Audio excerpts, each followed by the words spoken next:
Hey there, folks. Adam here going live. Tornado warning in place. So we are going live to track this. I'm still getting everything ready here because we weren't expecting to go live this early. But now we are. So just going live quickly. I'm going to bring up radar. Give me just a moment to get Instant Weather Pro loaded, and I will go dive deeper into these storms. We've got another tornado warning now for areas to the north of the original tornado warning. So things are getting interesting today. Hopefully everybody's staying safe. And yeah, we mentioned the tornado risk, of course, earlier. And then, yeah, things are kicking it up a notch here. So let's jump into Instant Weather Pro. Let's see if it loads up. Come on. There we go. Perfect. All right. Let me just make sure it is... see if I can make it bigger. There we go. Perfect. Okay, so new tornado warning on this cell here, the Hanover one. We are in split mode, so I can swipe back and forth. So tornado warning on that cell. We have a tornado warning on this cell that's going through Cambridge at the moment. There's a new isolated cell down here near Tavistock as well, too.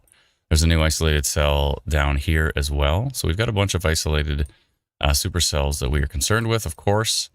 And we are tracking them accordingly right now. It looks like the severe thunderstorm watch has been extended to a pretty large region.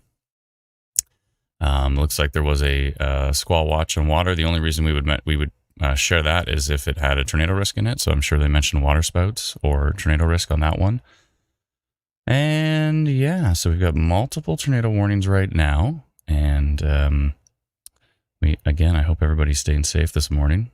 I was just lying in bed on my phone posting about all this stuff, and I was like, I think I better go live quickly. So I ran quickly to get everything launched to go live. So hopefully everybody's doing well. Happy Saturday. 3% tornado risk still on this Cambridge cell. We did have as you can see here, tornado reported. There was, I believe, Mark Robinson reported tornado, and we had a few other reports as well saying that it was confirmed.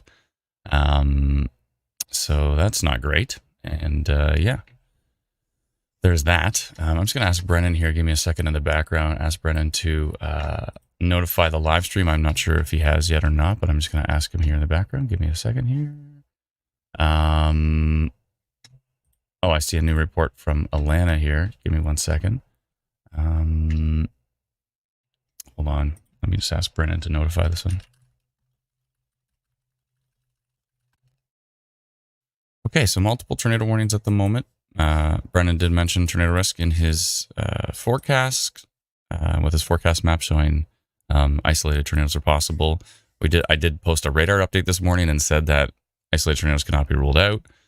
Environment Canada then posted their forecast, which said tornadoes were possible, and then they issued severe thunderstorm warning that said tornado risk, and then I was posting minor rotation on it when they issued the tornado warning. So perfect. Thank you, Brennan. Appreciate it. So yeah, so that's all happening at the moment. It's been a busy morning so far. Hopefully everybody, again, is staying safe. Just wanted to go live as quickly as we possibly could to answer your questions and try to provide some context with what's happening here. So the cell that had the reported tornado on it was this cell near Cambridge that's tracking to the northeast at the moment. And there is, again, this little isolated cell down here we're taking a peek at. There is a tornado warning on this cell up here, although that is pretty interesting here. Thank you so much for the super chat, Mike. Mike says, is Guelph at risk? Guelph's on the north end of that storm. I'm not seeing any really strong rotation at this point in time. I'll show you what we saw earlier, which is why I posted minor rotation. And then again, the tornado warning followed. I think the tornado warning actually beat me to even saying that. Let me jump to King City, because it was on King City we could really see it. Let me see here. So I jump back here a few frames. It was this right here. You could really see start to get more interesting. Started to see some rotation there. Started to really see it here. And so that's, I think, when it was reported. So we definitely had the rotation there. That's when the tornado warning came out. And that's that same cell that's tracking to the northeast going into the Cambridge areas at the moment. Still a dangerous storm. I would still be taking shelter in its path. But we're starting to see some of the rotation weakening here. Thank you so much for the super chat, Courtney. Appreciate that. It's very kind of you. And yeah, so, and then there's this cell up here, which is interesting that went under tornado warning. It looks like the tornado warning has been dropped on this one. So that's good news for those who are in the path of that storm near Durham and Glen, southeast of Hanover. Looks like that was issued a tornado warning. I'm trying to look at the radar for that. I don't know if there was a report on that storm or what, but I didn't see much rotation on that cell. But yeah, Environment Canada being super proactive today and being quick too to end that tornado warning, because there was really no rotation on it from what I could tell, and they quickly ended that tornado warning. So I don't know if they saw something on Exeter, maybe just the fact that maybe there's a little bit going on there. There's a little bit, there's a little bit of a notch here, and then it kind of fizzled. Yeah, it fizzled, and they dropped the tornado warning here. So that tornado warning has been dropped, but has been replaced with severe thunderstorm warning. Tornado warning still continues on this, on this cell from Cambridge. There's no rotation at the moment, though, so I think I'm going to drop this tornado reported polygon, because it was reported earlier, and that's obviously why we sent it out. We heard that Mark Robinson saw a tornado on it, and then we had a few different reports of folks mentioning big lowering, lots of rotation, likely tornado. Can you tell I just woke up? Not just woke up. You can tell I just started talking. I've literally been sitting in my bed since about 7 a.m., lying in my bed since 7 a.m. on my phone, just doing as much posting and communication as I possibly could. And then I'm like, let's go live. And I realized that my voice is going to be an octave deeper when I first wake up. So I'm going to sound like this. Ladies and gentlemen, it's low. But anyways, also it didn't help that I did a lot of singing last night. So I was at a bonfire and I was singing my face off all last night. So that probably did that. Did that to my voice. I'm actually supposed to play a song at a wedding today, but for a friend's wedding. But I think I might be a bit busy. Maybe I'll go super late, like after the storms die down, and go play. I'm just supposed to play. I have to go there and play like one song.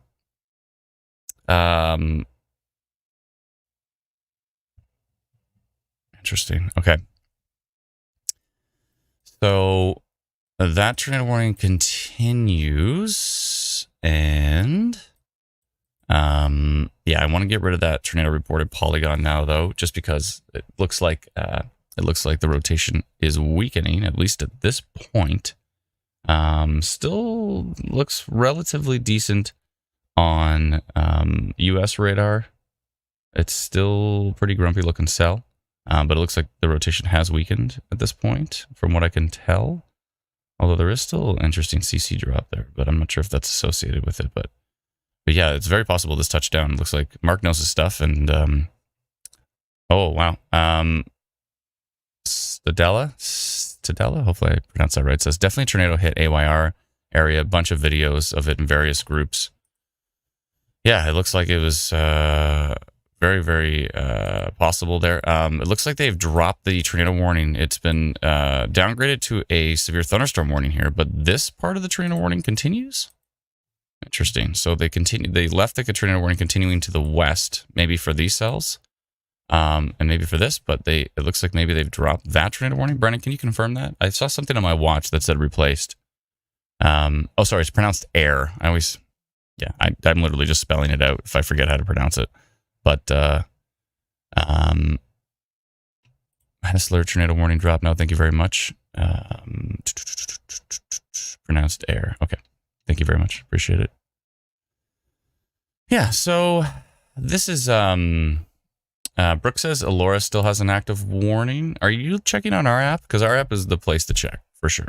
It looks like Alora has been downgraded to a severe thunderstorm warning. Yeah, as of 11:22 a.m.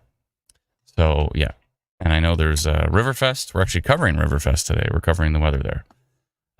We work with that team each and every year to make sure that we can give them as much detail as possible for their weather. Still a 5% tornado risk on this cell, though, as far as the IW storm risk is concerned, using machine learning and AI.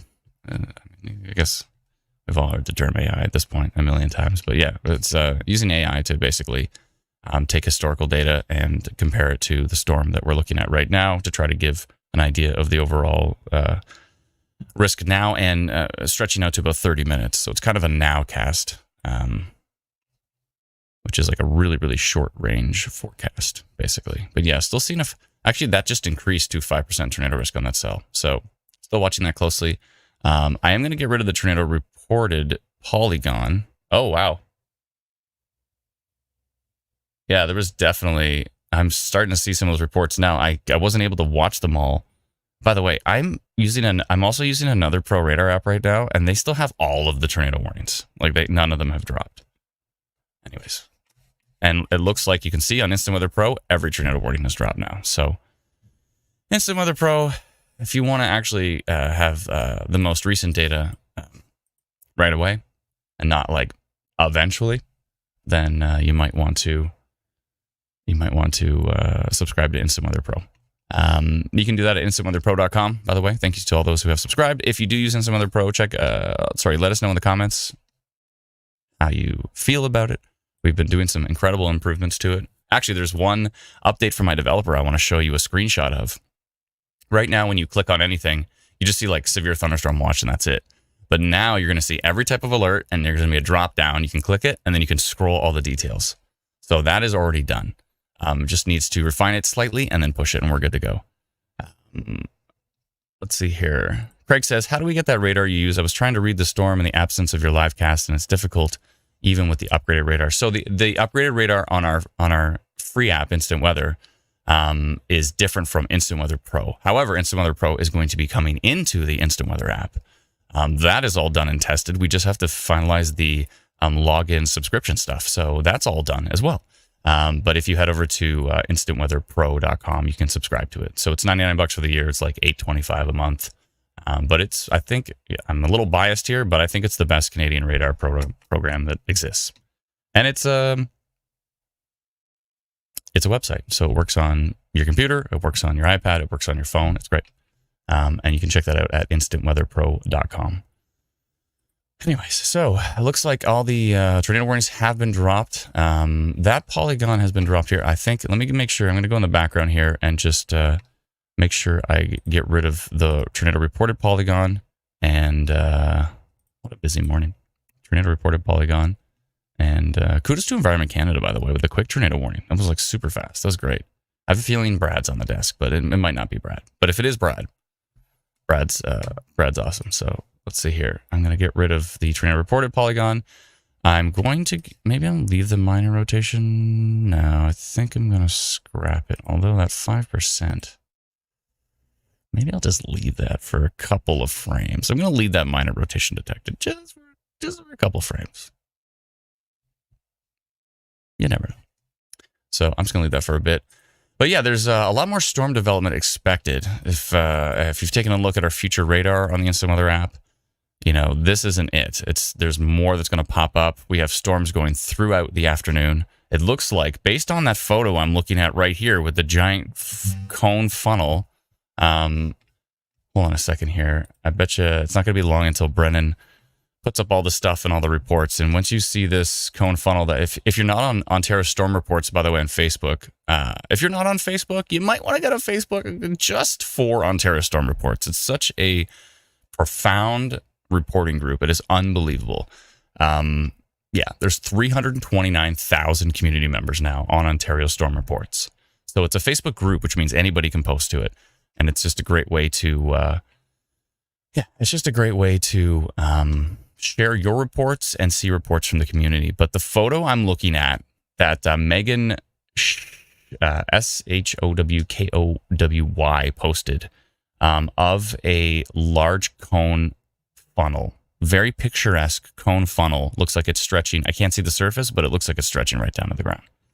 I hope everybody stayed safe from that, because that looks like it most likely touched down. Again, we had reports of it being on the ground. So,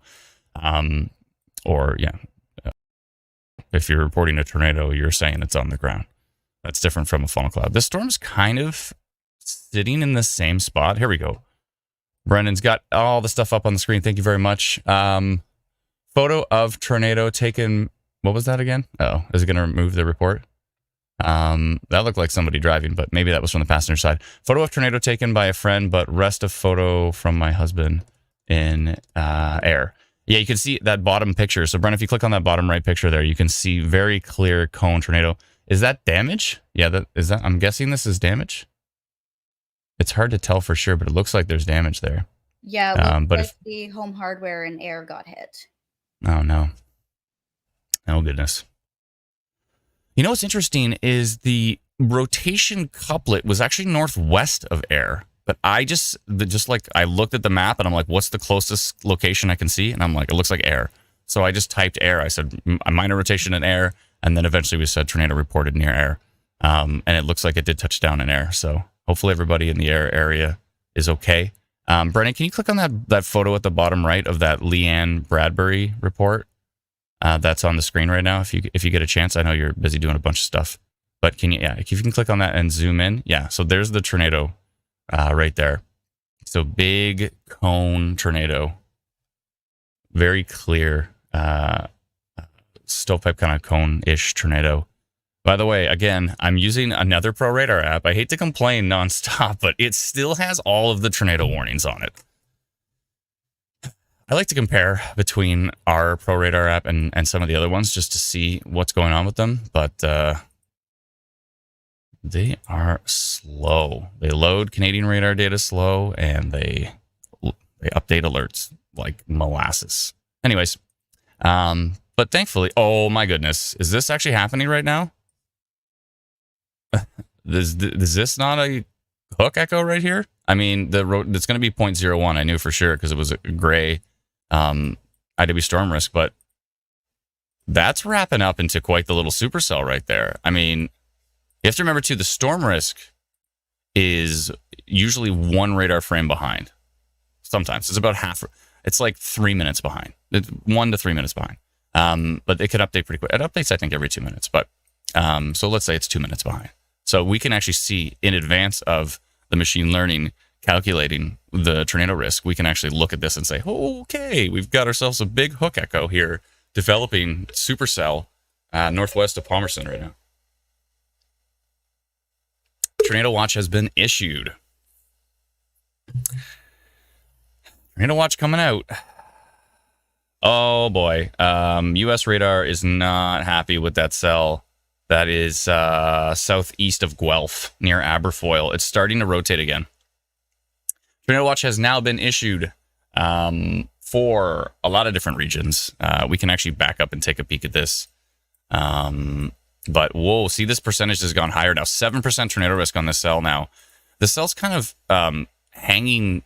It's sitting still right now, but US radar is a little more excited about it. So let's click on Buffalo and see. By the way, I love how fast our US radar loads now. There's a little something going on here with this cell now. I think we're going to go. I'm glad I left. Remember, I left that minor rotation polygon on? Yeah, I think that's a good idea because it's starting to rotate again. Yeah. Oh boy. You can see the tornado watch underneath here. Let me get rid of the warnings. Yeah, you can see how it turned into tornado watch now. See the dark red? So now we have that tornado watch expanding all the way south of Barrie, all the way over here. Got to keep an eye on that Palmerston storm as well. I don't like that hook on it. We should be getting a new radar update in a couple minutes, but you can see storm risk is very excited. 7% tornado risk now on this cell that already produced a tornado, from what we can tell. Oh boy. Getting into it now, folks. Let's see here. So already what we believe is a confirmed tornado in air because of damage reported and a giant funnel cloud that looked like it was touching the ground. So therefore a tornado. But I don't like the look of this storm. I think it still has potential here. And I think IW storm risk is freaking out about it here. 7%. It seems to be increasing. I'm going to go rotation on this cell right now. Give me just 1 second here. I'll do this in the background. How's everybody doing, by the way? Let us know in the comments. You doing okay? You all right? Everybody in air is okay? If you're in air, let me know if you're okay. Please. Because it looks like there was a tornado that touched down in the air area. We hope everybody's okay with that one. Oh boy. Remember, folks, please don't take photos while you're driving. Pull over safely if you have to take a photo. If you really want to take a photo or a video, pull over safely. Put on your 4 ways, then do it. Because there was a lot of reports this morning of people sending us the tornado while they're driving. We don't want that. I'm going to do a rotation polygon on this Cambridge cell because it's still rocking pretty hard. And it's moving slowly but surely to the northeast. I'm going rotation on this one right here. Let me just do that. Oh, you can't see. Sorry, this cell, the one you can see on the screen. I'm going to go orange. I'm going to say rotation detected. And I'm going to modify the details here. So we've detected rotation on the storm near Cambridge. That is slowly tracking to the northeast. And it has a history of producing a tornado in the air area and is starting to ramp up again. Nice technical terms, ramp up again. And the timing here is 11:36. No, it's going to be 11:37 a.m. Saturday, August 17th, 2024. Okay. And looks good to me. I'm going to send that out right now to 5,200 folks that are in the path of that polygon. Sending it now. Okay. So I've sent that notification out. Let me know if you get that notification. If you didn't get that notification and you are in that area I mentioned, you probably don't have our free app. So you might want to download our free app. It is called Instant Weather. You can get it at instantweatherapp.com. Let us know if you got that comment. I'm sure we'll see some comments here that say they got it. Let's see here. James says big old nothing burger. Well, there was a tornado, confirmed tornado that touched down and caused damage in air. So I'm going to go ahead and say I'm going to disagree with you. Well, let's agree to disagree. That this is a little more than a nothing burger. Because we've already had a confirmed tornado. By the way, I'm using my standing desk right now, and I'm standing. I like to start standing, because once I sit down, I never go back up. I love the standing desk, though. It's great. So let's start standing. That's the best way. I just leave the desk up at night. So when I come back to it, I just force myself to stand while I'm doing things. Okay, so I sent out that notification. Emily says, yeah, not nothing. I'm going to have to agree with Emily on that one, considering we have had a confirmed tornado. Carol says, what is that weather app? So if you want our free weather app, you can go to instantweatherapp.com. But if you want this, which is our Pro Radar suite that we built for the Northern Tornadoes project, and of course for our team, I'll back it up here so you can see the whole thing. We can swipe back and forth between your reflectivity data and your wind data. We've got now storm tracks. We've got AI-powered machine learning kind of storm estimation nowcasting. And yeah, so we have all of that technology, which is quite useful. So if you would like to follow along with Instant Weather Pro, you can head over to instantweatherpro.com and subscribe to it. Teresa has to send you the instructions by hand, so please be patient with her. Make sure to check your spam folder after you subscribe. Yeah. And thank you to Teresa for all of her help with that. We're getting so close to the point where she's not going to have to send them out by hand anymore. So you know what? I'm glad I left this minor rotation polygon, because now we have this little storm. It's only 1% tornado risk on it, northwest of air. There's not really any rotation there yet, but it looks like it's starting to kick it up a notch. I did want to go take a look at this storm, which now, I mean, I think I'm going to go minor rotation on that Minto storm, because it still has that very classic looking kind of hook going on here. Let's go to King and see. Yeah, I mean, look at this storm. The direction arrows aren't perfect. As you can see, the storm is moving to the north, and the direction arrow is like, I think it's going right. But usually when you get a supercell like this, it'll start to turn right. So maybe it's kind of giving us an estimation of which way it thinks it's going to go. I'm going to go minor rotation on this just because it's turning into a big hooking cell. The rotation is quite minor, but I think I'm going to go minor on this one because it's, I just don't like the look of it. I don't like the look of it. And in this environment, I'm going to say, Yeah, these storms are moving kind of due northeast. That's not a great direction. That's not a great direction. Okay, I'm going to go minor on that one. You know what I got to do first? Is I got to get my macros ready. That's right. We need macros, folks. By macros, I mean I type one button and it posts the whole date for me.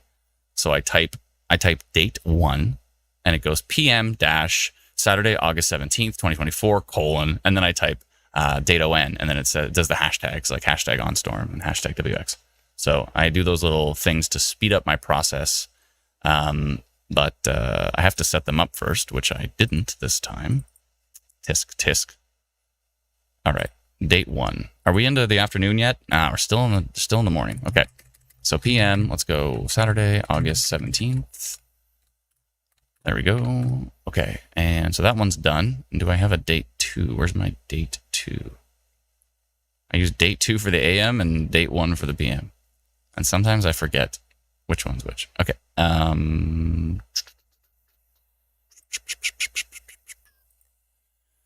Okay. Okay, we'll just call this date 2. AM. So AM Saturday. I only need it for 20 more minutes, but Saturday, August 17, 2024. Okay. That looks good. And that's date 2. Perfect. Okay. Macros are set. Excellent. Great.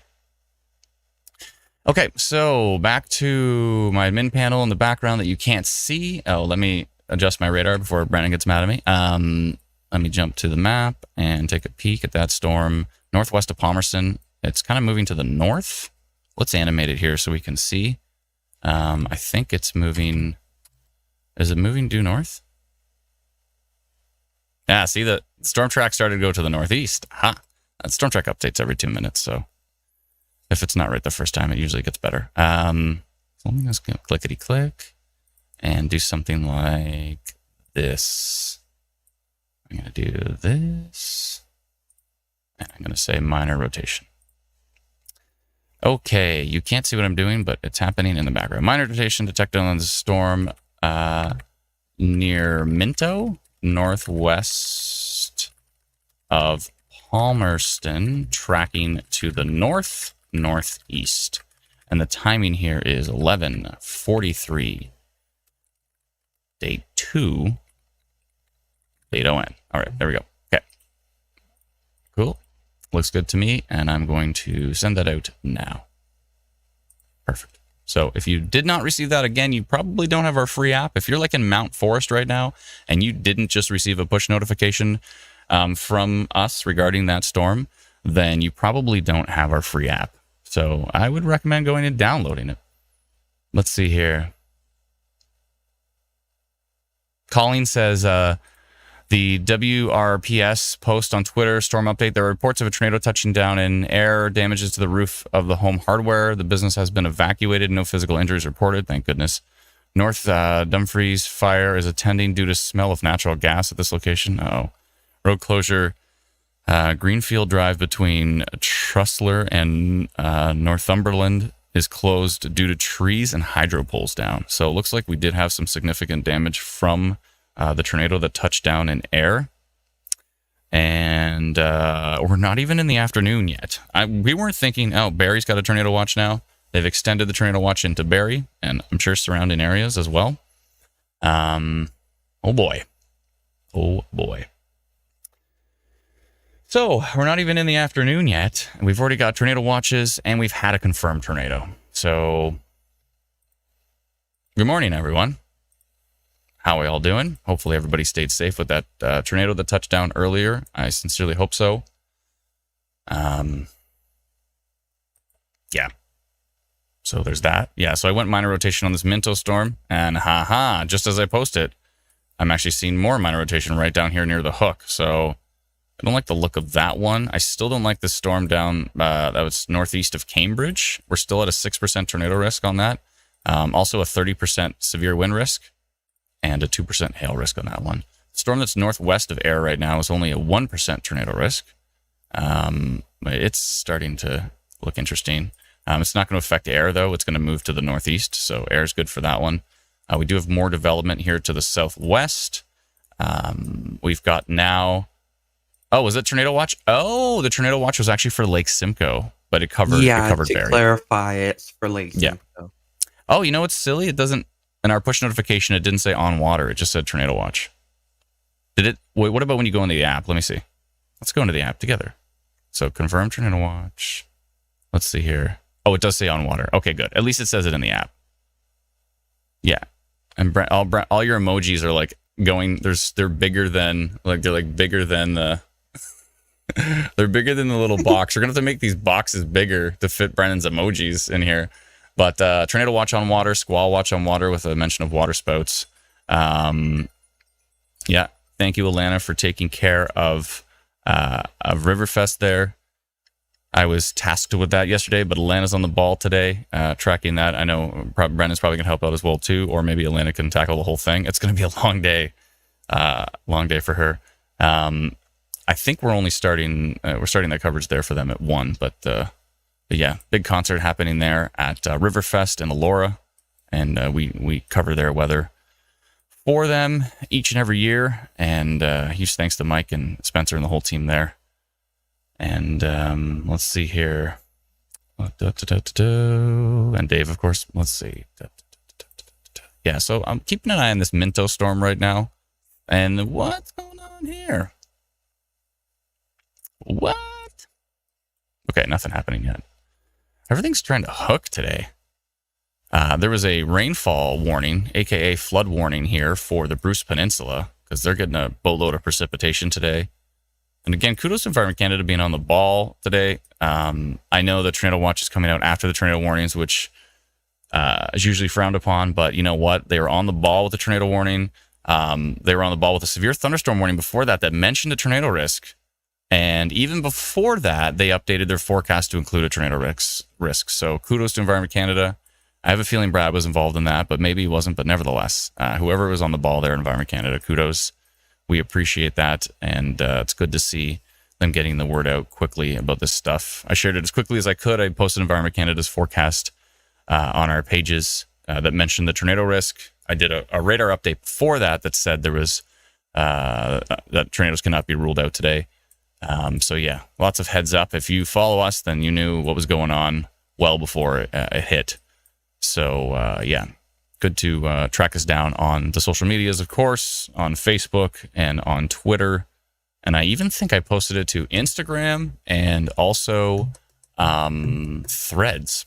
We don't always post on Threads, but Threads is like the Facebook Twitter or something like that. Facebook has created a Twitter alternative called Threads. And so we posted it to that as well, too. I don't know if they have an API yet. It'd be nice if we could automatically post to them. Okay, so there's that. I haven't had breakfast yet, but that's okay. I do like the intermittent fasting, so I don't eat until the afternoon. Literally just rolled out of bed like 40 minutes ago.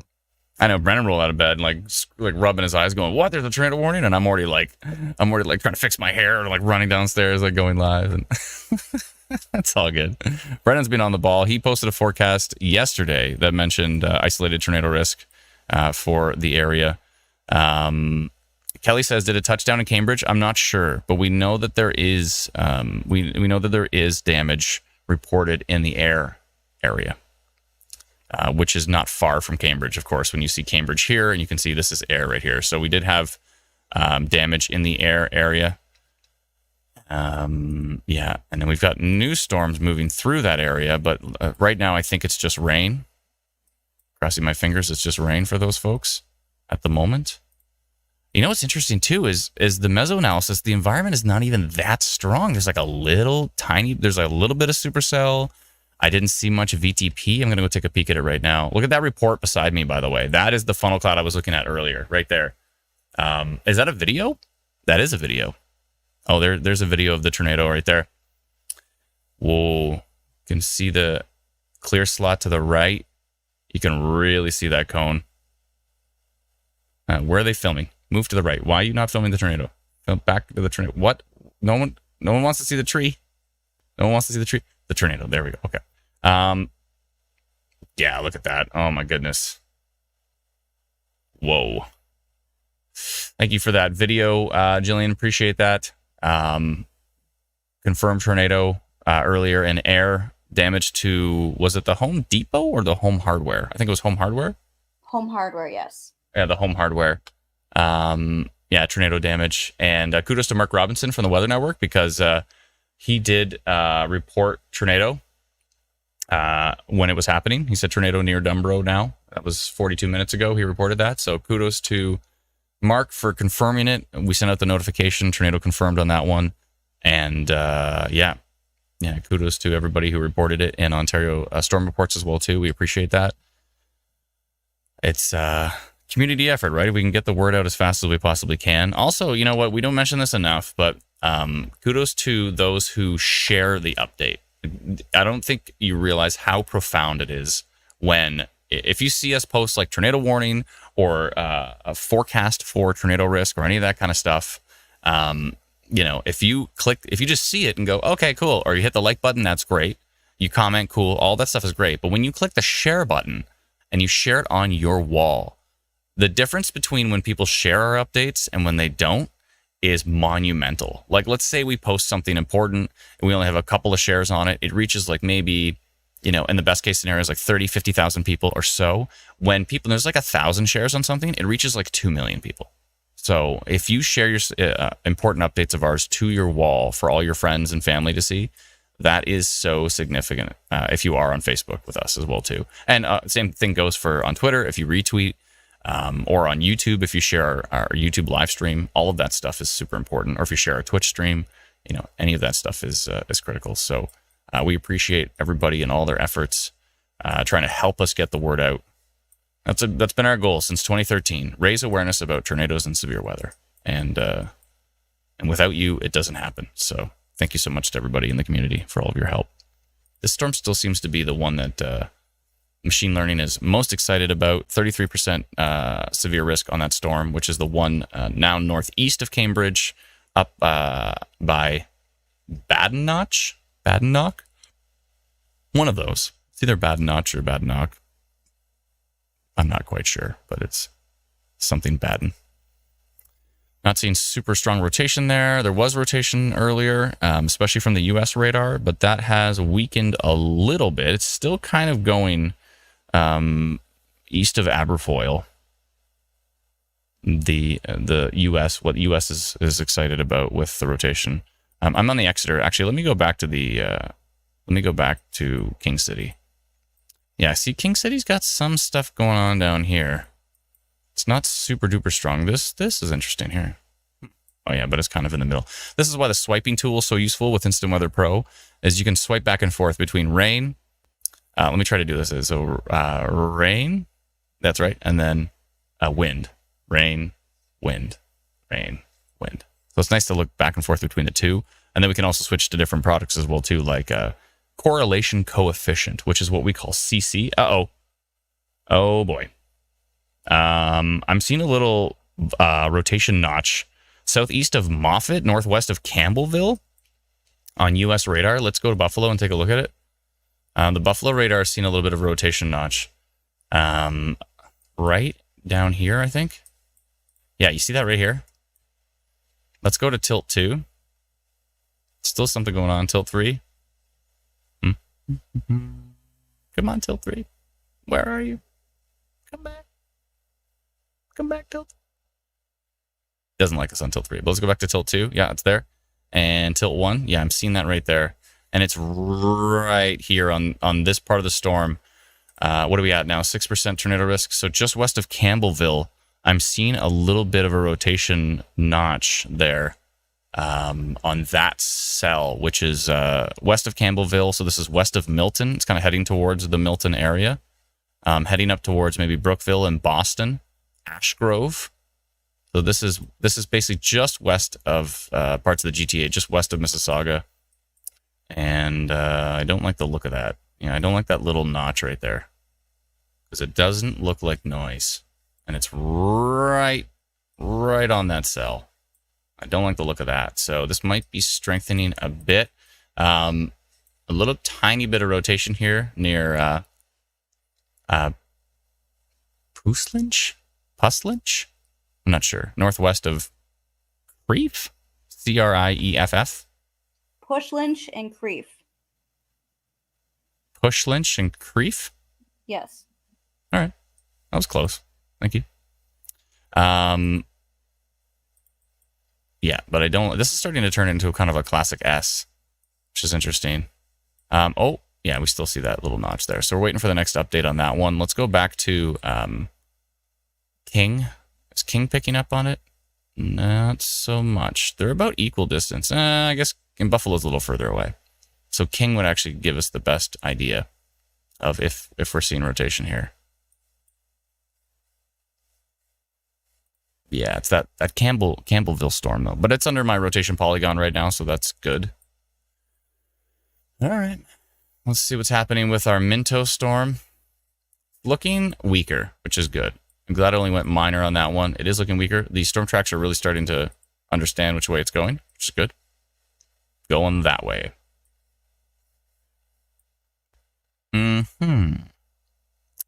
Yes, indeedy do. All right. Let's go take a look at Brit Radar. See if I can see anything over the water here. No. Again, rainfall warning for the Bruce Peninsula. Nothing too exciting up there. Might be a long day, folks. It's going to be a long one. Thank you for joining us on the live stream. Appreciate it. My name's Adam, by the way. Hi. And I'm joined by Alana and Brennan and our wonderful team members, Teresa, Patricia, Lindsay, and Liam, and Cole, and Cody, and Kyle, and there's a lot. Hopefully I didn't miss anybody, but Miranda, and Sarah, and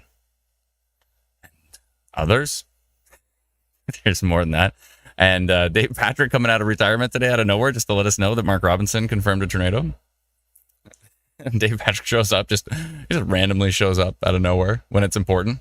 That's why it's good to keep Dave around. He's good like that. Adam Clark's like that too. He'll just show up out of nowhere and be like, one time he showed up out of nowhere was phoning me during the Barrie tornado to say, it's on the ground. Holly Monster with a super chat. Thank you so much. I appreciate it. Very kind of you. Thank you so much. Kelly says, Georgian Bay expecting anything? Yeah.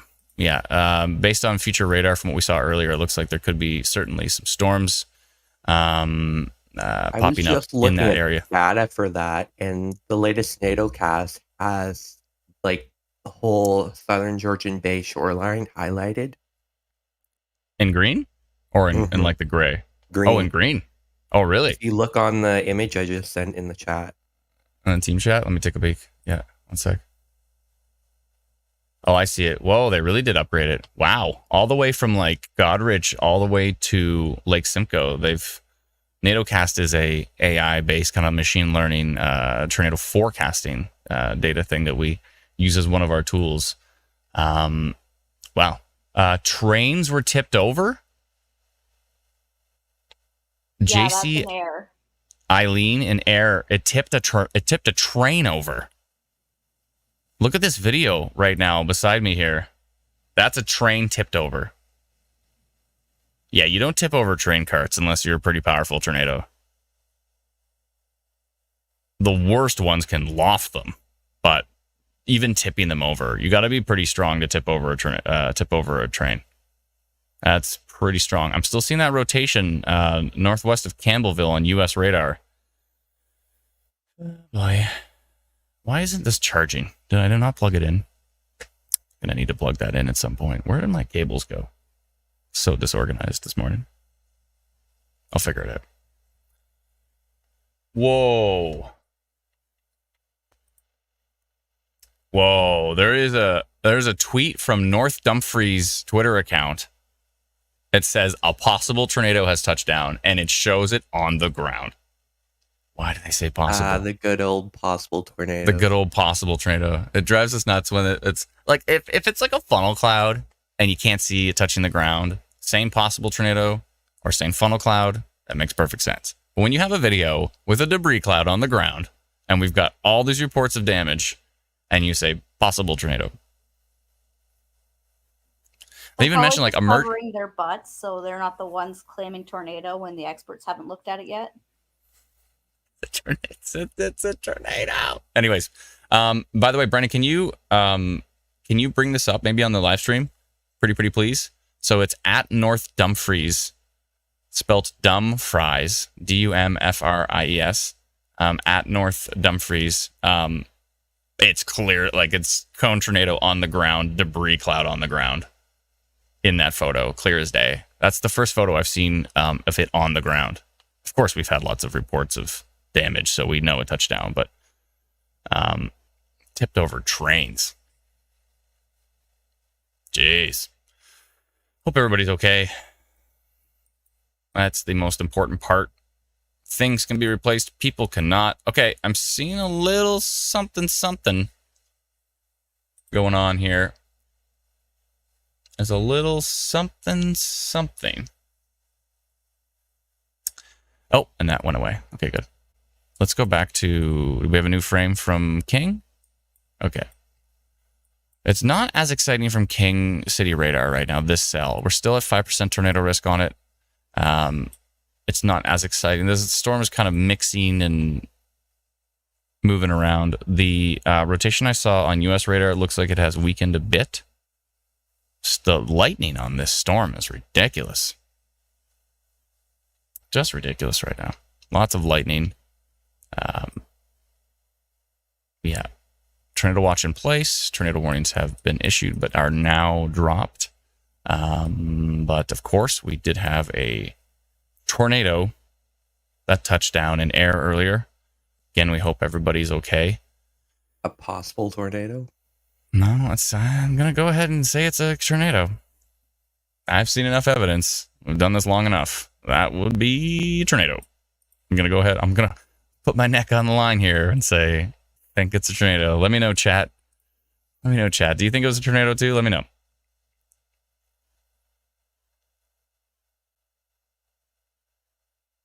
Let me know. Whoa, look at those pictures that just came up. Whoa. That's not good. Is that like metal siding or something? Or is it metal from the silos? That's not great. Thank you, Aaron, for the report of damage and air. That doesn't look excellent. Doesn't look good. Oh boy. V says, I'm confident that was a tornado. All right. Katia says, I'm scared. Don't be scared. It's all good. It's all good.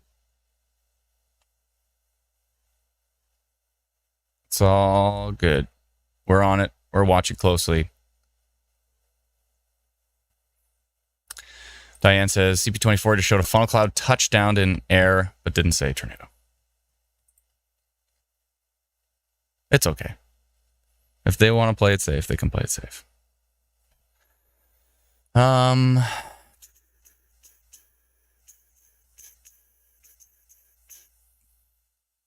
Yeah, again, we hope everybody stays safe.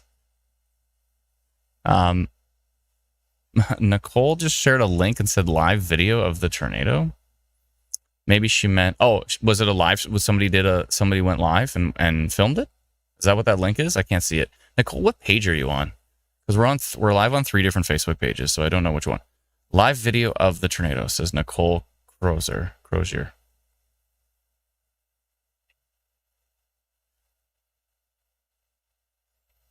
Lots of folks are asking about different areas right now. We're not seeing any strong rotation at the moment. We did see some rotation on this storm, and that's why we posted a rotation update. There was minor rotation on the air storm, which obviously ended up turning into a tornado. That's one of those rare cases where minor rotation actually turns into a tornado. Of course, there are tornado watches. Remember, watch for a warning. So a watch comes typically, not today, but typically comes before a warning. So there's watches in place, but that does not mean that there is a warning in place. There you go, watch and warning. And that was actually made by Environment Canada. I love how they did it with the poutine. It's solid, rock solid. Lots of folks are saying, please check Kitchener. Kitchener has some storms near it. I'm not seeing anything too exciting at the moment, but that could change. But right now, Kitchener is relatively okay. You're still under my minor rotation polygon. I posted a long time ago. and continue to watch these cells. But nothing is really catching my eye right now. The only storm I'm mainly concerned with, which is this one here, we're up to a 9% tornado risk now. So it is actually, the nowcasting is actually, the AI is increasing in its percentages on this particular storm. And that's the storm that is west of Mississauga, southwest of Brampton, northeast of Cambridge. So this particular storm here, machine learning is getting relatively excited about. I'm still not seeing any super strong rotation on radar. So, but I would start, I'd be preparing if you're in the path of this storm. So let me animate this so you can see exactly which way it's going.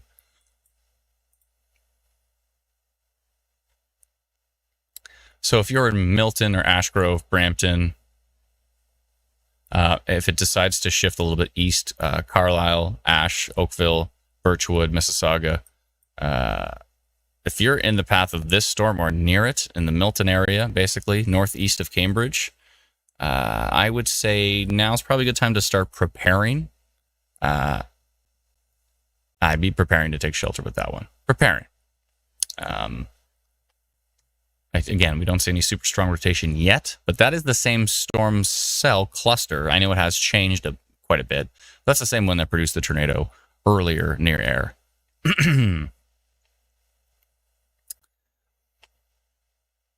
Heather says, would it slow down when it's no longer over an open field?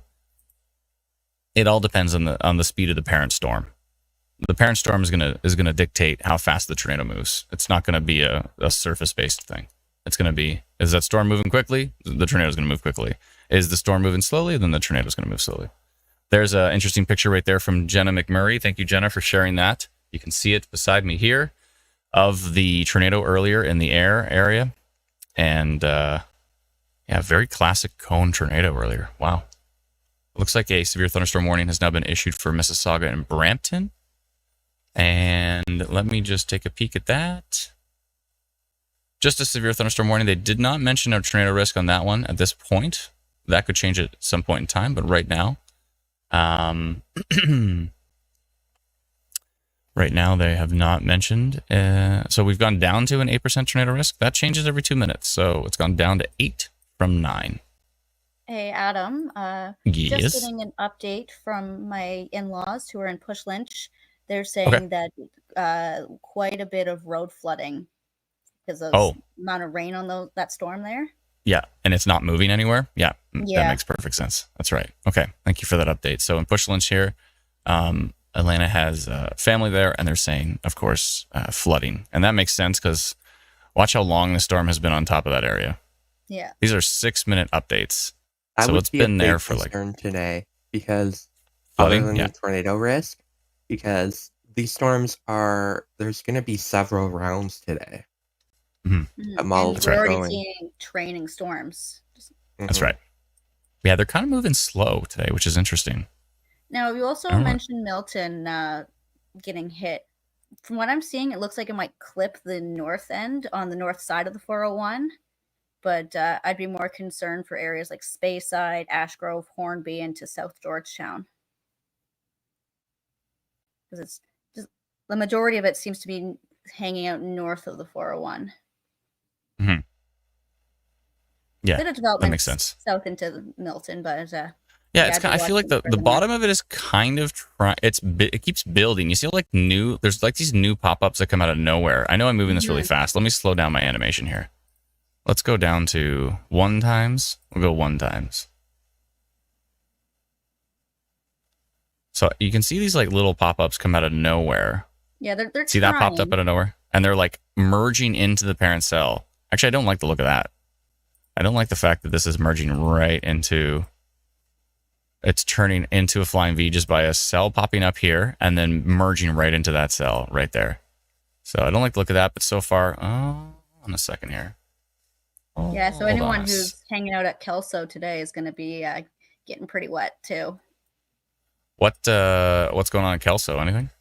Oh, it's just it's a conservation area. Oh, I see. Yeah, I'm sure that cell and then the one that's underneath it as well too. And it's all moving to the northeast. What percentage are we at now? 7. Okay, we've gone down another percentage. That's good. Wendy says, Marine radio just forecast severe thunderstorms and tornado warnings for Lake Simcoe. They forecasted tornado warnings? That's strange. I don't think they would have done that, but maybe a tornado risk. No pictures yet, but I just wanted to warn people in the Lake Simcoe area. Oh, there's a tornado watch, right? There's a tornado watch for Lake Simcoe, which makes sense. Area we live on Lake Simcoe and have marine radio, and the marine forecasters share the information over the radio. Yeah, so there's a risk for tornadoes today in Lake Simcoe area. So in the Barrie area. Barrie's under tornado watch as well, too. Looks like, oh, we got a little bit of action in the prairies today. What's happening with my hair here? Oh, jeez. We got a little action in the prairies. Looks like Saskatchewan, Regina, Swift Current area has a risk for 90 to 100 kilometer an hour wind gusts based on Environment Canada's forecast map. 2 to 3 centimeter hail and 30 millimeters of rain. And there's actually a funnel cloud risk just south of Edmonton, kind of like Red Deer, Edmonton, and a little bit to the east, a little bit of a funnel cloud risk there as well. So, interesting. Interesting. So we might have to pay attention to that later, I would think. Maybe go live in Saskatchewan later on today. If and when that develops. Busy day. Okay, so and this main cluster that is northwest of Lake Ontario at the moment, this is the main cluster we're watching right now that we're relatively concerned with. But again, we're not seeing anything super strong for rotation, but that could change as we saw it rapidly change this morning. And we'll just have to sit here and watch. By sit here, I mean stand here because I'm on a standing desk. I feel like my voice is coming around again. When I first started, I was like, hey, everybody, I haven't talked all morning. Why is this arrow going to the east? Is that going east? Kind of. Oh, yeah, it is stretching east. All right. Keeping an eye on these arrows. Okay, I need to get a power cable for this iPad before it dies. Adam, look at the video that I'm bringing up. Oh, my goodness. That's the location where the train is that got flipped over. Oh, boy. Well, that's the first video we've seen of the tornado doing damage. Oh, you want to hit play on that again? I didn't get to see the start of it. Whoa. Look how fast the motion is above. And videos never look as good as things do in person. I've filmed what I thought was rapid rotation before, and I went and watched the video, and it was like, and I'm like, that did not look like what it looked like in real life. This video, it's so rapidly rotating in this video. It is moving. That is wild. Thank you for sharing that video. Our daughter was at work at Team Vincent Motorsport, and they have boats flipped and debris everywhere and transformers down. Yeah, that's a violent little tornado that touched down this morning. Oh boy. Oof. Hope everybody's okay. That's one way to start your day. Oh my goodness. Hope everybody's all right. I don't think we've heard of any injuries, but let us know if you hear of anything. Oh boy. All right. Thank you, Layla, for sharing that. Appreciate it. I do need to get a power cable. Where's that video from, says Ken? I believe that's from Air. AYR, Air. Emily says, how's Peterborough area for tornado risk? I mean, it's hard to say for sure. I think the main areas around kind of like Georgian Bay and Lake Ontario. Peterborough is in a severe thunderstorm watch, though. Okay.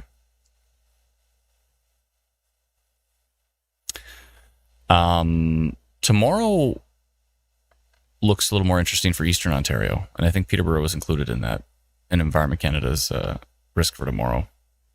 Oh my goodness, though.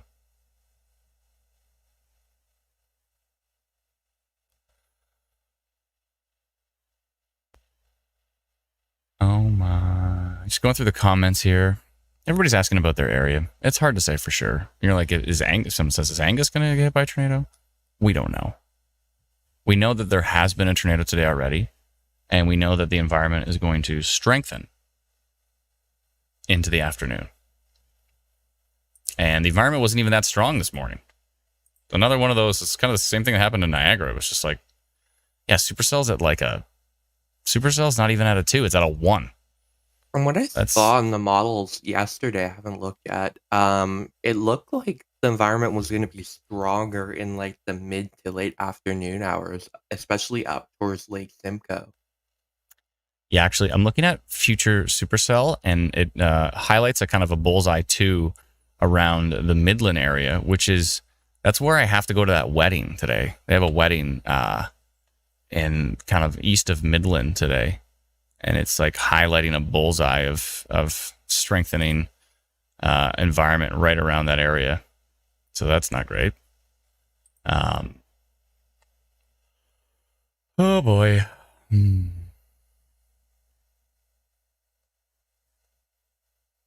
Hopefully they've got an indoor option. We've gone down to 3% tornado risk on this cell now, which is good. It's good just to watch the percentages and see what's happening, although it's got a little bit of a tail on it, so we'll watch closely. I still have that minor rotation polygon on that storm that was near Minto, but it looks like it has weakened quite a bit. Yeah. Still a little something going on completely outside of my polygon now, but I'll keep an eye on that little, whatever that is. Something in the way she moves. Yeah, there's some... Interesting near Georgetown. Yeah, I had a friend in Georgetown message me about strong wind gusts. Like just now? Let's see. 5 minutes ago? We've gone up to 5% again, so we've increased, I think, a little bit. I just increased again. So if I go to Buffalo, you can see there's a little something going on in Georgetown from Buffalo. Right here. There's a little bit of weak rotation. It's still in my rotation polygon, barely. Barely. Yeah, it's still there. So we're going to watch that closely. Very closely. Yeah, that video was wild.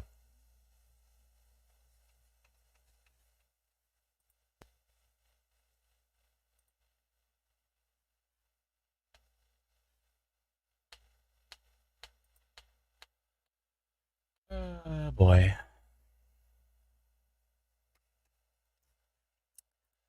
Oh boy.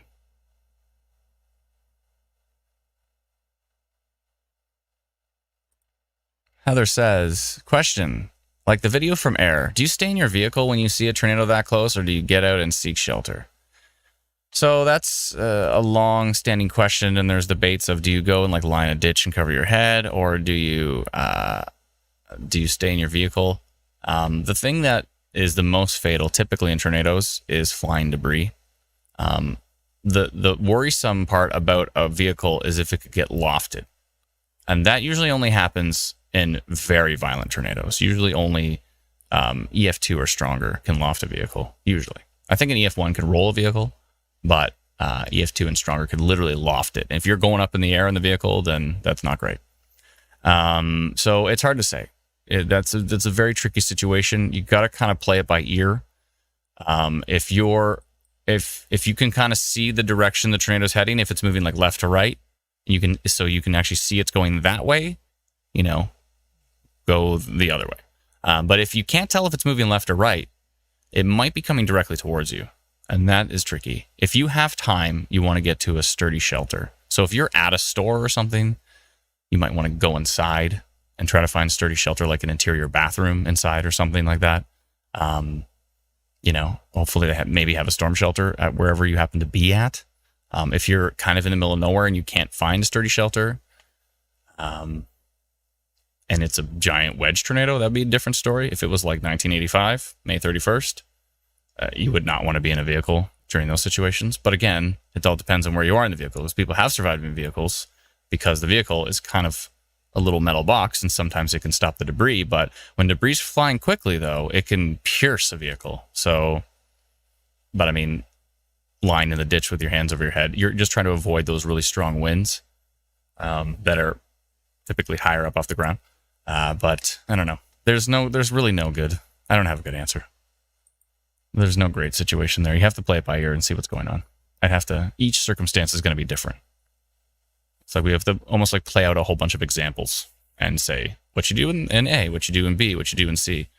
Be interesting to do some like use virtual weather to do some 3D like simulated examples of what circumstances you might fall into.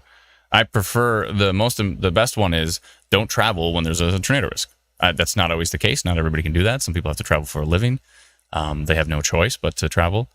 There's that photo we saw earlier. You can see Dora posted it right here. That's that photo from the, what was it? Dumfries? North Dumfries? North Dumfries. I was going to say New Dumfries. No, North Dumfries. Yeah. That's that photo right there. That one right there, where you can see it's on the ground. You can see the cone very clearly, and then you can see this debris cloud right on the ground. So that's clearly tornado on the ground in that photo. Yeah, so I don't know. There's no easy answer. Let's see here.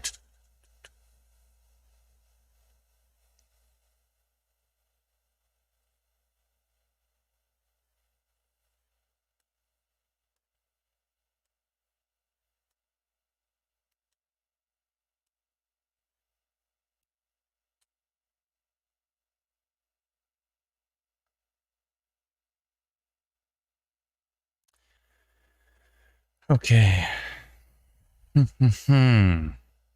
So there's that.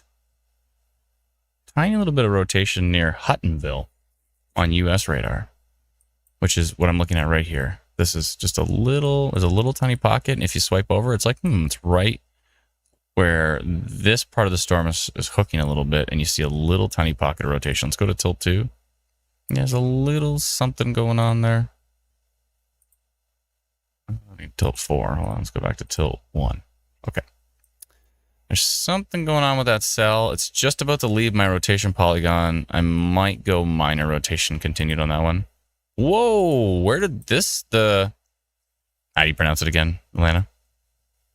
Push lynch?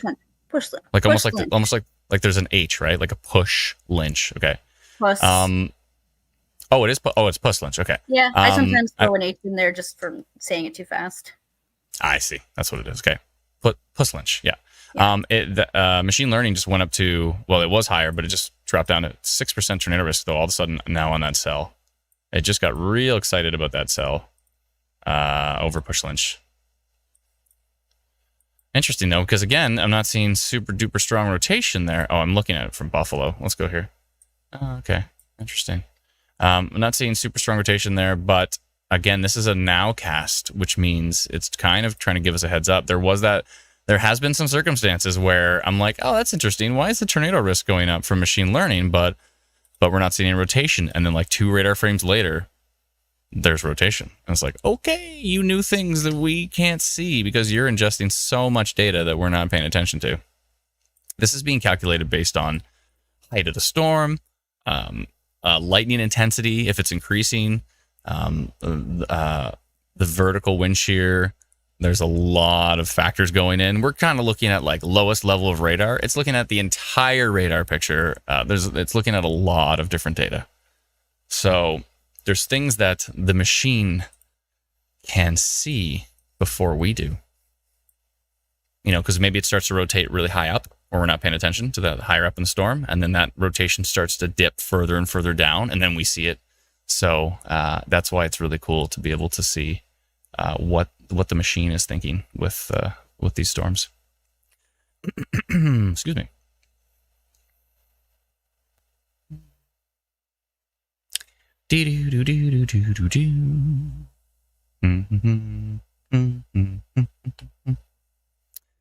Okay, new radar update. We got the 1224. I love how fast Canadian radar updates. I know I'm always promoting in SimWeather Pro, but I mean,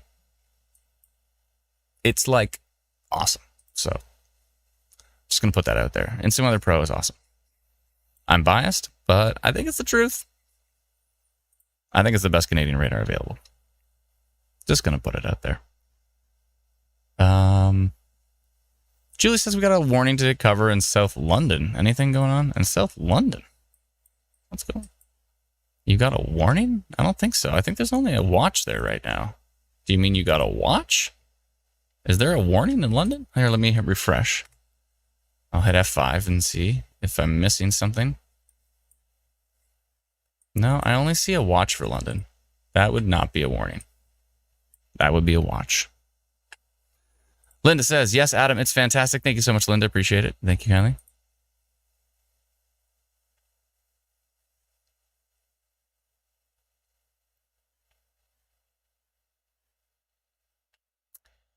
Yeah, a lot of areas. The Wickerman says, is Pro how I get that radar? You have to go to instantweatherpro.com.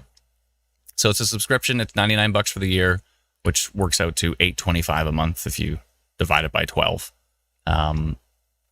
So of course it's not inexpensive, and it's not a cheap tool because it's costing us a lot of money to run it. A lot. There's a lot of data we're processing here. Our AWS bills are unbelievable right now. Yeah, it's shocking. But anyways, we appreciate all those who are supporting this project, who want to continue to see a Canadian-focused Pro Radar suite developed by Canadians. But we've done some really... something's going on right here. We've done some really interesting stuff for US as well, too. So we're trying to improve it for the US. We've added all the US alerts. So if I back up here, you can see we've got all the US alerts. We've got lightning data all the way down to Cuba. We've got... Here's the hurricane discussion, the tropical cyclone information statement. We've got all the Canadian alerts as well, too, of course. And we've got... we actually have the fastest loading Canadian radar data available by far. There's other Pro Radar apps out there that are cool. They've got, they're useful, but I don't really use them anymore. I mean, I kind of put them up sometimes to take a peek, but I don't use them anymore because when I want to see the latest radar frame, it takes an extra 2 minutes to get it on the other apps. And 2 minutes, when you're tracking severe weather, 2 minutes is a lifetime. It's a long time to sit around and wait for the next radar frame. So anyways, if you head over to instantweatherpro.com, you can subscribe to it and follow along with us on the stream. And not only follow along with us on the stream, some members of our community are amazing to the point where, like, if you notice on some previous live streams, like Suds, don't know what his name is, but his name is Suds. He's been like, hey, Adam, take a look at this storm. I'm tracking it on Instant Weather Pro up here. And I go and look at it and I'm like, oh yeah, that's not good. That's a thank you. And so it's an interesting community effort where everybody's kind of helping out. Thanks so much, Habs316. Appreciate the super sticker. That's very kind of you. Very, very kind of you. Thank you kindly. I appreciate that. Starshine says, that message should have said you can check for watches, warnings, and alerts on the Environment Canada website. For sure. You can go to the Environment Canada website, and we recommend, even though we have our free app, which works great, we recommend everybody download Environment Canada's free app as well, too. No one system is perfect. Our app is not perfect. The Weather Network's not perfect. Environment Canada stuff is not perfect. Nobody's perfect. So it's good to have more than one option to receive alerts. So we always recommend downloading at least, if you have ours. Some people say, oh, I only trust yours. I only have yours. And we're like, actually, you might want to also download Environment Canada's app, because it's good to see, it's good to have two options, at least two options, to be a little bit redundant. I know you're going to get double the notifications and all that kind of stuff, but really, if their system blows up, you'll get it from ours. If our system blows up, you'll get it from theirs. So these things happen. It's a good idea to check both. Dolly says, this is great commentary, folks. If you're not in a warning or watch, you can learn so much from Adam, who helps take a lot of the mystery out of the weather situations. Thank you so much, Dolly. I appreciate that. There's a big reason why we started this was my own frustration with the lack of detail. Like, I always tell this story, but when I used to read, you read the tornado warning at the bottom of the screen, like the red bar at the bottom of the screen, and you'd read it like 12 times, and you think maybe the 12th time the details are going to change, and they never did. That frustrated me to no end. I am seeing rotation going into Brampton right now that I don't like. It's on US radar. I'm not liking it. It's not as strong on Canadian radar, but maybe the Canadian radar has not updated yet. But I am seeing this pocket of rotation right here. That was the rotation we saw earlier. It's right on this hook. And yeah, that's rotation going right into Brampton right now. Okay, I'm going to do a new polygon. Let me do that quickly. And okay, yeah, rotation in Brampton tracking to the northeast. I'm going to do a polygon right now on that storm. I don't like the look of that. Let me see here. It's right over Brampton. Okay, and it's on US radar. It's not as prevalent on Canadian radar, but I'm still gonna send a polygon here because I don't like the look of it. Okay, rotation Brampton. Let me just make sure which way it's going. I think it's going to the northeast. Yeah, it looks like it's going perfectly to the northeast. Okay.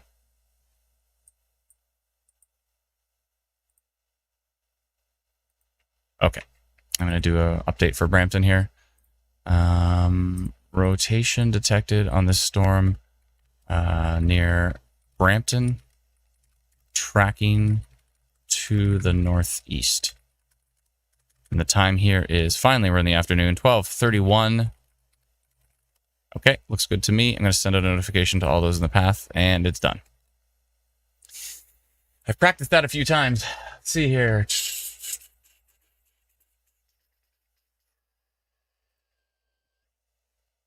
Okay, let me just bring this over to here. Okay. There we go. Okay.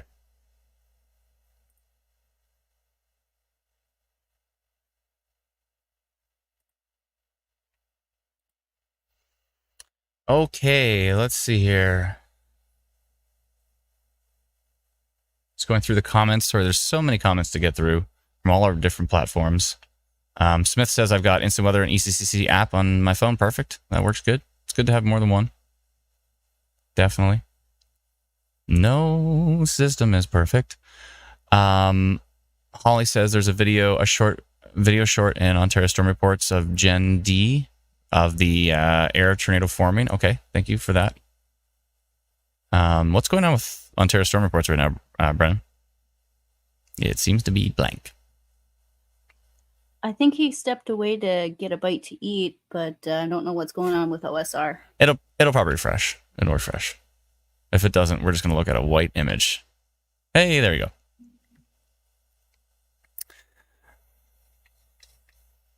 Food. Do people eat food? Let's see here. All right. Let's go back to King City.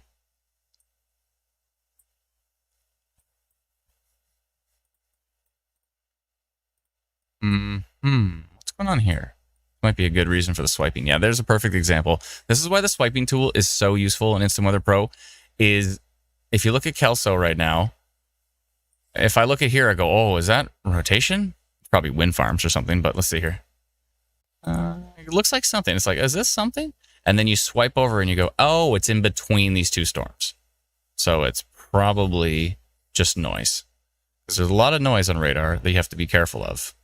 A lot of time, we've seen people be very, very excited and concerned about noise. And we're like, actually, it's just noise. It's all good. So, and that just takes years and years of watching radar to be like, is this noise or is this actually rotation? All that kind of stuff. Yes, on the US radar, still seeing some rotation near Brampton. It may have weakened a little bit. It's been going for a few frames now, though, so that made me think it's probably a good idea to send that notification out. But it may have weakened a little bit just now, so we'll continue to watch here. One sec. See how it develops. It's not as strong on Canadian radar, is not showing it as much, but it is mid-level rotation showing from the Detroit radar. Sorry, not Detroit radar. I'm so used to saying that because we're always covering like Windsor area from the Buffalo radar. Erica says our power went out for a few minutes in Windsor. It's interesting. I don't think anything's going on down there, but I can take a peek. I think it was just coincidental. Oh, there is some little pop-ups down there. Hello.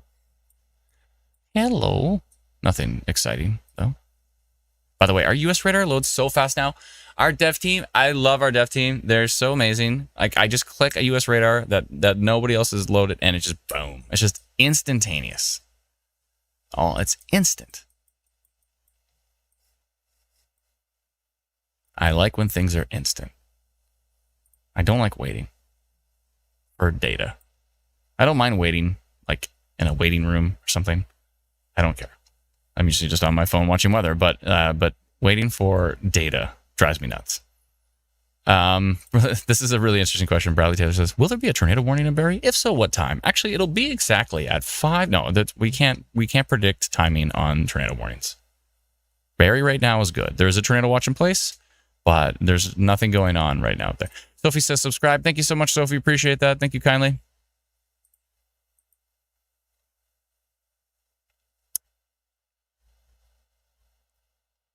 Bradley says, your app alerts are the most accurate. Love the app. Thank you so much, Bradley. Appreciate it. Again, you don't have to subscribe to Instant Weather Pro. It's not for everybody. We do have a free app. It is called Instant Weather. You can get it at instantweatherapp.com. If you do have our Instant Weather free app, please let us know in the comments. And a huge thank you to those who have subscribed to extend the future radar out to 5 hours and to remove ads from the app. We really appreciate that. Smith's always backing me up here. Smith's awesome. Smith says, Adam is one person the stream focuses on the most severe weather happening at the time. He does his best to bounce around, but there are too many people to answer specific questions. Very rarely and occasionally I'll try to answer specific location questions.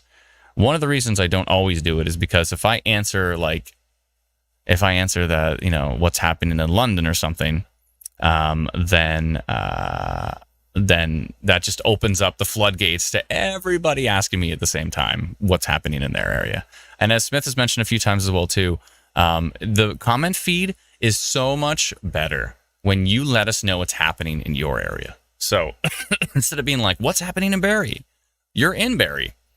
Tell us what's happening. If you're like, oh, it's getting dark in Barrie, or it's still clear, or the rain is torrential, or the winds are getting wild, all of this stuff is important. So when people scroll through the comment feed, they're not just seeing 1,000 questions directed at me of what's happening. They can actually see what people are experiencing in real time. It's like a live version of Ontario Storm Reports. It's great. So we really appreciate it when you let us know what you're experiencing, because coincidentally, you are where you're located. So you have ground truth that we don't have. So we appreciate it when you let us know. Maxine says, just saw a post someone in Hamilton got a tornado warning / watch. I believe it's only a tornado watch at this point in time. I have not seen a tornado warning issued for Hamilton. I don't think there's any tornado warnings in place at the moment. There's only tornado watches. Watch for a warning. It's the easy way to remember it. Watch for a warning. Watch usually comes first. Not this morning, but usually comes first. And then a warning typically comes after. Or sometimes it's like this morning where storm ramps up, gets really strong. Boom, there's a tornado warning. Confirmed tornado on the ground. Damage, flipped trains, damaged structures, hydro poles, trees, etc. Hopefully everybody stayed safe. And then Environment Canada says, okay, I think it's time. And they put a big watch in the area. Kind of thing. So that does happen at times. I think this morning it was a bit unexpected. A bit unexpected to see a tornado that early. We thought that there could be tornadoes in the morning, and that's why I posted that radar update and said, you know, with the morning storms, a tornado cannot be ruled out. So we gave a heads up for that, but yeah, that was pretty wild. There's suds. I was just talking about suds. I talked about suds. I was also on the Stormfront Freaks podcast again, and talked about you suds on there, and said how wonderful community members like yourself either tracking using Instant Weather Pro can help a lot, where you're giving us a heads up of stuff you see that we're not even paying attention to. Sud says, weird, Stormwatch downgraded that to a 2% tornado. Which one? Is it this one? Oh yeah, this went down to 2. See, Suds knows things before I even do. In fact, just follow Suds. I'm just gonna, Suds, you could just want to take over. I mean, you're pretty on the ball. So if you just want to go ahead and take over, we're gonna need to get Suds on our team at some point in time here. Suds is too good. I mean, Suds is basically on the team. Every single live stream, you're there helping, so we appreciate it. Jake says Toronto Pearson in active lightning likely will last a while. Significant delays in arrivals and departures. Thank you for that update. Courtney says, go get storm nuts and a glass of water. I have the storm nuts. They're there. Got my storm nuts. And I've got my water. So it's all good. I'll drink some water. I'm not hungry yet, though. I do intermittent fasting where I try not to eat after dinner, which is hard, but I try not to eat after dinner. And then I don't eat until lunch. And then I've read a lot of stuff. Supposedly that's good for it's not for everybody. So don't everybody go doing that. But, you might want to talk to your doctor and see if it's a good idea. I definitely, it helped me lose some pounds.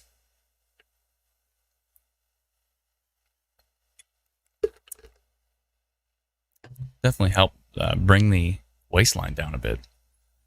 So that was cool. But supposedly it's really good for you in general. Just gives your body like time. Humans are typically not used to being hungry, but it's actually a thing that we used to do. We used to actually feel hunger. It's actually not a bad thing to be like, I'm kind of hungry. That's not a terrible thing. Let's see here. Oh, person in the mirror says, I have the Instant Weather free app and also subscribe to the text alerts as a backup. Yeah, we don't mention them, but it was like the first cool product that we really came out with. We initially launched an app called Tornado GPS, which had its problems, and we ended up sunsetting it and scrapping it. It was really cool. That was like the first ever 3D radar app that existed. It was pretty awesome. But it definitely was buggy and had some issues with servers and all this kind of stuff. It was our first attempt, and it didn't go so great. But what we did is we took all the revenue from from Tornado GPS, and we built our text message alert system, which is still going today. If you go to textmessagealerts.com, I think it's $4.49 a month, and therefore we text you alerts. And then if you want more details, you literally text back the word more, and then we send you the rest of the details. And it's really great because it doesn't require the internet. And that's useful because, sometimes you're traveling and you're in an area where all of a sudden your phone says like 3G and you can barely load a website.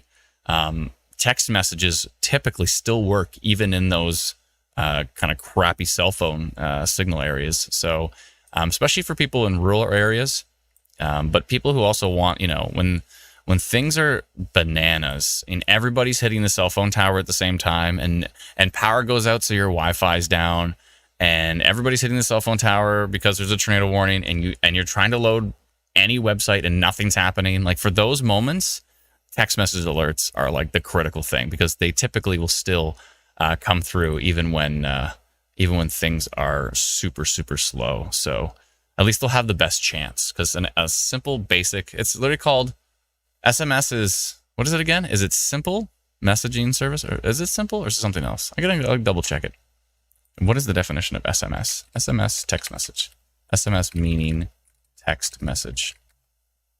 It's, short message service. So yeah, it's the most basic kind of message that can get through. And it's probably the most reliable or the least prone to kind of internet outages type of thing. So yeah, anyways, but if you go to textmessagealerts.com, you can subscribe to that. We've had that going since 2015.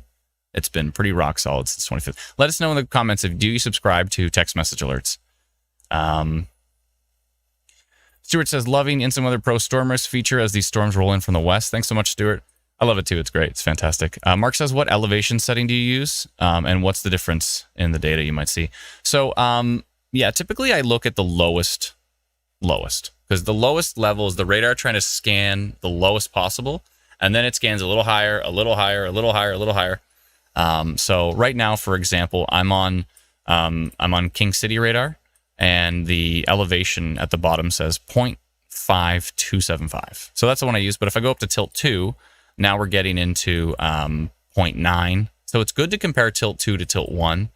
I usually go tilt 1, tilt 2. Sometimes if it's a really strong storm, or if I'm really trying to figure out if that rotation is being supported in the upper levels, I'll go to tilt 3 and tilt 4. But usually tilt 1 is what I'm looking at. And sometimes tilt 1 is noisy, so I'll go and check out tilt 2 as well. Yeah, and that's just what I like to do. Everybody's different, but it's good to look at different tilts to see. If you think something's rotation, if you think you're seeing some rotation and you go to tilt 2, and there's nothing there, that's sometimes an indication that maybe it's just noise, maybe it's outflow, maybe it's just convergence. It's, there's a few things there. I need to turn down this air conditioner because I'm freezing. Hold on. I'm leaning down to grab my remote so I can turn down the air conditioner. Why is... Every day's different. Sometimes I set this thing to like 21 Celsius and I'm boiling in here and it says it's like 27. And then today I set it to 23. It says 23, but I'm freezing. Put it up to 25. Okay. It changes day by day. I think I haven't done it yet, but I should probably load up VirtuWeather so we can take a look at these storms in 3D. Let me know in the comments if you'd like me to load up VirtuWeather and check out these storms in 3D here.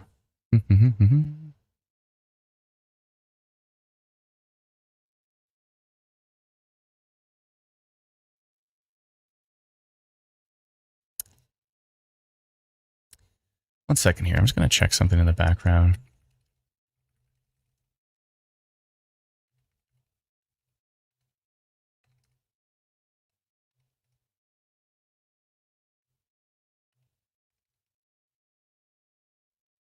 That was nice of DMats to put the link to in the Instant Weather app. Or just go to the App Store and search Instant Weather, and you'll see our little white and blue icon. So if you look at the very bottom, left of the screen, you see that white and blue icon that says IW. That's the icon for the app, so you'll be able to see that. I'm a bit concerned with flooding here for Mississauga area, east of Milton. There's just so much precipitation coming down, and these storms are moving slowly. So definitely a flooding risk with these storms, I would think. Vivian says the sun just came out in Elora. Well, that's good for Riverfest. Excellent.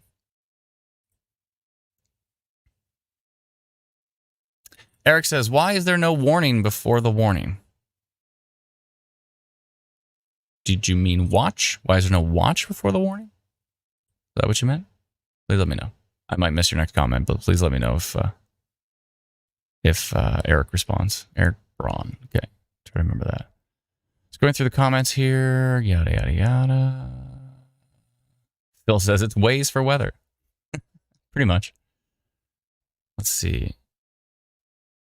Jeff says, ever thought about collaborating with ham radio operators who use CanWarn to report what they're seeing live? Yeah, I mean, that's fairly useful, especially if, the whole system goes down. Then ham would be a great way to communicate.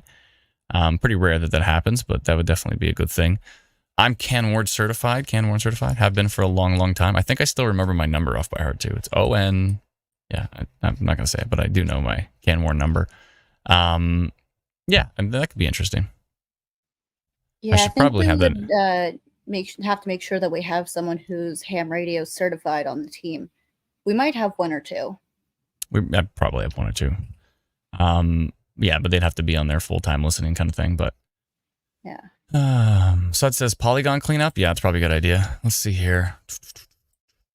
Probably get rid of this one for the original air minor rotation that I did a long time ago. That's probably a good one to scrap.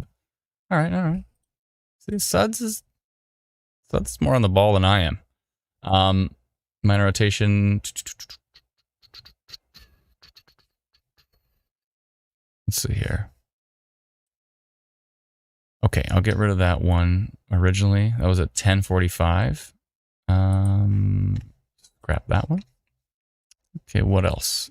This one? Yeah, I got to get rid of that Minto one for sure. Minor rotation storm near Minto. Yeah, I'm going to scrap that one. That storm looks like it has weakened quite a bit. Sometimes I think my cat gets on this desk and then just starts shaking its head, and just because every time I come to these screens randomly, there's these little spots. I don't know. It's like from saliva or something. I used to think my other cat did it, but maybe it was this cat. Maybe it was snacks. Anyways, what's going on here? We're up to 7% tornado risk again now on that Mississauga cell. Seems to be kicking it up a notch again. What else do we have? We have this one, but I think these storms have weakened. Yeah. And that was the rotation that went all the way up to Georgetown from Cambridge. I think I'm going to scrap that for now. You know what's going to happen if I scrap it, though, right? Getting superstitious here. As soon as I remove it, things are going to strengthen. Well, if that happens, I can always send out another notification. So there's always more polygons I can draw. I'm going to wait one frame with that one, though. I'll wait one frame with that. How long have we been live? We've been live for an hour and 35 minutes. Do I get to sit down yet? Should I sit down? All right, well, I'll wait for the comments. Should I sit down or should I keep standing? Which one? Connor says, I got Instant Weather Pro and it came in handy. My neighbors were in Tampa during Debbie. I was able to update them way before the weather team there. They were able to prepare before the storm hit. Awesome, Connor. That's great. Heather says, your posts were calm, so I didn't expect anything bad. Which posts? Because there was a post in the morning that said, an isolated tornado cannot be ruled out with the morning storms. And then I posted Environment Canada's forecast says tornado risk. And then we posted the severe thunderstorm warning that mentioned a tornado risk for the air storm. And then I notified minor rotation on that storm. And then we notified tornado reported. So, I mean, maybe it had a calm demeanor, but definitely relatively excited about the fact that there was a tornado. This is interesting. Ange says your app is not currently showing a tornado watch or warning for Hamilton. It just shows a severe thunderstorm watch. Oh, okay. Yeah, I wasn't sure if it extended to Hamilton or not. So, yeah, so I don't know why somebody said that they heard somebody say there was a tornado watch or warning for Hamilton, but so it turns out neither of those are true. Thank you for clarifying that, Ange. I appreciate it. Jeanette says Ottawa. Ottawa's good right now, but there's a risk potentially in Ottawa for tomorrow. I'm not sure if Eastern Ontario is going to be a problem today. It may be, but probably not. But the main risk is kind of around Georgian Bay and Lake Ontario. But tomorrow, Eastern Ontario has a tornado risk on Environment Canada's forecast map. So there's that.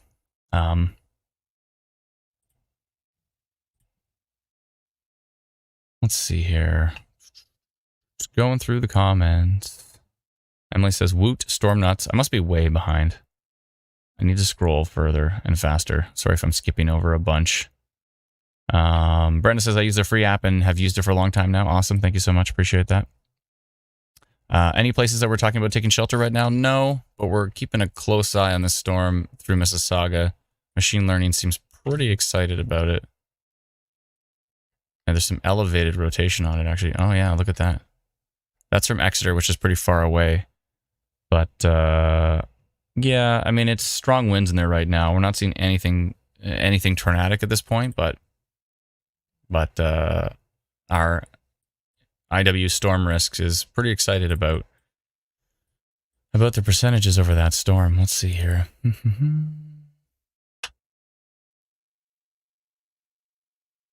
Christina says it looks like a hook on K-Buff in Mississauga. Yeah, a little bit, but there's not too much rotation supporting it right there. Georgia says quite windy in Fort Erie. Thank you very much. Appreciate it. Kenny says, just got a report from a friend in Ayr who said he lost his backyard and back of his house to the tornado. Oh my goodness. Oh my goodness. That is not good. I hope you're okay. I hope your friend's okay. That is horrifying. There's a video from inside the Home Hardware in Ayr. That's terrifying. Adrian, let us know where that video was. So we can take a peek at it. Send it to the Northern Tornadoes Project. Does your Instant Weather app have a widget that I can add to the home screen? Not yet. Widget has been on the list for a while, but then we got kind of distracted building Instant Weather Pro. But we do have a developer now who has experience with widgets. So that is on the list. It's not like the first thing that's going to happen, but is on the list. People have been begging us for a widget for years. So yes, we want to get it done. Hopefully 2025 is the widget year. So I know we're like in the middle of 2024 right now, but I think by next year, hopefully by next spring, we want to have a widget.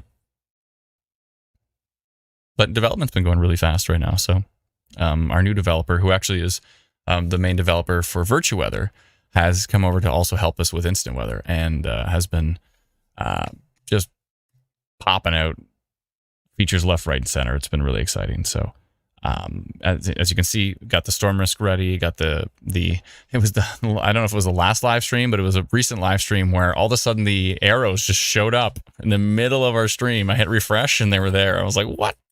I was so shocked. I was like, wow, there we go. Look at the lightning on this storm though, this Mississauga cell. And still 7% tornado risk on it, still 34% chance of severe wind on it. Let's go take a look at some of these other storms. This one's starting to kick it up a notch. This one west of Listowel, starting to pick it up here. And this storm up here near Priceville is starting to get interesting. There's a little something going on there. Tiny little baby hook. Where do you think you're going? Was that our Minto storm from before? I think it might have been, or at least it's very close to it. Oh boy. Is that from Exeter? Yeah, Exeter's is very excited about the upper levels of that storm. Exeter's really excited about this storm. King City, not as much, but yeah, that storm is definitely the one right now. Whoa, whoa, whoa, whoa, whoa, whoa, whoa. Okay. That Mississauga hook, someone was talking about earlier. Yeah. That Mississauga hook now has pretty strong rotation on US radar on that Mississauga hook right now. Do I have a polygon in this thing? I don't. I don't have a polygon on that part of it. Okay. All right. New polygon incoming. Let me do this quickly here because US radar just got real excited about that. Oh boy. And that hook is right basically in Mississauga and there's rotation on it here. So, oh boy. Okay, so I think it's right about there. And which way is it going? I think it's going to the northeast, as they all are. Oh, I got to plug this iPad in before it dies. So it's at 36% now. Oh, boy. Rotation right in Mississauga. I don't like the look of it here. That could be going into Toronto, maybe? Is it going right to the right? I don't like that. I don't like this. Oh, boy. Okay. Not great. Rotation in Mississauga on this storm right now. I don't like the look of it. Rotation detected on Buffalo is so excited about it. We've detected, I'm going to say focused rotation. Focused rotation on this storm in Mississauga, tracking to the east-northeast into Toronto. And the timing here is 12:58. And I'm sending that out to 9,000 people right now. Here we go. I don't like the look of this at all. I'm going to show you on US radar as soon as I get rid of this. I don't like the look of that at all. Oh boy. Okay, let me show you what I'm talking about here. What are we at? 8% tornado risk on it now. And if I go to Buffalo radar, you'll see exactly what I'm talking about here. So this part of the storm, which has a hook, and here's the rotation right here. I don't like the look of this at all. Right near Cooksville. Rotation near Cooksville, Mississauga Hospital area. Let's see here. Yep. I don't like it. I don't like that rotation right there. That concerns me. You'll see my polygon pop up pretty soon. If I just hit refresh, it'll pop up. If I hit F5 and refresh, and you'll see my polygon.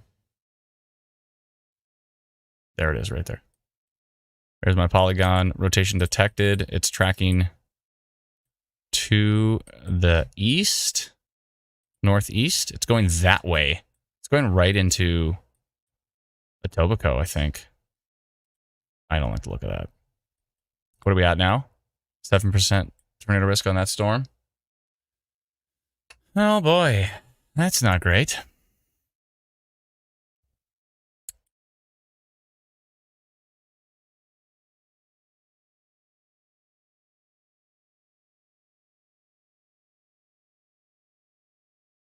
Man, this moves so fast. I can't get at any of these comments.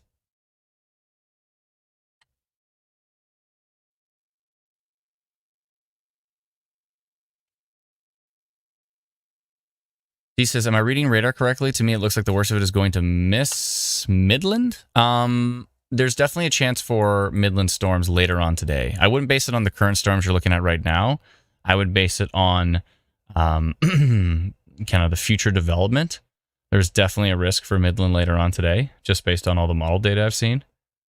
Don't like the storm over Mississauga.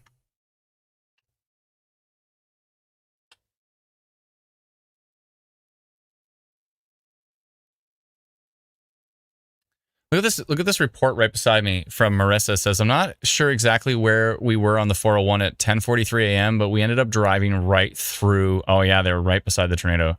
Driving right through it. Debris everywhere. The tornado had debris flying over the place.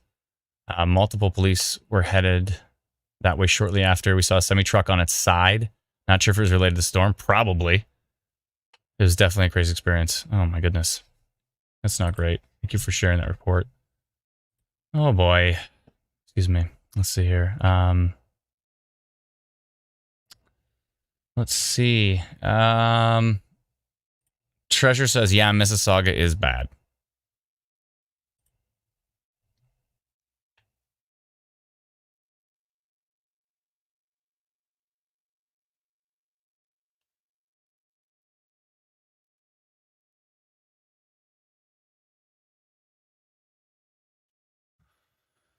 Oh boy, oh boy, oh boy. Okay, new radar update came in. Let's see if it maybe weakened a bit. Still kind of there. It's a little bit more broad now. It may have weakened a bit. It looks worse on it looks worse on King now though. This is a little disconnected from the hook. So you can see the hooks right here. And if I scroll over, you can see what I'm looking at like for inflow is a little disconnected. But there's a really strong signature. Look at tilt 2. 93 kilometers an hour, 102, 105. It's a little bit further from the storm here. Oh, I'm not on tilt 2 for reflectivity though.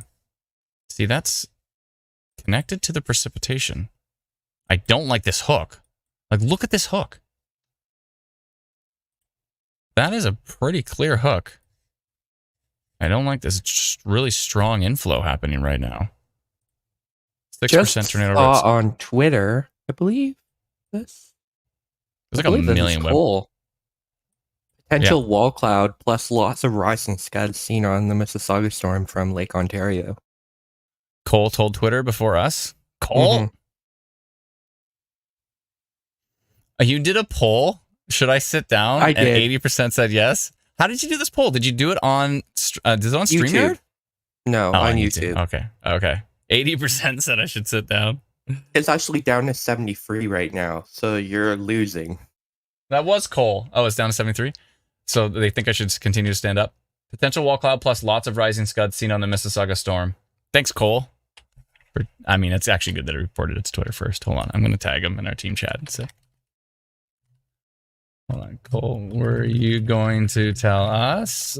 Maybe that's why he's so slow in sending us reports. He's got to put it on Twitter first. Yeah, especially when he sees stuff in our team chat and puts it on Twitter first before we do. I gave him a hard time for that one time. Let's see here. I'm like, okay, we're going to post this report. And then I look on Twitter and he already posted it on his personal account. I'm like, Cole? He's scooping us in our own team chat. In this case, he's actually reporting, so that's good. He's actually seeing something. Let's see here. Oh, boy.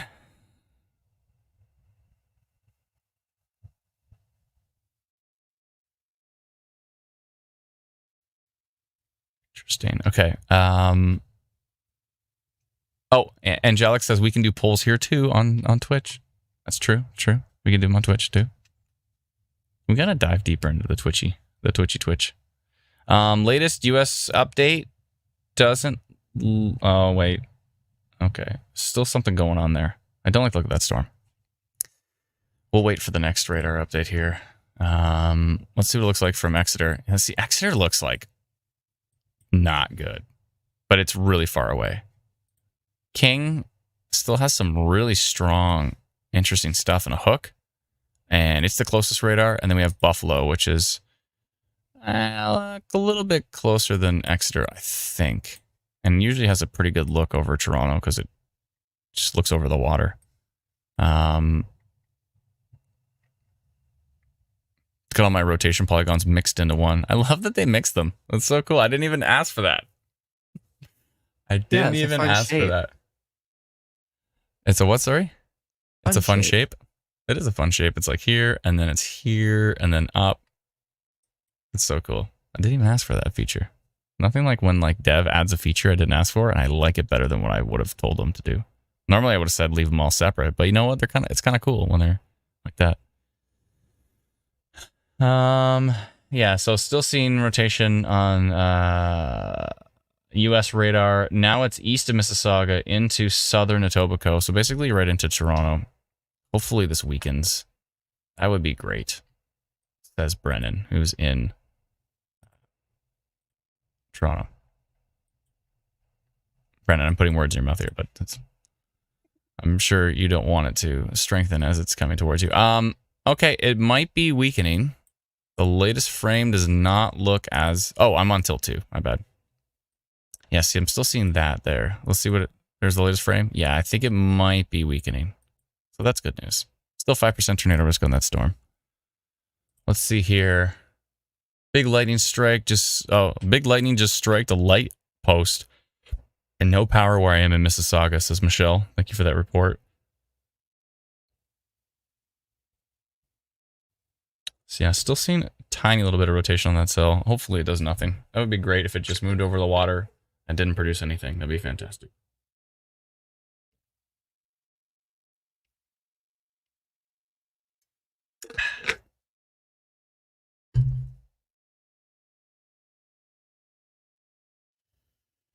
Oh boy, stretching it out. Everybody stretch it out. Let's go. We're all stretching. Everyone's stretching. Let's go. Come on, we all need to stretch it out. Let's go. Everybody. Stretch it out. Let me know in the comments if you stretched and how did it feel. Was it good? Was it a good stretch?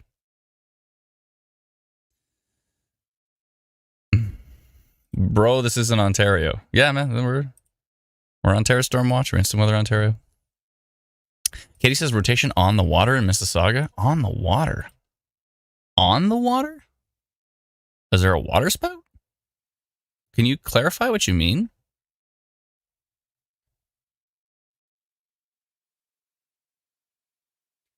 Ms. Esri says, I'm going to stand. I'm going to sit. Jody says, where did the train tip over? That would have been in air. AYR, air. Look at this storm. Quite interesting. I got to keep an eye on some of these other cells. I'm just so focused on the big one, but usually when there's a big... Ooh, what are you at now? 2% tornado risk on this little one? Oh, hello. Okay, I don't like to look at that. That's getting a notification right about now. And, oh, boy. Now, okay, it doesn't look as bad from King, but it looks really interesting from Exeter. And which way is it going? See the little sneaky little baby cell trying to sneak around while we're paying attention to something else. And it's heading northeast. So it's right near Irish Lake, west of Flesherton. And it's actually tracking to the northeast. I don't like it. You're getting a polygon. That's right. You're getting a polygon. Okay. Where do you think you're going, little one? It's just west of Flesherton. Northeast of Durham. And it's going to the north. Going up towards Thornbury, I think. Maybe up towards Collingwood. It's hard to say for sure. It's really moving north, which the storm arrow is not getting correctly, but you can really see that inflow right there. Yeah, and it's going north, So it's west of Flesherton, tracking to the northeast, so probably towards Thornbury. Okay. It could move in a different way, but I think that's the way it's going here. I'm going to extend my polygon a little bit to the west, so it maybe hits Meaford. My polygon should include Meaford as well too, but I'm going to go minor rotation detected on the storm west of Flesherton, tracking to the northeast, potentially towards Thornbury, etc. And then it's 110. Okay. And clickety, clickety, clackety, send to 3,800 people. All right. All right. Okay, I need to charge this iPad right now. Ooh, I got my own notification. Fancy. I need to charge this iPad. I have to go get a cable. I'll be right back. I just need to go grab a cable to charge this iPad. Do I have one over there? Oh, I do have one there. Is that one? That would work. In fact, is it going to reach? Hold on a sec. Let me see if I can make this reach. Give me 1 sec. I'm just going to hide my skull for a sec. I'll be back in, give me like 2 minutes. So I'll get this all set up. I'll be right back. But first, I will animate radar. Well, let me take a look at Mississauga first. Hold on. 9% now on that cell. Looking really interesting. Okay, and okay, I'm gonna just animate this. I'll be back in literally no time. Give me like 2 minutes and I'll be back. Okay, I'll just back that out a little bit. There we go. Looks like there's a storm in London at the moment, but it doesn't look too strong. Definitely, this is the strongest storm. You can tell by storm risk right now. And then there's that little storm heading up towards Thornbury that we just did minor rotation on. So I'll be back in literally 2 minutes. Just give me 1 second.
Okay. I am back. I am back. What is that report? Where'd my head go? Come back, head. Oh, there I am. Okay, and now I am sitting. That's nice. What is North York? Oh, okay, so that's that cell? Interesting. Interesting. Still, actually, US radar is starting to look a little bit stronger. Let's go see what, that's King. How does King look? It's a little messy. What's Tilt 2 doing? Yeah, King is not as concerning for me at this point, but US radar, 9% tornado risk on that cell. But US radar looks a little stronger. I do want to take a peek at that little, what's our little storm doing? Oh, it's up to 4% tornado risk now in that storm. That little Flesherton Markdale storm is up to 4%. That's a bit of an increase from where we were before. The storm arrow is clearly struggling, but we can see it's going that way. It'd be really cool. You know, it'd be awesome if I could actually like adjust the arrows. in real time. So if I'm just like watching radar, I can be like, that arrow's wrong. I click it and just move it to where it's supposed to be. But not like a feature like, oh, that could be a community feature. Correct the storm arrows in real time. But what if somebody decides to put the storm arrow this way? Why would somebody do that? I don't know. But it's gotta be careful for that. It's almost like maybe we could like put together a team of those who use IW Pro and we like vet them to help with storm arrow. If the storm arrow's off, like if it's pretty much on, then just leave it. Like, you know, these are pretty much on. But in rare cases, if it's completely out to lunch, like this one's saying it's going right. And it's clearly going north. So this would be a perfect example, like turning it that way. Would be cool. Whoa, where's that video from? A Keenan McCool. Speaking of which, supposedly, grandfather was adopted and his original name was McCool. So we found that out. So I'm actually Adam McCool, as opposed to Adam Skinner. Well, both of those names are cool, but wow, look at that's a nasty looking storm. Oh, that's Keelan Dundas. Oh, that's Toronto right now. Oh boy.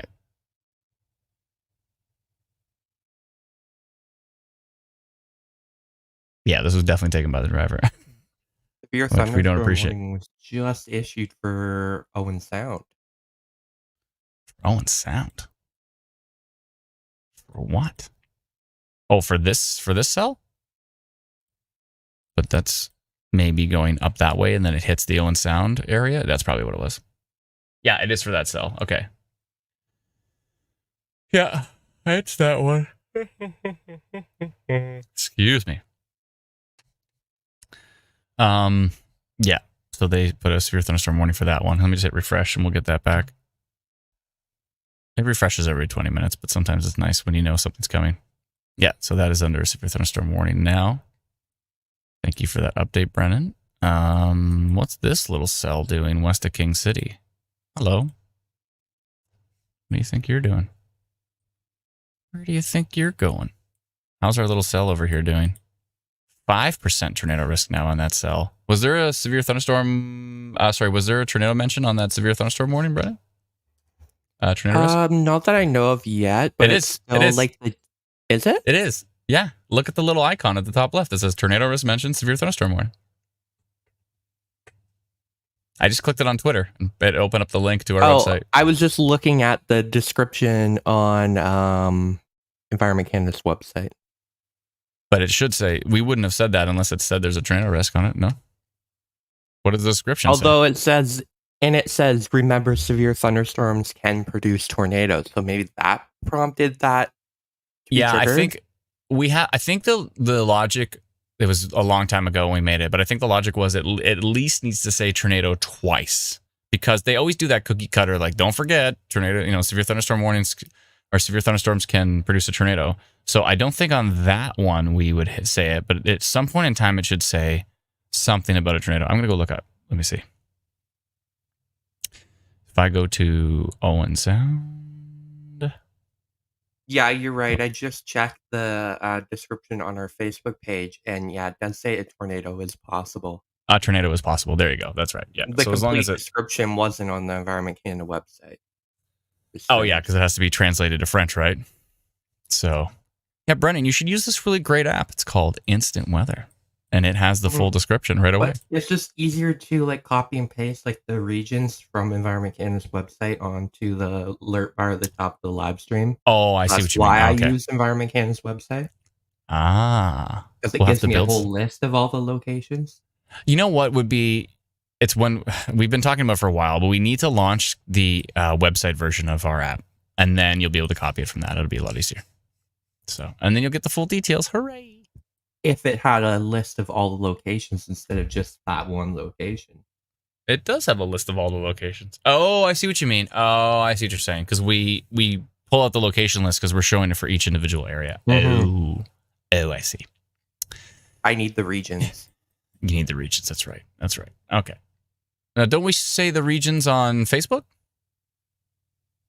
We do, but sometimes it can be hard to keep track of because there's like continued and then sometimes the ends are in the comments, so it's just easier to keep track of one list on Environment Canada's website. Okay, I see what you mean. That makes sense. All right, fair enough.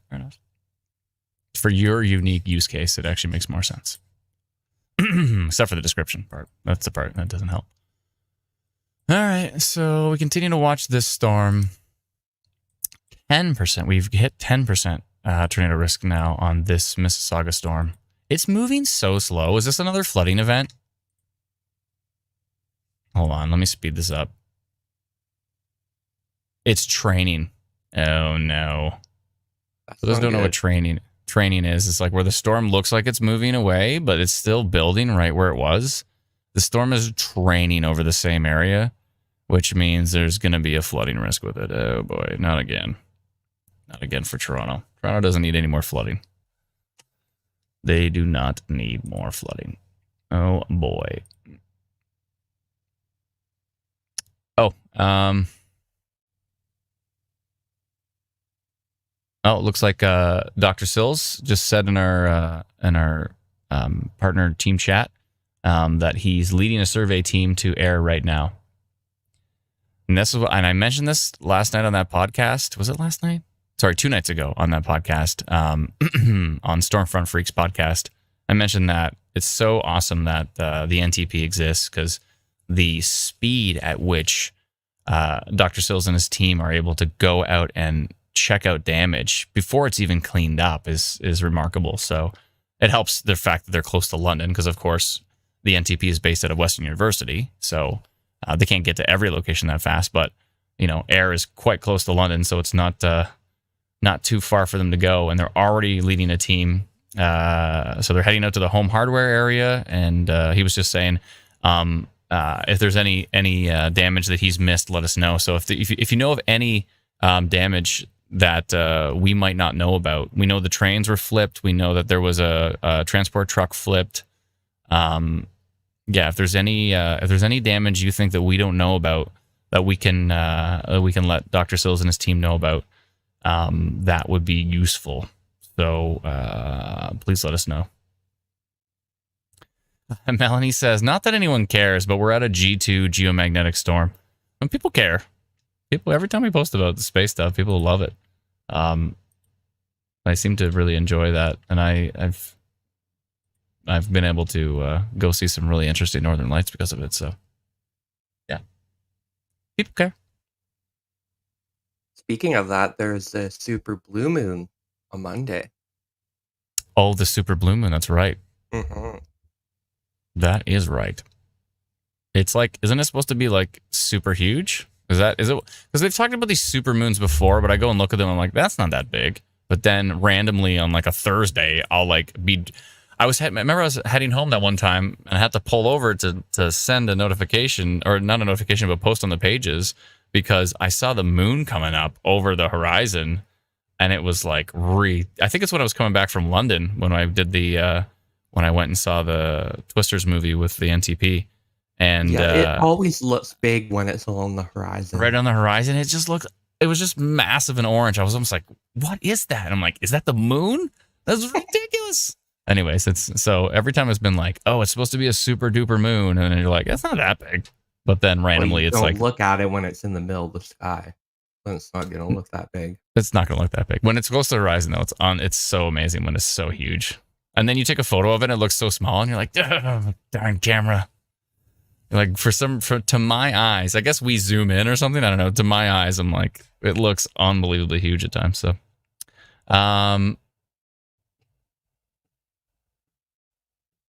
Glenn says, check out the tornado project from the University of Western Ontario. That's what we're talking about. We're talking about the Northern Tornadoes project from Western University. Yeah, that's literally what we're talking about.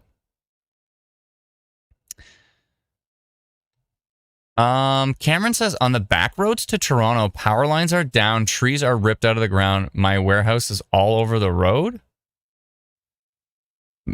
Really? And I'm going to be a little skeptical here and wonder if this is another one of our favorite trolls that likes to come in and let us know stuff. But maybe on the back roads to Toronto, power lines are down, trees are ripped out of the ground, and my warehouse is all over the road. Can you let us know any more details on that, Cameron truck with a blank profile image. I'm going to be a little skeptical just for a bit on that one, but there has been some rotation, so it's possible something did touch down. Cameron truck, if you could let us know. Cameron truck says, let me see 1 second. I'm trying to get my bike out of the road. Okay, Cameron, can you send us any photos to confirm your damage report? Very, very vague report. Back roads to Toronto. Everyone's like, what back roads? Which back roads are you referring to? It's not one of these garbage reports again. I mean, if it's a real report, then my apologies. But sometimes we get some... Oh, Cameron says Black Horse 9. What is Black Horse 9? Mary says Waterloo is reporting hydro poles down. Really? That's not good. Maybe they were talking about the air stuff? What? The secret Black Horse 9. Can anybody Google that? It doesn't sound like a real thing. Cameron says yes, sorry. Utah. Utah. Cameron says yes, sorry, hold on. Okay, Cameron, we're getting pretty doubtful of your report. Your warehouse is all over the road. Oh boy. Cameron, you're gonna need to send us a photo. Yes, hold on. Okay, we'll hold on. Oh, someone said, where is it? Black Horse Road and Highway 9. Oh, Black Horse Road and Highway 9. That's different. That's different. Maybe this is a real report. Sorry, I'm so skeptical lately because we've had these trolls that come on and it's just clearly garbage. But there is a theater called Black Horse at Highway 9 and west of 27. Oh yeah, the Black Horse Theater. I've been to that before. That one, says Cameron. Black Horse and Highway 9. Sorry, says Cameron. Sorry, Cameron. I'm just super skeptical. Can you please like Bolton area? That would be Bolton. That's, I don't know if you consider that a back road to Toronto. Bolton, I guess maybe. Yeah, I guess it's northwest of Toronto. Cameron, can you send us can you email us some pictures if you can, please? Hopefully everybody's okay. If that's a real report, then hopefully everybody's all right. Shannon says, Blackmore Theater on Highway 9. I'm in Tottenham, nothing here. Yeah, so Cameron, yeah, so if you could email us at help@instantweather.ca. So if you could email us some photos, we'd appreciate that so we can verify this report of yours. Help@instantweather.ca. We only want folks to use that email if it's a significant report. We don't want it for like, it's raining here kind of thing. But if you have like a damage report or something significant, of course, post it to Ontario Storm Reports on Facebook. But if you're not on Facebook and you want to get us that report, you can send it to help@instantweather.ca. But only critical reports, please. We don't need the inbox filled up with like, it's raining. Because that happens. I'm helping people out at the moment. Okay. We'll wait for your report there, Cameron. Again, I'm skeptical, but we'll see. Christina says spammer. Where? What do you mean, Cameron? This happens to us at times, so we'll see. We'll see if he's fake, says Christina. Probably, but we'll wait and see. There's been times before where I get so jaded and skeptical of reports sometimes that that I've like shrugged something off that was actually real. So let's just wait and see. 7% tornado risk still on this storm. It doesn't look too strong from Canadian radar right now, which is good. But let's take a look at our little storm up here that was heading up towards Thornbury. It looks a lot weaker, so that's good. That one is definitely weakened quite a bit. Let's see what the percentages are here. It's still at a 4%, but I think once it takes into account this latest radar data, I think it is...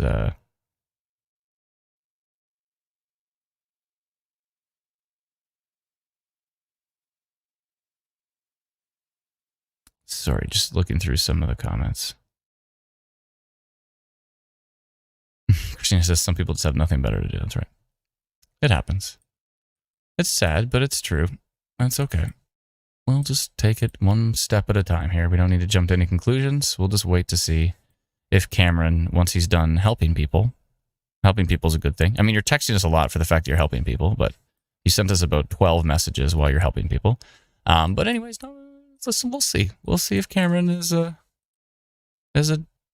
troll with a no profile picture YouTube account, which means it's probably a brand new YouTube account. But hey. Hey, now I'm you never know. Troll and I have no YouTube picture. That's fine. I'm just saying it's usually a good indication. But you know what? There's a lot of folks with no profile picture on their YouTube account. So let's see here. There's probably a lot of people that just create accounts so they could watch us. So true. That's fair.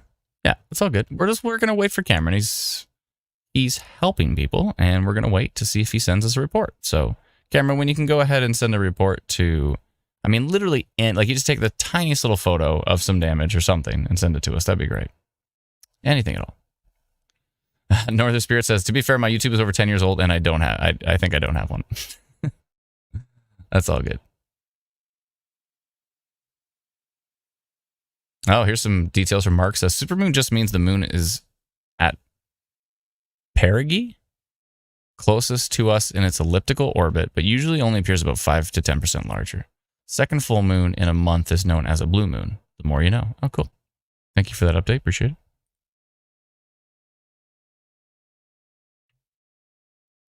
Mary says, CBC Kitchener reporting from regional police about down hydro pole.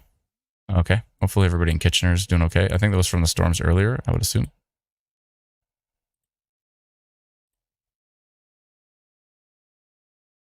Mm-hmm. What's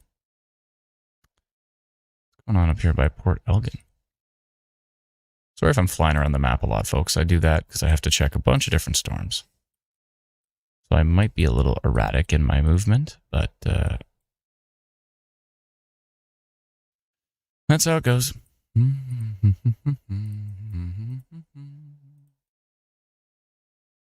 Yeah, the rotation on this GTA storm has definitely weakened, which is good.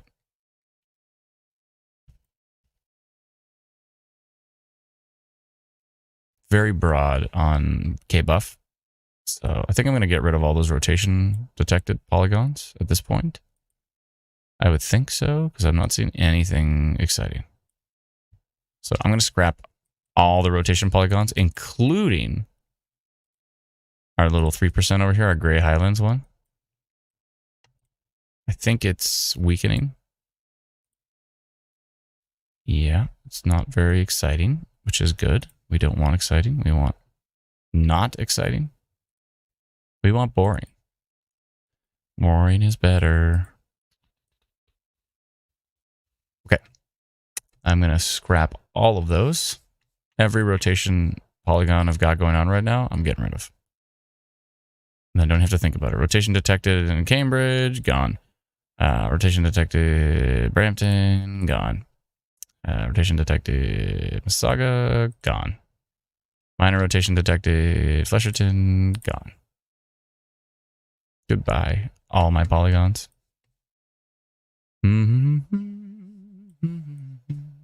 Break me off a piece of that Kit Kat volume. Do do do do do do do do do do do do. Has anybody heard from Cameron? Mike says that's where the expression "once in a blue moon" comes from. Ah, cool. Didn't even think about that.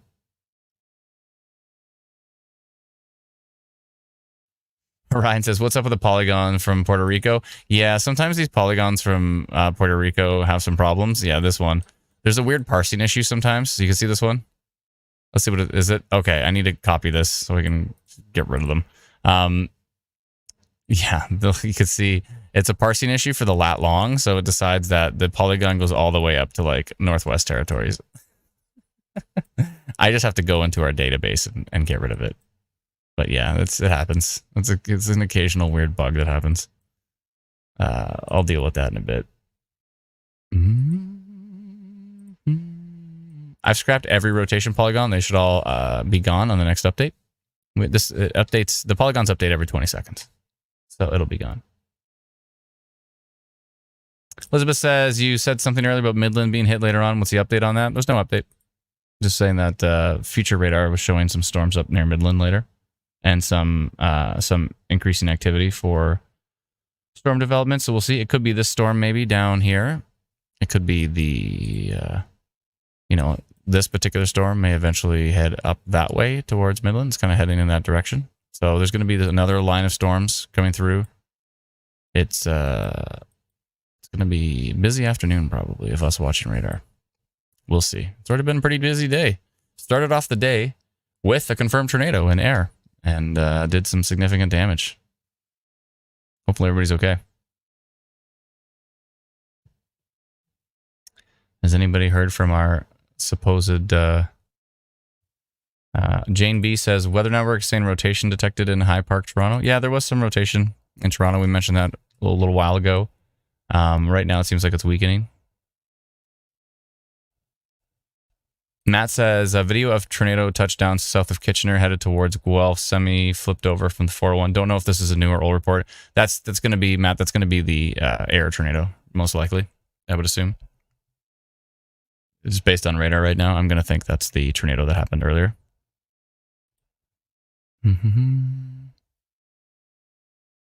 Brittany says, what does it show for tornado risk for Oshawa? It's going to be zippity doodah right now.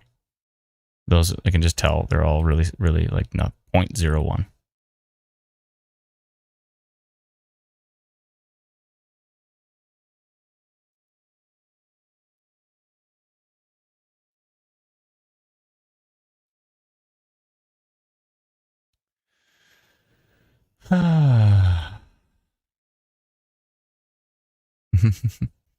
And Jack says, gotta love, we love boring. Boring is better on YouTube. Yeah, I mean, I'm talking about what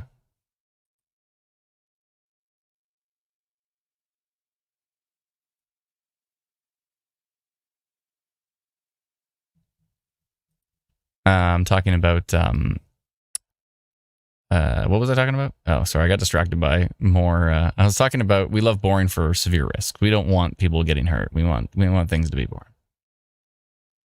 Chris says, are you an algorithm? I just had a kick up bar. No, I just watched some thing of like all these old commercials from like the 90s. And give me a break. Give me a break. Break me off a piece of that. Kick up bar.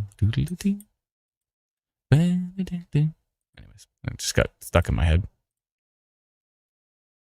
If you remember those old commercials. Can't get enough of that sugar crisp. Megan says, nah, I want a Kit Kat.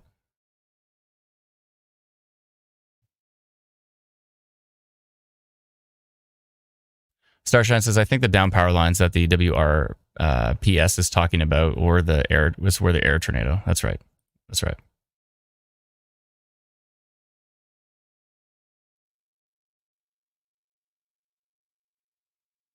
Marianne says planes are taking off from Pearson now. That's good. Whereas Air says Sergey, it's southwest of Kitchener. I think south or southwest. Rianne talked about Peterborough. Peterborough's fine right now.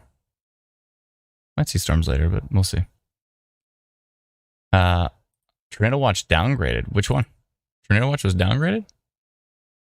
Maybe the ones in the southwest potentially. Lake Simcoe update says Sir Elton John. It's fine right now. Oh, Cameron says, sent a picture. I have to help get this semi out of the road. Okay, I'm gonna go take a look for Cameron's picture.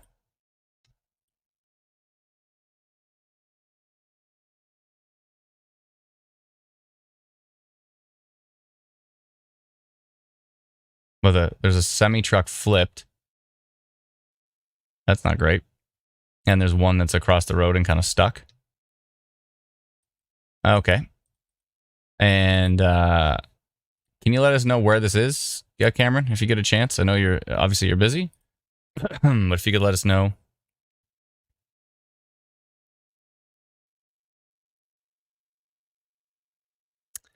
The name of the file irks me a bit.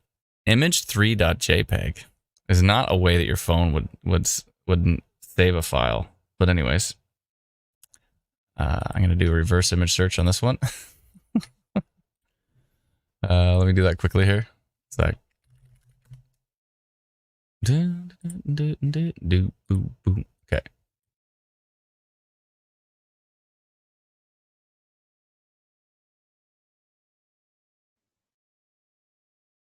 Just throwing this out there, that could have come off of an actual camera. It doesn't look like a pro cam. It looks more like a cell phone shot, but maybe. But off a camera, then onto a computer, then saved as JPEG 3 image. Like, I don't know. I'm thinking might be someone who has some older technology. Oh, maybe. It's true.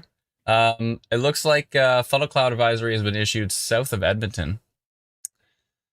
So there's that.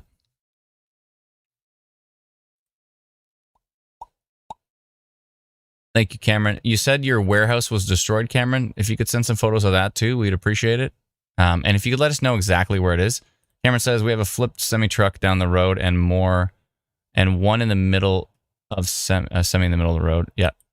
Yeah, no, I got that from the picture. Thank you. Appreciate it for sending it over. And you can tell us exactly where it is, where that happened. Excuse me.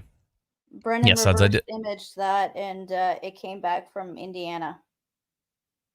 I reverse searched and I didn't find it. How did you do what? Where? Check team chat. How are you so good at this? Did you? Google is really good at reverse search.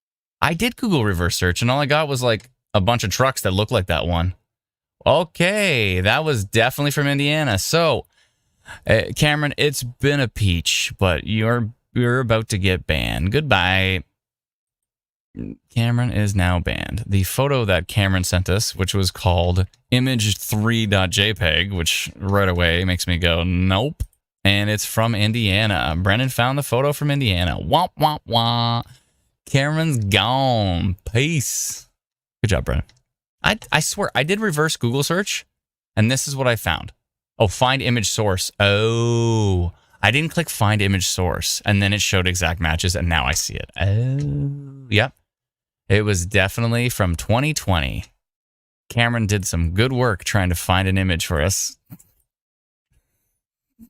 Maybe that's what he was doing to help.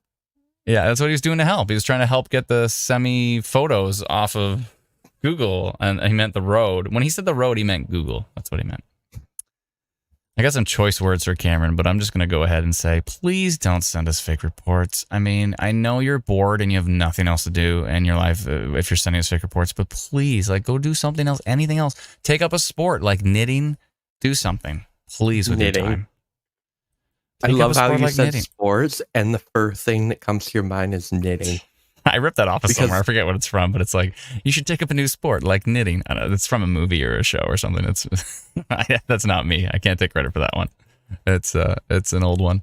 But yeah, no, please, honestly, you literally, is this what you want to do with your time? Is this what you want to do with your life? You've got some choices to make, Cameron. You need to look, and obviously your name's not Cameron, but you need to look in the mirror. You need to talk. You need to talk to your parents. You need to go play Fortnite or something. Go do something. Something. Please don't send us fake reports. You're going to get banned. We'll wait for that's obviously Cameron's probably the same person that sent us the previous fake reports, and we've banned their previous accounts. And we're going to have to ban some more accounts. Some storms coming up from Lake Erie right now, heading maybe up towards, yeah, it looks like it, heading right up towards Fort Erie, Crystal Beach area right now from the water here. I'm going to maybe do a polygon for severe thunderstorm, potential on those storms, because it looks like the winds are increasing on them. From Fubar. It's from Fubar? Oh, that's what it was from. Take up a new sport like knitting's from the movie Fubar. K44 says, I am now an athlete according to you. Competitive knitting.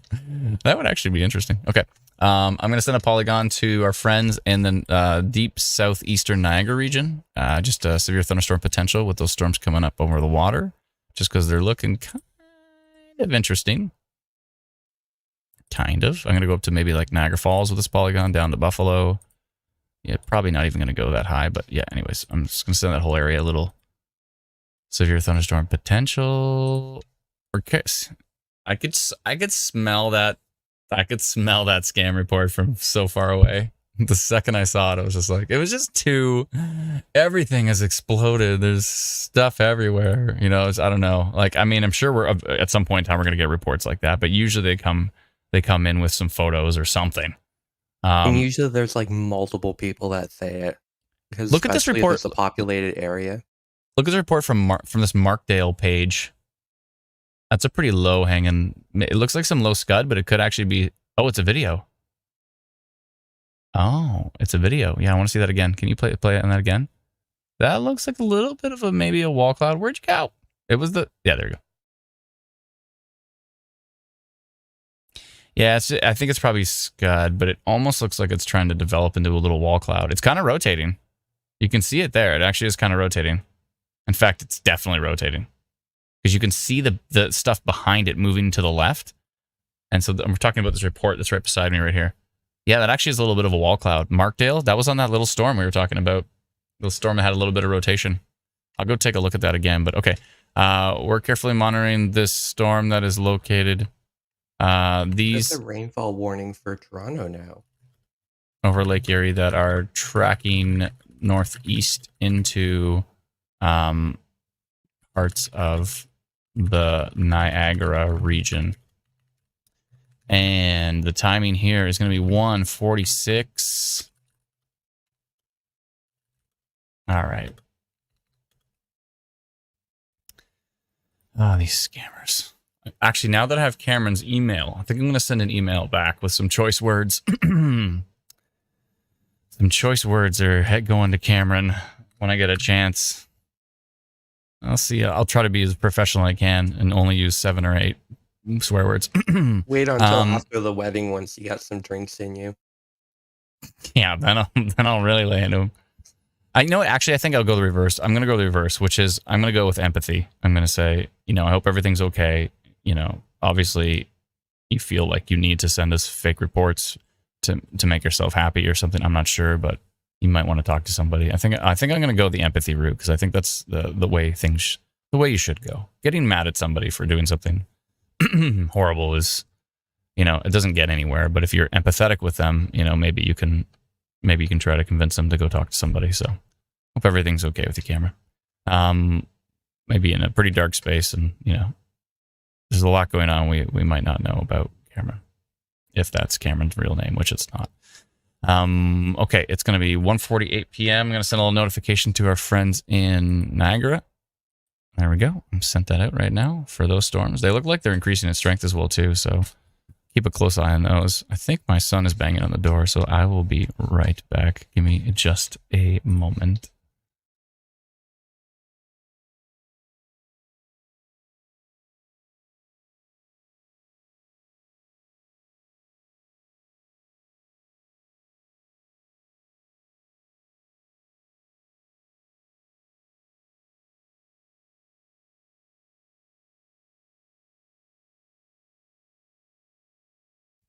Okay.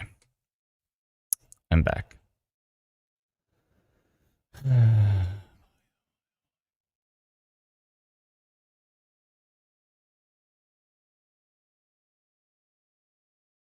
JC says, how does a viewer get comments shown on the live stream?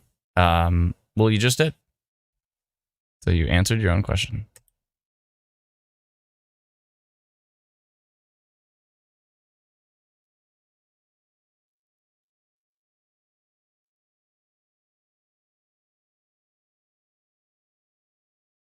Crystal Bloom says, Crystal, are you okay? I love that you pronounced that out. I probably pronounced it right. I think of all the places that I get wrong, I'm pretty sure I got that one right. I think we need Lana here to make sure you did the proper pronunciation. Yeah. She's probably... I think it was pretty solid. Was it pretty close? Yeah. Sarah says, Adam, drink some water. Thank you, Sarah. I appreciate that. Another blank YouTube profile. Is the false reporter making me drink water? It's fine. Yeah, keep drinking water. Oh boy. Oh boy.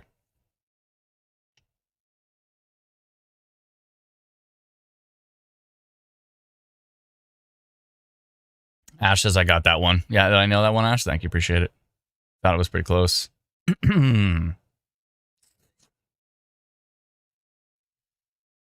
Big B says, why you focused on those storms in Lake Erie? Oh, well, because they look pretty interesting. So that's why I'm paying attention to them. That's all I got.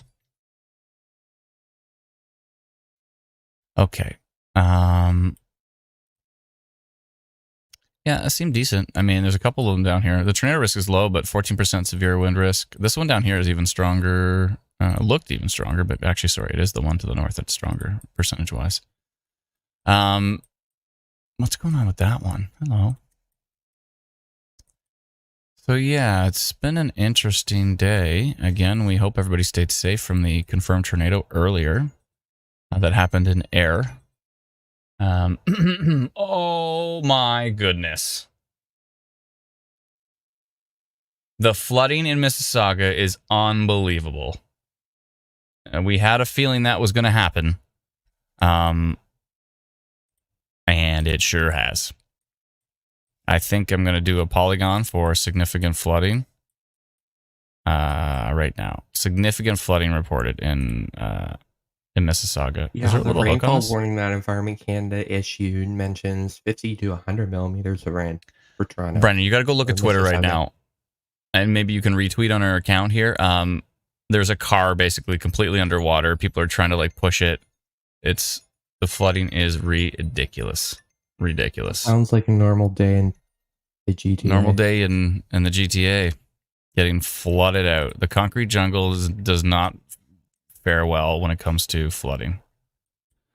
It does not. It's really, really bad flooding. Oh my goodness. I hope everybody's staying safe. It's in Mississauga. Remember, turn around, don't drown. If you see a road washed out, if you see a road covered in water, it could be washed out underneath, is my point. I think there's more fatalities in the U.S. from flooding than anything else, weather-wise. Maybe not anything else. I mean, like heart disease and stuff, but like, yeah. But flooding by far causes the most fatalities in the U.S. I don't know what the numbers are in Canada, but if you see roads flooded, please don't try to drive through them. Turn around, don't drown. That's why that thing exists. Turn around, don't drown, because you don't know what's underneath. You don't know if the road's washed out underneath it. You don't know what's going to happen. You don't know if your car is going to stall, and then you're just going to go floating down this new river that has been created. Please be safe when it comes to water stuff. Yeah, water stuff. That's right. Technical terms here. Please be safe when it comes to flooding. It is not great. Okay, I'm going to, I think it's probably a good idea if I do a polygon for Mississauga, just based on those reports, because they look significant. I'll just do significant flooding reported. I'll probably do it across the GTA because of that storm, just like not moving. I'm going to do a polygon across the GTA, just letting folks know that there is okay. Your thunderstorm warning was just issued for Niagara Falls. Oh, makes sense. Yeah, with that storm coming up. Cool. Significant flooding reported. Significant flooding reported. Okay. I don't even have a pre-made thing for this. I'm just going to go ahead and... Significant flooding has been reported in Mississauga, and with this slow-moving thunderstorm, it is possible that more flooding will occur across parts of Toronto and the GTA. Turn around. Don't drown. When it comes to a flooded road, please remember, turn around, don't drown. Okay, and the timing here is 1:54. Okay.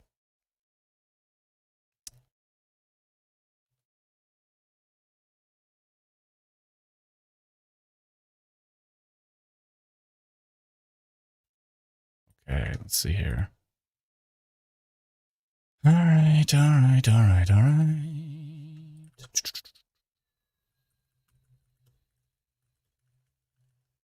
Significant flooding reported, and it's 1:55 now. Okay, and I'm going to send that notification to 15,000 people across Toronto.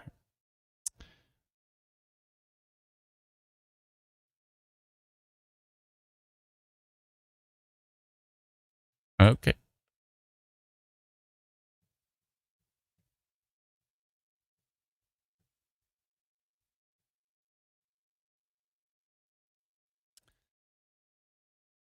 Okay. That's not great. Hopefully everybody's staying safe. Radar, and it's estimating about 50 to 75 millimeters so far that has fallen in that area. Ah.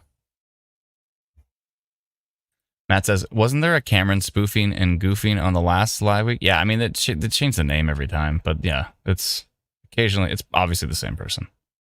There's not a swath of people that are trying to do that kind of stuff. It's very rare that it happens, so it's probably the same person over and over again. I'm sure they're back in the comments now as somebody else.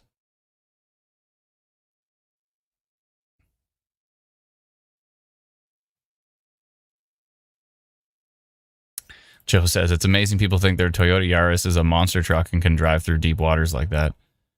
Yeah, I mean, even a monster truck is not, even if you have a giant truck with big tires, it's still not a great idea. Oh, there's a picture of the home hardware right there in air from the tornado damage. Looks like it took out a chunk of the roof, did some damage outside as well too. And again, we had that one report of someone saying that the person's backyard was like gone. Their backyard was gone. That doesn't sound good. And a chunk and some of the back of their house was destroyed as well too. Oh boy. That's not great. Folks saying the big storms in Trenton. Let me hold on a second here. All right, let me move this out of the way and go back to, what's my inbox saying? How come I don't have an inbox anywhere? I need more screen real estate. Oh, I know where to put it. I still love that Windows does it's so great that Windows has the thing where if you grab a window and you pull it to the top of your screen, it's like, do you want to make it to the bottom right corner? Like, where do you want to position this? It's so useful. No, I didn't want that there. Oh, darn it. Yes, that there, and then this one here. Perfect. Okay, cool. All right, so now I've got my inbox there. Okay, good. Sweet. Okay.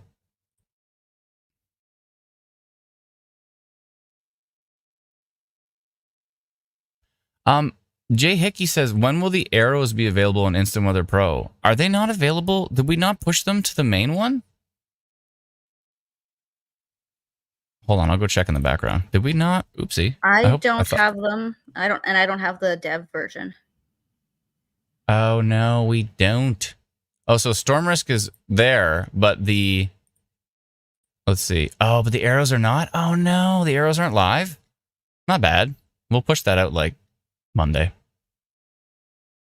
A little bit of rotation on that Mississauga storm from the US radar. Let me see here. Right here on this kind of hook here, there's a little bit of rotation from the Buffalo radar. So we go to Buffalo radar and we look at this part of the storm. You can see there's a little something going on here. Oh, the arrows aren't available yet? Sorry, my bad. My bad. Forgot to push those. Push those live. I'm using the dev version, so I get to see all the new updates. I didn't realize that wasn't live. So the answer is like Monday. Monday night. Excuse me.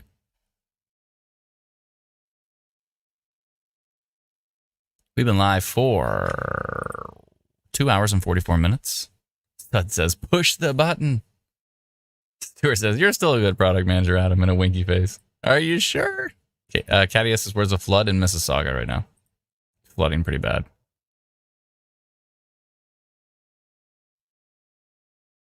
Woodstock, please, says Shannon. Woodstock.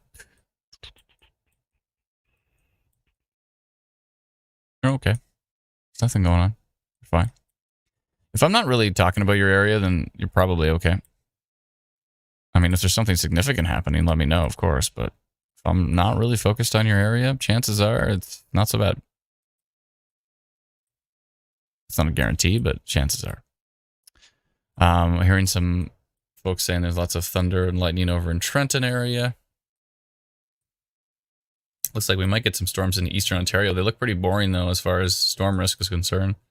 Only a 2% chance of severe storms with those.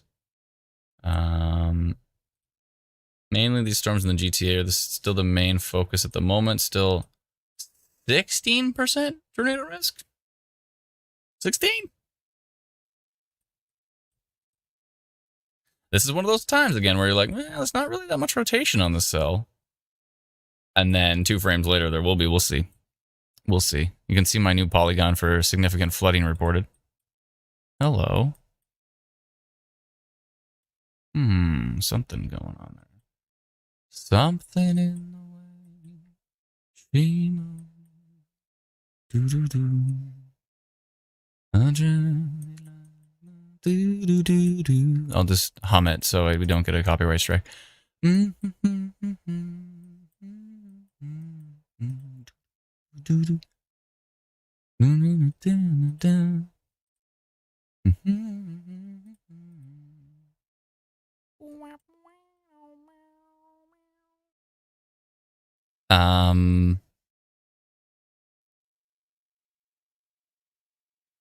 something going on here. Parking garage flooded. YYZ. And so it begins. Lots of precipitation happening downtown Toronto right now. These training storms. Yeah, these are training. So this is perfect example of training. You see, there's just more development happening in behind the storms. It seems like they're moving out of the area, but they just never go away. That's when you have training storms, and that's when you start to see some big time flooding, especially when you have the concrete jungle. So that's not good. That's not great. Oh boy. JC says, apparently the severe thunderstorm warning for Etobicoke has ended. Really? Has? That's correct. Okay. They ended all, like, the only warnings that are still in effect are for, like, York Region, Durham. There's a rainfall warning, though, right? Okay, they do have a flood warning. There is a rainfall warning, yes. Good. Well, that makes sense. I think that's how they should... There's been so many times where they use the severe thunderstorm warning just for flooding, but I think they should just use the rainfall warning for flooding. I think that makes way more sense. They should have a flooding advisory for flooding and save severe thunderstorm warning stuff for when it's doing damaging wind gusts and large hail and that type of thing. I think that makes way more sense. It's going through the comments.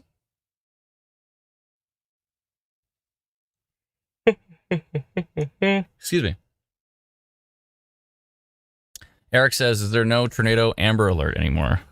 It's adorable how people call them amber alerts, but it makes sense because that's what you're referring to has it hit our cell phone kind of thing. No, there hasn't been a tornado warning for quite a while, since this morning. Miss Esri says, my cat is still trying to get me to nap.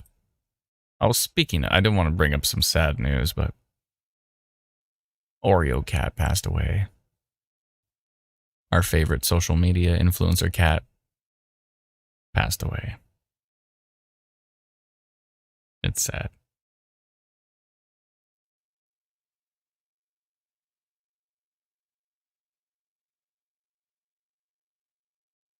Ryan says, I'll tell my cousin to stop sending you emails. He called me crying. I'm so sorry. Who? You're talking about the spammer from before?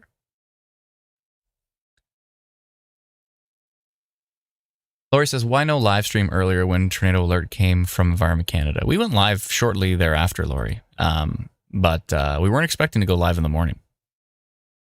We can't just instantly go live. I was lying in bed. Brennan was asleep.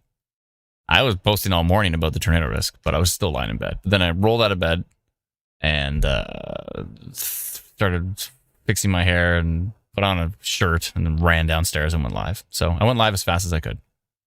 But we can't just magically go live at all times. Is that a CC drop? Something's going on with that storm moving into Etobicoke. I might go minor rotation on it because it's looking interesting.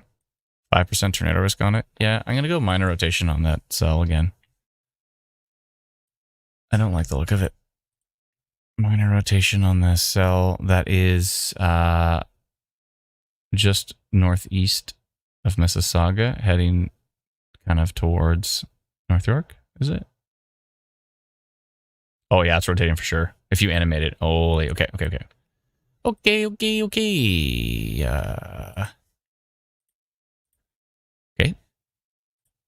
Let's do a little polygon here on that one.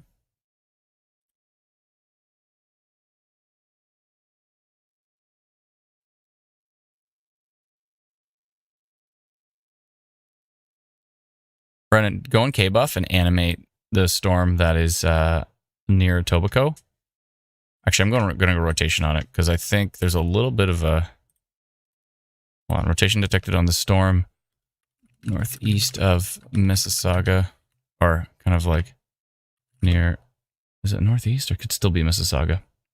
I'll just say storm near Mississauga, tracking to the northeast towards Etobicoke.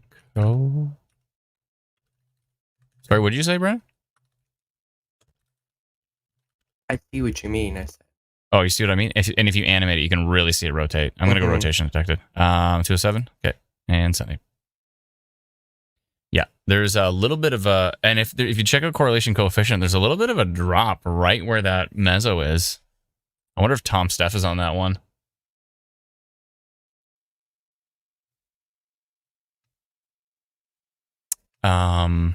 Let me show you what I'm talking about here.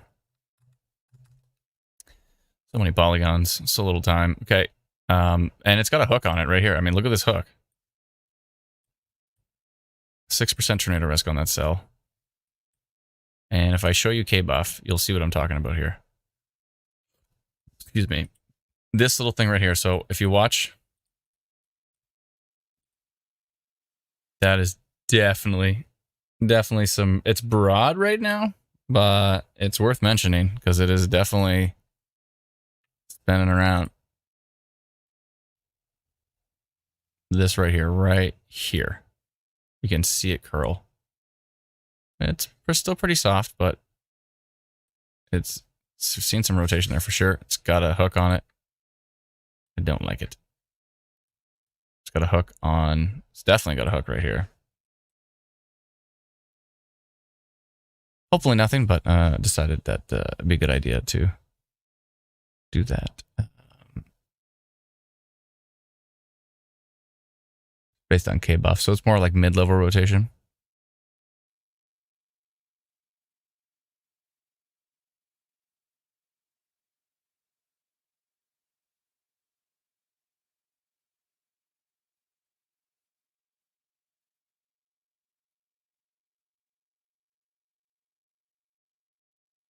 Everybody's sad about Oreo Cat. Yeah, that's sad.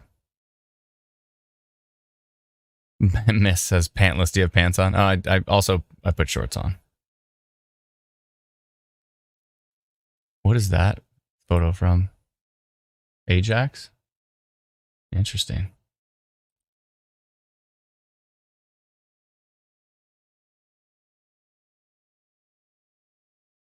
Amanda says Air.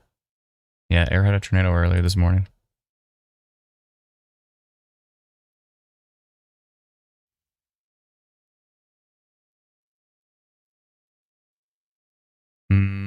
Looks even stronger on the latest update now. It is definitely rotating. I don't like the look of it.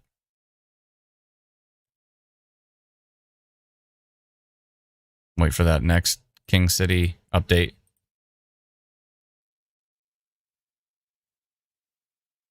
Yeah, it definitely increased. Now we have winds at 66.6. Uh-oh. You can see it's tightening up right here. This rotation is definitely tightening up. Going into Etobicoke Center, York Southweston, Delray Weston area.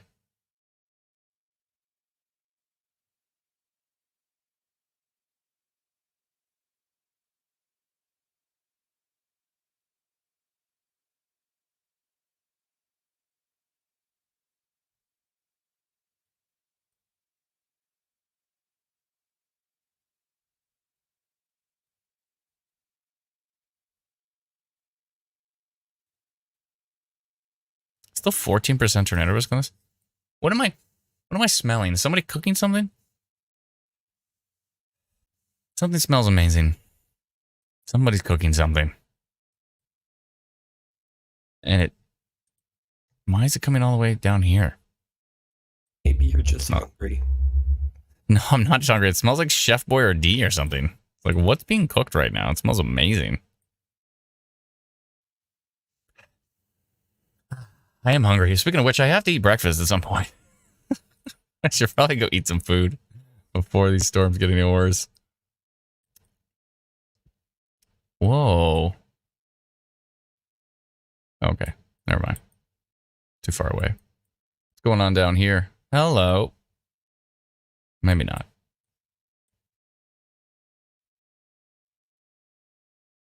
A little bit of a wind risk on that storm heading into Niagara region right now. I'm not seeing much tornado risk on it at this point in time, but stranger things have happened. Smells so nice. It smells like literally like someone made a bowl of Chef Boyardee. Okay, we got a new radar update. I'm gonna wait for this next radar update, and then I'm gonna go eat some toast.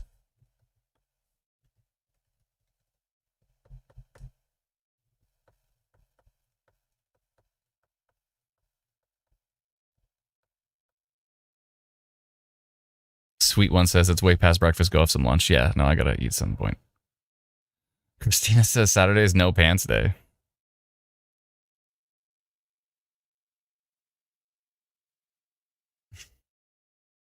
For the kiddo, maybe? Yeah, maybe. I don't know. Michael says toast. What do you mean toast? Toasted peanut butter? It's like my glory. It's good. That's the best. Toast and jam. Remember, Brendan, when you posted that photo of like what an actual reasonable serving of peanut butter should be? And it was like the size of like the tip of your thumb. It was bad. And okay, that's question. When you do toast with peanut butter, do you put butter on it first? No, my grandma used to do that for me though, but I'm not. That's the way I do it because it softens up the bread just enough so that peanut butter just glides on. Oh, it's perfect. Oh boy, this hook is. Uh-oh. I do butter the bread if I have jam though. That's a must. I mean, it obviously is going to taste better if you just put butter on it. You just add butter to it, but everything tastes better with butter.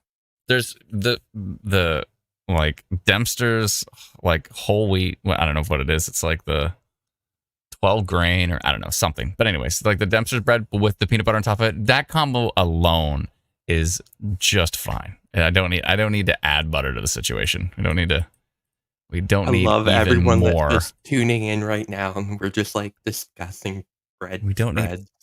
I just from a personal standpoint, I don't need to add any more lard to the situation. I'm good just as is. Let's see here. Okay, the tornado risk on this Ajax storm is starting to dial it down a bit, but it's kind of turned into a little bit of a bow here. So there's a damaging wind risk with this one, although velocity looks pretty boring. So we'll see what it does over time. But it's got that bowing look to it, which is not great. The hook echo and Etobicoke. The rotation from Canadian radar is very weak, but the mid-level rotation from the U.S. radar has been quite prevalent and continues here. You can really see it as we animate it. You can see it right here from Mississauga. Watch as I go up. You can actually see it rotating. Yeah, you can see it turning. And it's got something going on here, but it's kind of mixing in with another storm, so hopefully that mitigates. Karen says, why butter is used is to put a protective layer of moisture between the bread and the filling. Example, cheese keeps both fresh, I think you're saying, but doesn't really do anything for peanut butter. Enjoy. Yeah, trying to keep your cheese safe. I understand. Sounds like something Big Butter would want to say. Big Butter. Karen, do you work for the butter companies? Please let us know. Please disclose your butter affiliation.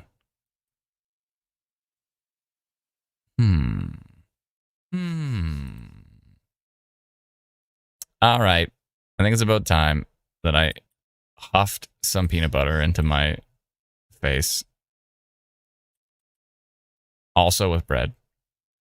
Okay, I'm going to bring my radar up with me on this Etobicoke store. I'm going to be watching it closely, and the rest of the storms as well, too. Whoa. What is this? Brennan, sorry, I almost called you. Brennan, come to Twitter and look at OnStorm and look at the most recent tweet. And tell me that's not a wall cloud that's like touching the ground. That doesn't look like Scud to me. That looks like a wall cloud. Really, really low hanging wall cloud. It's by Maddie. Maddie 2. Yeah, I see that. Look at the right side of it. That is, I don't think that's Scud. That looks like a rotating wall cloud. And he said big lowering west of St. Clair and Kiel, Toronto, which is basically probably this hooking storm right here. I think it's got a really low hang. Yeah, it's got a really low hanging wall cloud. I don't like the look of that at all. That photo's wild. Oh boy, can you retweet that? If you are on Twitter or X, come over to give us a follow at, or just go search for Instant Weather Ontario. Give us a follow. Brendan's going to retweet that photo. You'll be able to see that photo we're talking about there. Yeah, there's a hook and rotation on that storm. I mean, it's rotating. It's got a hook right here, and we've got a report of really low hanging wall cloud on that one. Velocity's not too strong, so maybe it's not rotating that fast. But, oh boy. Oh boy. Excuse me.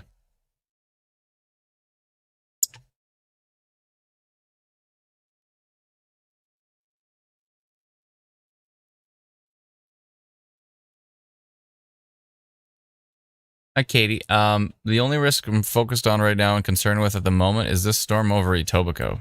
I'm not seeing anything too significant anywhere else at the moment.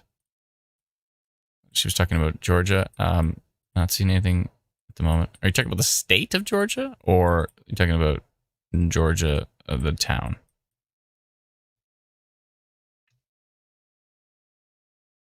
Because if you're talking about Georgia, the state, yeah, we don't cover the U.S. right now on these streams, but oh, you're talking about the state. Yeah, I would go take a look at. There's a few great streamers in the states. Max Velocity, Evan Freiberger is great.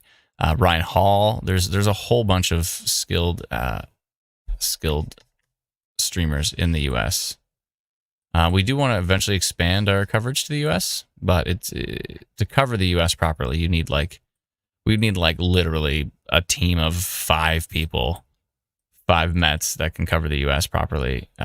So that's a development we'll be working on eventually if we can get to that level. But for right now, we cover Canada on our streams.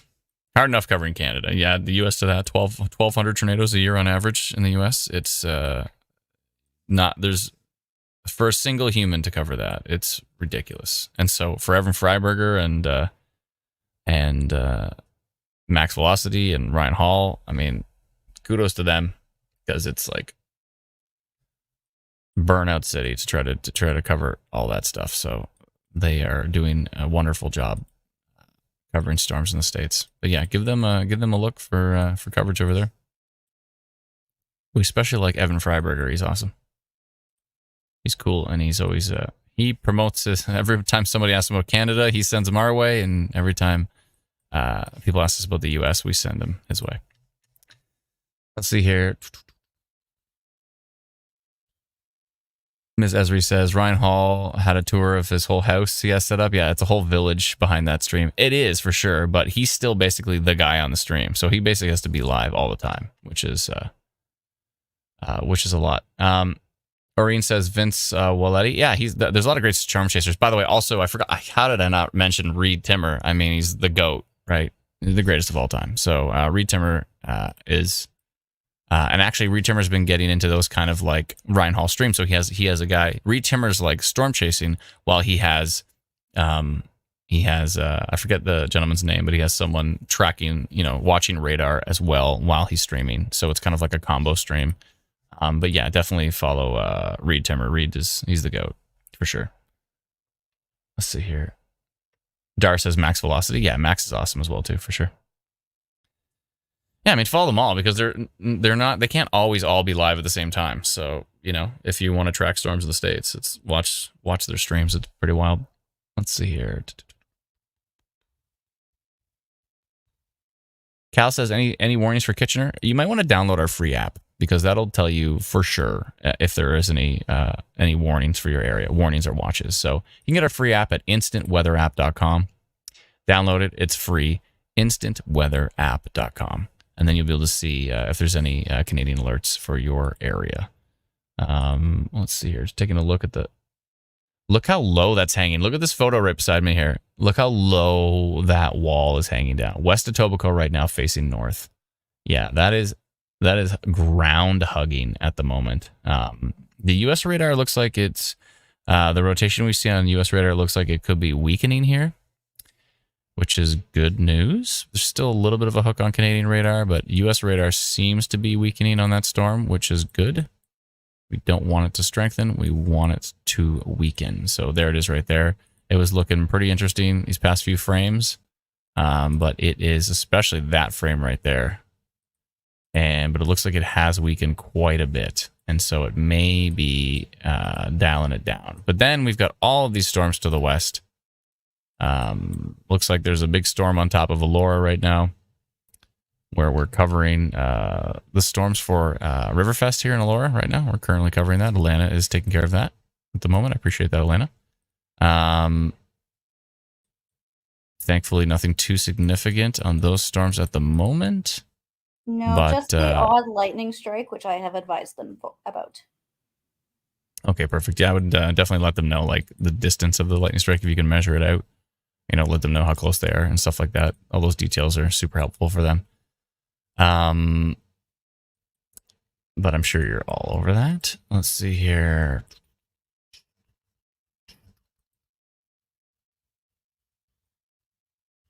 Okay. I think it's the perfect time. Probably not, but I think it's the perfect time for me to go eat some toast because I haven't had any food today, and it is 2:23.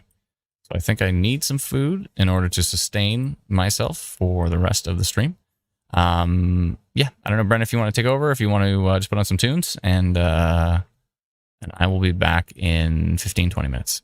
But I will definitely be watching radar in the meantime, and if anything gets significant, I will throw my toast in the air and run downstairs as fast as I can. So, yeah. Brendan, are you here by any chance? Right there? Brendan? Hello? I'm here. But I'll put up the radar.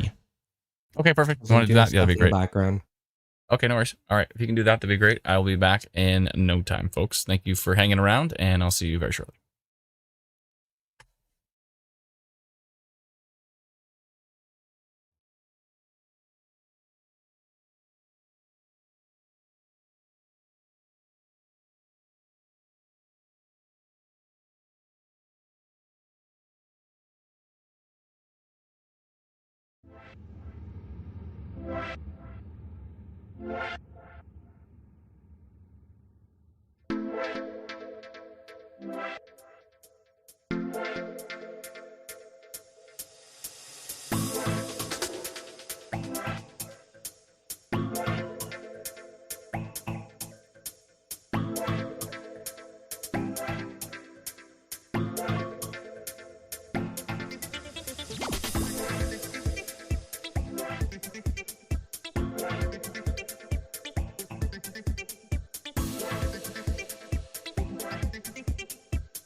Hey,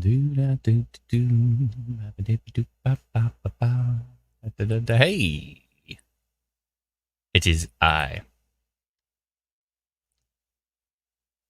So, Adam, I got a message from our friend at Ontario's Most Haunted. He's put together a little song for us. I will share in one of our team chats for you to take a listen to. Oh, he wrote a song for us? Yeah.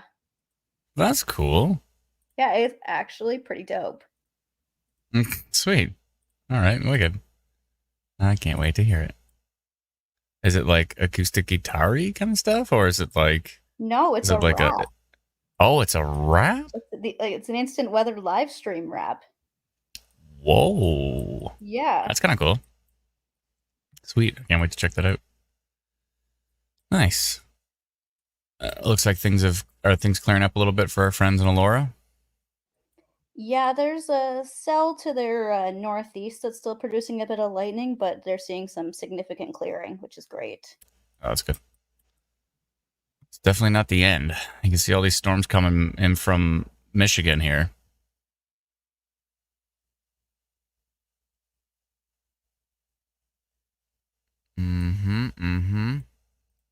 So there's that. Okay. Hopefully everybody stayed safe today with the tornado this morning. That was not great. I don't think we've heard of any significant injuries, but sometimes we don't hear about those until later on. Well, the Waterloo Regional was saying that there were no reported injuries, so that's always a good start. That's a good start. Yeah, they would know if anyone required medical attention. Yeah, that's a really good start. So, does that look like a pretty strong little tornado? I mean, to do all that damage, tearing roofs off, flipping trains. Those are some pretty big damage indicators. So I don't know if there specifically is a damage indicator for flipping a train, but I don't doubt it. There probably is. I'm gonna look into that. Yeah, and the damage indicators, I think I'm not sure if they're exactly the same, but I think they might be different for Canada than they are for the US, but you might be able to find that. I mean, it's basically just ask Dave, he'll know for sure. But I know he's a touch busy at the moment. He's leading the team out to... going on with those Owen Sound storms. I've seen it both on King and Brett. It's like a little bit of minor signs. This thing? If you animate it.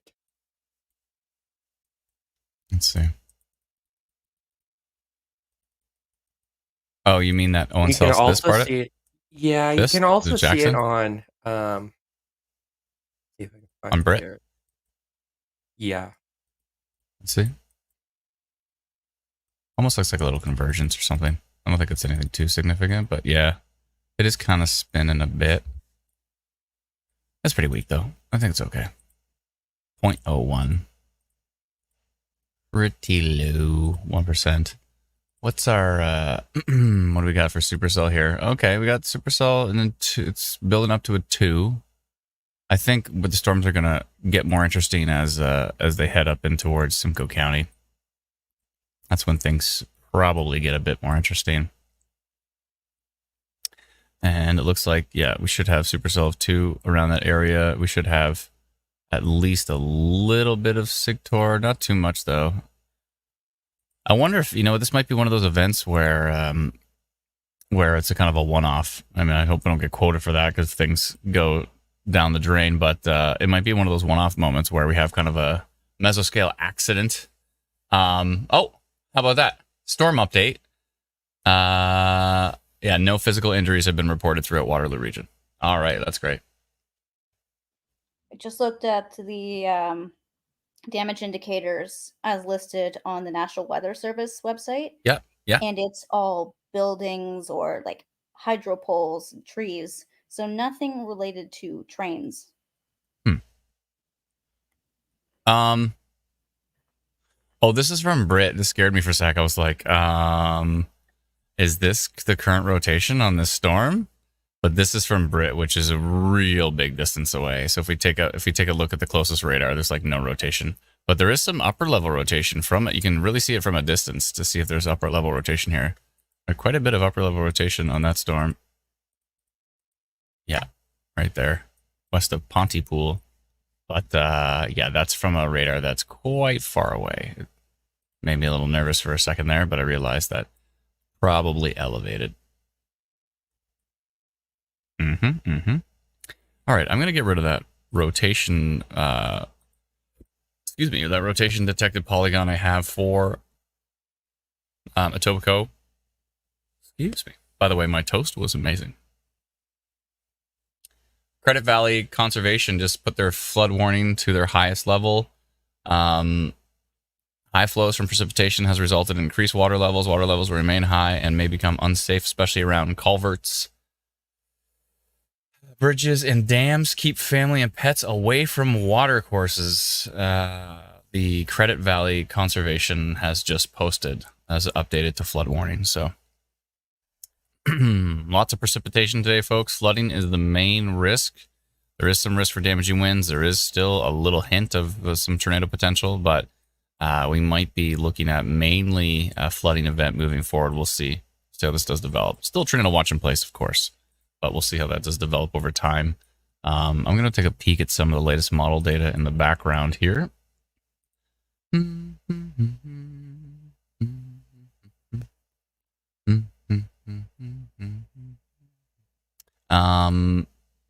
What is this video?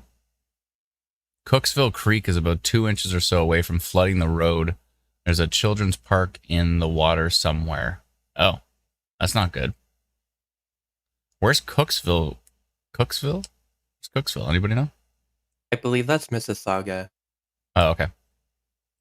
Yes, it is. Yeah, that's not, I see. Yeah, that makes sense. Mississauga getting big time flooding.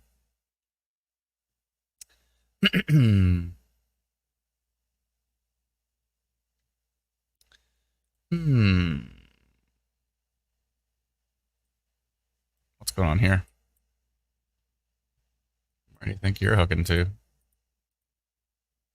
Almost looked like a bookend vortex. It actually was a bookend vortex, right here. It had definitely a bookend look to it. And then it's kind of getting softer, but it's still interesting. It's still got something going on there. Keep an eye on that one. I'm going to leave my significant flooding polygon for Mississauga area, the significant flooding reported. But I'm going to get rid of that rotation one.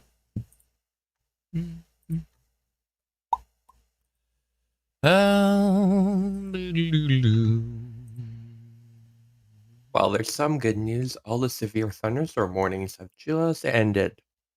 Oh, that's good news. We still have the tornado watch in effect, though.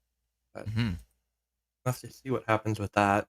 Yeah, I don't know if they're going to keep it going or probably keep it going, assuming that things will get a little strong. I know, like, basically the models have been talking about like 4 or 5 o'clock mainly. Yeah, but the main area is further to the north of the current tornado watch if there is True. Later. That's right. That's true. What about this polygon I've got for Niagara? Looks like this whole thing is donezo. Yeah, Niagara's gone. Looks like that weekend, which is good. So still trying to watch in place. This could be a little water spout over the water right here. That little might be a little water spout action. Kind of looks like a little supercell. Is it? Which way is it going? Oh, it is going to the northeast. Okay. Well, that's actually worth watching. Gotta pay attention to this. It's got a hook. And it's got a tiny little bit of rotation on it. Might want to go minor rotation on this one just because it's gonna reach land pretty soon. And looks like it's getting a little more intense. Look at the wild bookend hook on this one.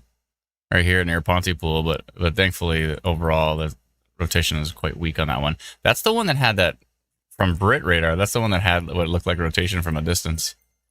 Yeah, this is it from a distance up here from Brit.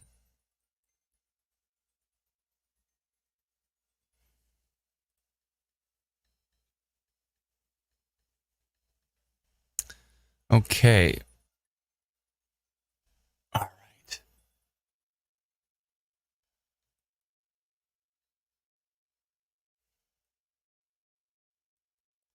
Yeah, I think I might go minor on this one. I think so. because it looks like it's strengthening, and it's going to be right over like Oshawa pretty soon. And those folks probably want to know about it. So I'm going to do that real quick. Quick. I might just do a little polygon for our friends in the Oshawa area on this storm. Do something like this and like this. While you're doing that, Adam, I'm going to bring up a comment I see from Melissa in our YouTube chat there. Okay. People are asking if we'll be covering Ernesto as it gets close to Newfoundland. Well, you've been covering it. Yeah, but you mean like live? I wasn't sure if you were planning on going live. That would be kind of a late Monday. Late Monday? I think we're going to be live anyways late Monday, because I think there's isn't there a big time Manitoba thing going on Monday? Honestly, I've been hearing I've been hearing some chatter. And stuff. I heard some chatter about Manitoba for Monday, so we might actually already be live anyways for that. Okay. So maybe. Let's see how badly you can butcher town names in the Avalon. Newfoundland names? Oh, that's going to be so bad. I will be here to support you. Thank you. I appreciate that. It helps a lot. All right, I'm going to go minor rotation on that storm coming out, because there's a hook. There's a little bit of minor rotation. So we've detected minor rotation on this storm over Lake Ontario, tracking to the northeast into the Oshawa area, etc. Okay, and the timing here is 3:04. Looks good. Sending now. All right.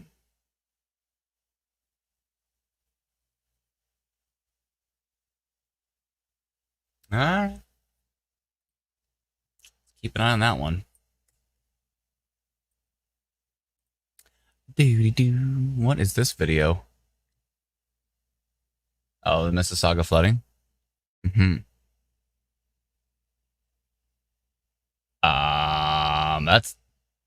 I would be shocked if that was not the driver.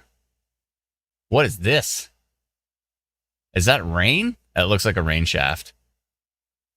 But it's got a pretty funnily looking look to it. Highway 7 heading to Guelph 5 minutes ago. Is that the passenger? I think that was passenger. It looks like rain. Sure has a funnel look to it, though, doesn't it? Pretty sure it's rain, but let's go take a look at that storm. Hold on. Was it Guelph? I think it's at Guelph, right? Yeah. Okay, I'm not seeing anything exciting. I think it was just rain. That's quite the rain shaft, though. Very skinny. Not often you get rain shafts that skinny. This Orangeville cell has 4% tornado risk on it. Interesting. Oopsie. 4% TOR. Let's see if the storm tracks are at the lunch. Yeah, they're a little bit at the lunch there. Yeah, it'd be so nice if I could just tweak those in real time. It'd be cool. Ooh, we could train a model to take in my tweaks. And that'd be interesting. Training model. Let's see. Still got a little bit of a hook on that one. Good. Oh, we just got an update. Hello, little hook, little baby hook. That is definitely a little baby hook right there. Isn't that? That's not where we just got that report, was it? There's a little baby hook on the one we just got that report. And there's a baby hook here. There's baby hooks everywhere. And this one is kind of something's going on. This is Jones Baseline / Highway 7 heading to Guelph. Alana may know that area better, so I'm not sure where that is. Highway 7 going into Guelph, east of the city. Okay, east. Oh, the Oshawa rotation looks like it's weakened, and the little hook that was on that one weakened as well too. So that's good news for the Oshawa area. Still 4% tornado risk on this cell, and it's got a tiny baby little hook. I think I probably want to do minor rotation. I'll do a very small little minor rotation on this one, because it's got a little baby hook on it. Let's see here. Probably nothing, but let's see here. Okay.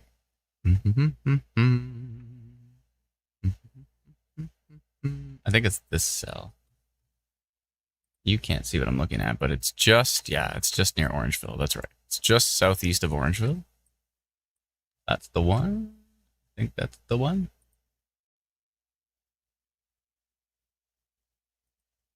I think that's the one. Okay. Aha. Okay, I got it. All right, so this way, going this way. I'll do a very small little minor rotation on this one. Okay, let me just take a peek at that. Don't want to include Orangeville in it because no issue for Orangeville.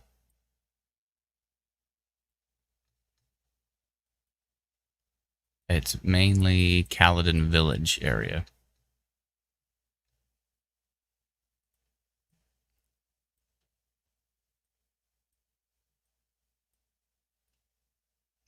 Okay, and it's going mainly to northeast towards like Palgrave area. Okay. All right. So Caledon Village heading northeast towards Palgrave. Okay. Minor rotation detected on this storm near minor rotation and a hook echo detected near Caledon Village, tracking northeast towards Star is one place, and Star and potentially Sleswick, Star and Sleswick. I'll just say etc. Okay, and the timing here is 3:10 exactly. Cool. Okay, a little polygon on that one just to let folks know that there's a little something going on with that storm. Little minor rotation detected.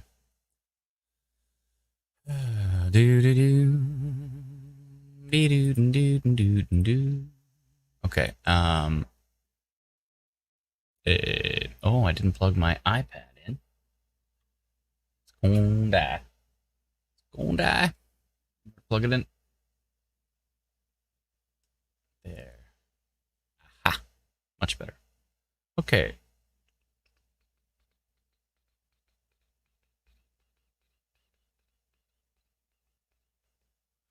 Yeah, I think that Gulf storm did weaken a bit, which is good news. Lots of flooding. Mississauga. Still seeing more reports coming in of that. Should be getting a new radar update relatively soon. What's going on over here? More storms coming in from the west. There's some storms in Essex County now. They don't look very exciting. They look quite boring, which is good. Like boring here? We prefer boring. We don't want folks to be affected by dangerous storms. We'd rather things be okay. Eastern Ontario, there's a lot of storms popping up to the east, but I don't think the environment's that strong out there. So there's a lot of storms, but nothing's too exciting at the moment. Just a little storm near Bancroft. Overall, percentages are pretty low. Little one in Dorset. Huntsville. Storms all over the place, but overall the risk is pretty low.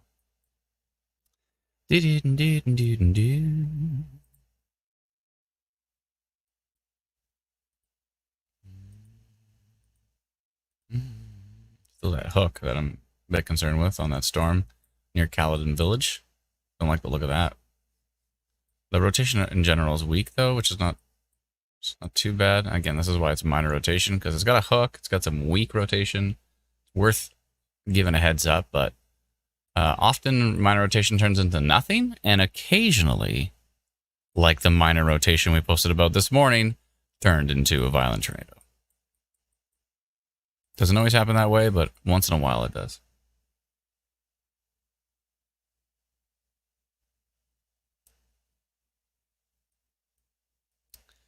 Storm going into Quinte West area.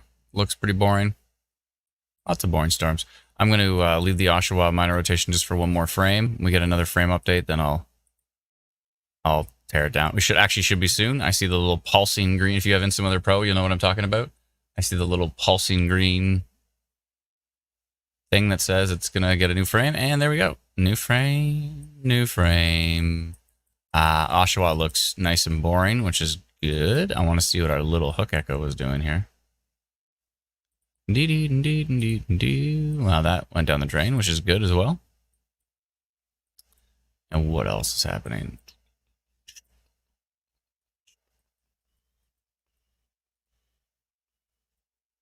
Also, storms seem pretty weak, pretty relaxed. Yeah, only a 2% tornado risk on this Oshawa storm. Relatively low. Yeah, I think I'm going to scrap that storm. Or sorry, that polygon with a minor rotation. I'm going to scrap that. So Oshawa got minor rotation, but now it's weakening. So I'm going to kill that, which is good. Everything else, I think I'll leave at this point in time. And let's jump in the comments and see what everybody's saying. Midland has a rib fest on today, says Kayla. With Midway, I've delayed going due to forecasted storms approaching, but every time I check the app, the storm has moved back another hour. LOL, I think I'll just go and have fun, and if it hits, head home. Yeah, I mean, right now, I think Midland's fine. The storms are quite a ways away at this point. I think we're expecting kind of the Midland area maybe around 5-ish, maybe 5, 6-ish, somewhere in there. So I think you're all right. Did Guelph have a tornado? No, it was air. So AYR area.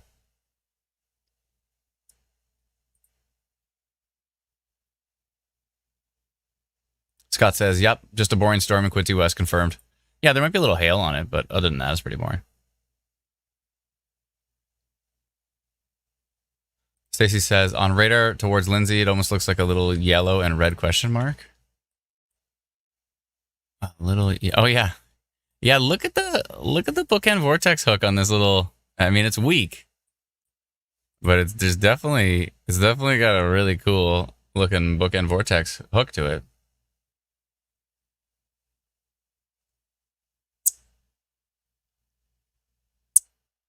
All right. We'll continue to watch. It's what we do. I think this Orangeville one went down the drain too, in a good way. The minor rotation there. It's pretty boring now. Good. I'll wait one frame with it. Excuse me. It was a late night. Late night, early morning. You know, those classic times. I'm singing the ringtone that I have for something. It keeps going off, so I keep hearing it. It's like by the sea. Adam, check out the pictures that just showed up from Ontario Storm Report. Is that drone footage? Aerial shots of the tornado we had in air this morning. Holy moly. Oh, I see. It took out a chunk of the roof there. Is that from... that's the Home Hardware? And it took out the whole roof on that, whatever those big silos are there.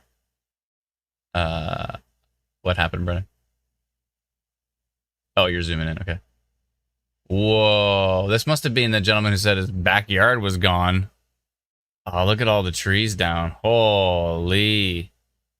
Yeah, quite a few houses affected there. A bunch of shingles torn off there. Trees down everywhere.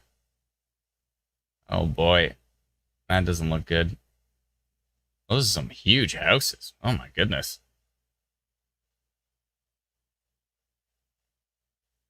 Those houses are ridiculous. Yeah, look at all the trees down. Wow. And chunks of roof ripped off. It's giving me EF1 vibes, but we'll see what ends up happening. But that's kind of what I was thinking too. Yeah. Yeah, I did a little bit of digging of like what kind of wind speeds you would need to get a train to tip over like that. and suggestions were about 130 kilometers per hour, which lines up with an EF1. Yeah, sure. Yeah, it goes. Doesn't it go all the way up to? Decide. Does it go 175 was the EF1 that threw the roof at me. That's what Dave estimated the winds were at, 175. I think that's about the almost the highest end. I think at like 180 is, which is end. Yeah, because 180 goes to EF2, I think, or something like that. Yeah. Yeah, that sounds about right. It's roughly around there. Because the Barry tornado was an EF2 a few years ago, and I would say the damage was definitely a lot more severe than what's shown here. Even though this is really severe, but it's not like houses completely torn apart. I think we have to consider too is those big monster multi-million-dollar homes that it hit. Those are really, really well built, right? Like those roofs didn't come off. A bunch of shingles came off. It looks like some of them are covered in like cedar shake too and all that kind of stuff. Like those are expensive roofs. But they they're really, really well built. So when you have really, really well built houses that have hurricane straps and all that extra kind of stuff, then chances of those roofs coming off, you probably need like EF3 for them to come off. So or like pretty high end EF2. So that they'll take that into consideration, though. They really do. They really take in the engineers at the NTP take into consideration, how well built the structures are, and so they'll take that. But look at all the trees around that are just like thrown all over the place. Massive trees that are just taken down.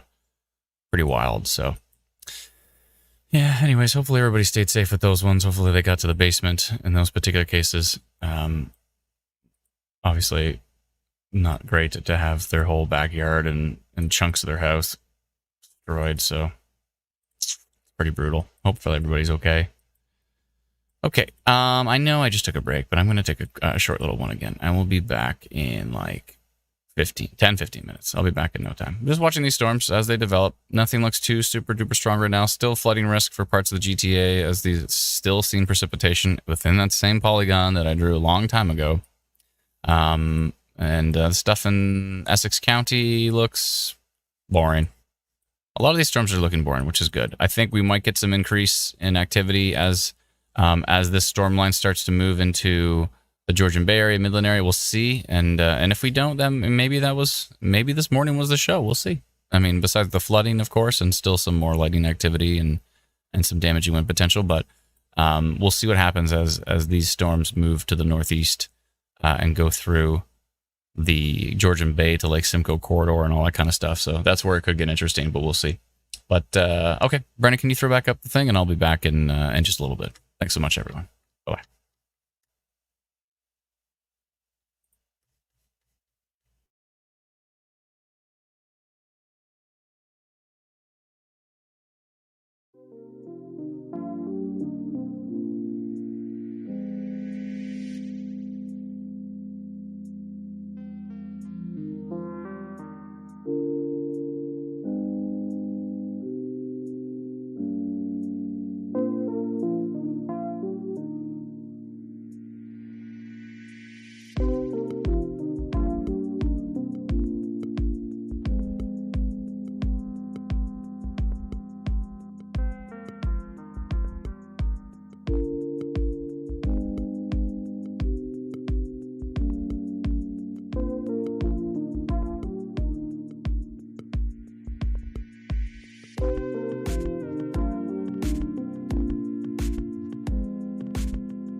Storm has passed, the time is now to go to bed. You can do it somehow. The storm is gone, and maybe it's not too long until you rest your head, get some sleep, try to dream of something sweet.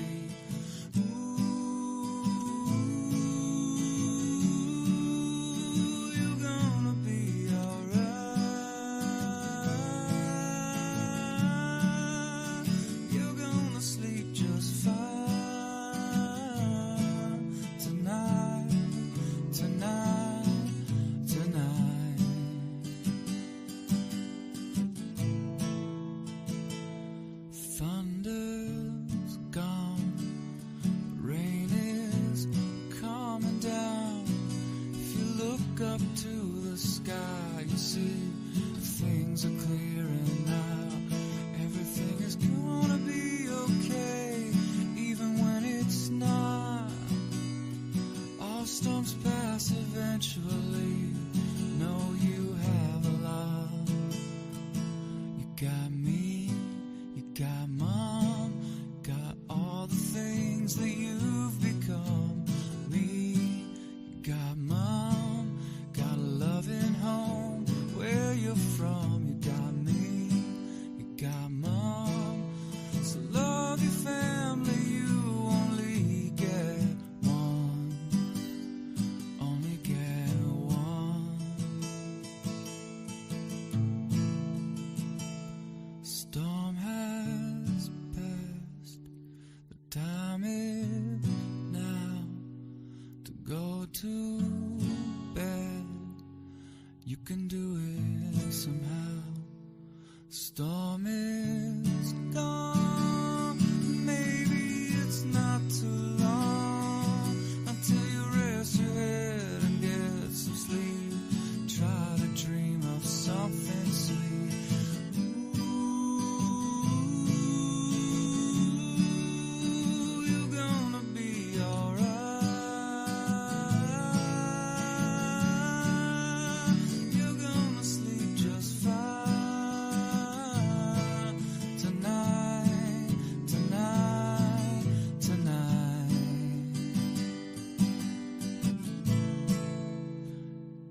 Sleep just fine.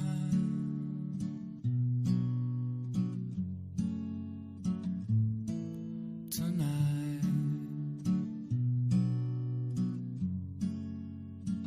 gonna sleep just fine.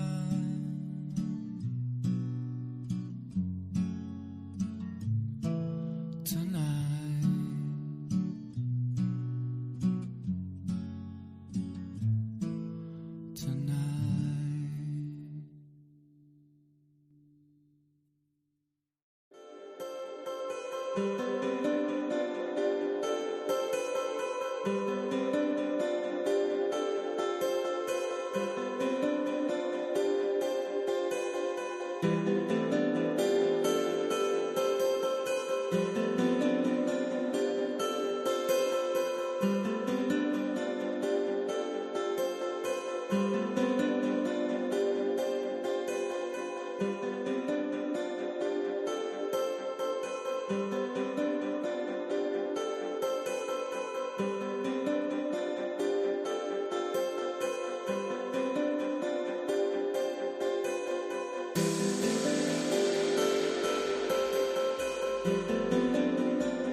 Hey, hey, hey. I'm back. Back for more. All right. What's happening everywhere?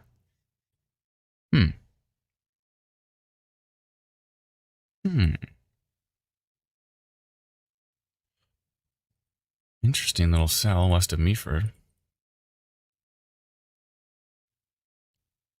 Something going on.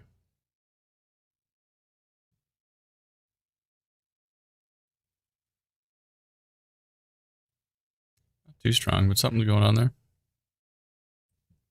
Machine learning is not that excited about it. 0.01% chance of a tornado.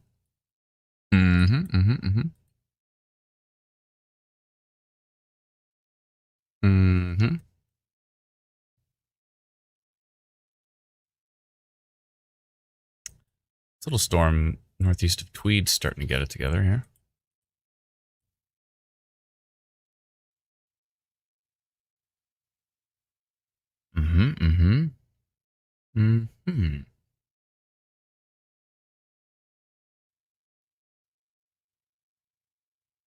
Oh, special marine weather statement from the U.S.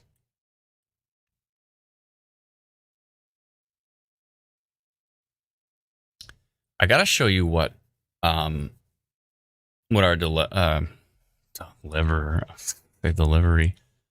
guy. Sorry, our developer. I gotta show you what they sent me the other night. What they have already finished working on for Instant Weather Pro. 1 second here. It is pretty cool. A screenshot. I was like, what? I'm pretty sure those are the words out of my mouth. What? Okay, let me open this in a new what the? Oh, I opened it in the same browser as Instant Weather Pro. Perfect. Oh, it's too big. Oh, can I make it smaller? Okay, there you go. So on Instant Weather Pro, when you click on a polygon, in a few days when we push it, which is probably Monday night or Tuesday, you'll be able to. We'll do a test with it quickly first on our staging test. So probably like Tuesday, Wednesday ish. Now you'll be able to click on any polygon and you'll get these drop downs for every every potential alert or custom notification from us, you'll have that. So you'll be able to see all what's available you click on any location where there's alerts. So, hey, how about that? Isn't that cool? Sweet. How come this is full screen? Oh, I see why. I understand. Let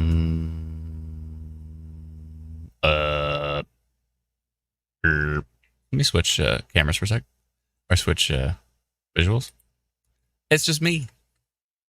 Why am I so short? Hold on a second here. Can I extend me? Oh no, that's the background. Why am I so short? I should be less short than this. I know why, because I had it in like standing mode. Hold on a sec. If I click, why can't I adjust this? Ah, that's why. There we go. See, I'm not that short. It just, there, that's better. Move me up a bit. Okay. Sorry. Let me just get that ready and go back to life, back to reality. Bum, bum, bum, bum, bum, bum.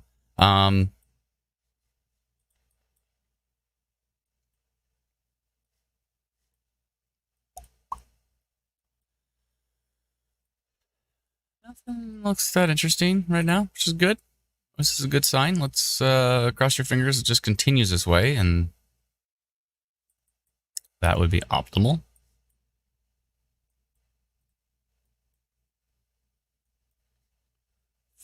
336. We should get a new radar update pretty soon.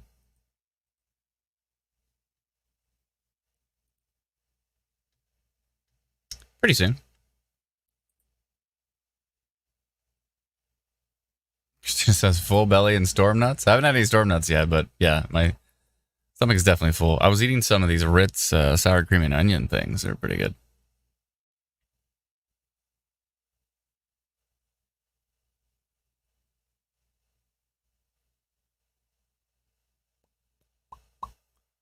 Let's see here.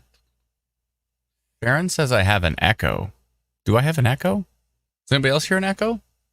Maybe, Sharon, you might have it open in you might have it open in 2 windows, maybe? Whoa, look at the flooding in this photo. It's not great. Stud says, push the button. Yeah, it's all coming out. It's all good. You're going to have the storm arrows, and you're going to have you'll have the storm arrows, and you'll have the details when you click on any alerts. I think what I was initially proposing to our dev team was to... Uh-oh.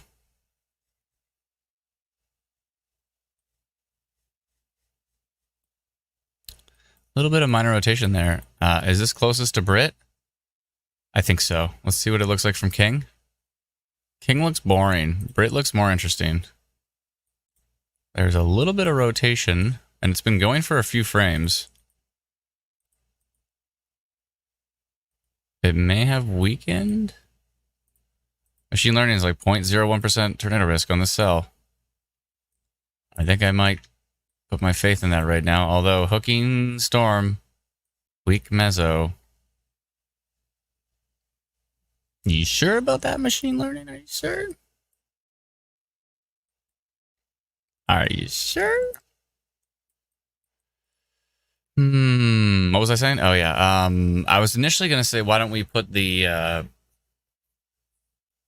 storm risk right inside of the alert drop down thing, but it's pretty complicated to do that, and we want to make sure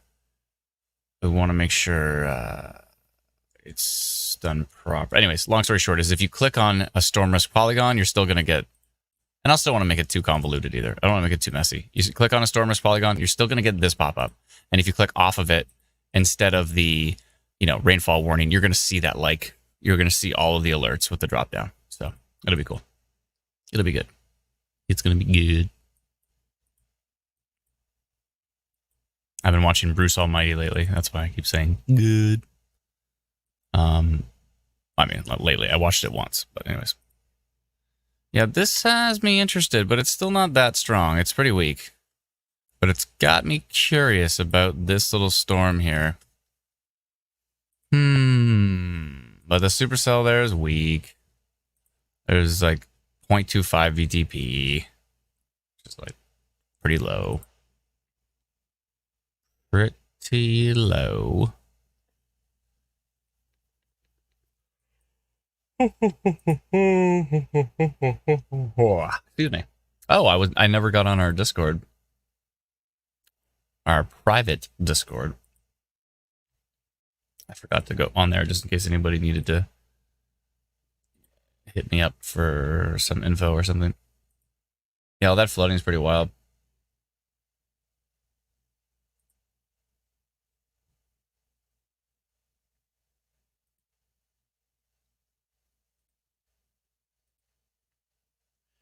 Good. Oh, we never looked at these storms at 3D. I still, something about this still makes me want to go miner on it. Maybe I will. It's like the smallest area ever. That's it. I'm doing it. I just want to go miner just on that little tiny little, like a little tiny part of Western Meaford or something. That little peninsula right here. Can't see it, but it's in the background. Let me just see here. Right near Georgina Beach. I wonder if it might turn into a water spout. Could be. Okay, I'm going to go miner just on that one. It's like the tiniest little area. I just want to make sure they know what's up. Even though AI is like, no, it's not going to happen.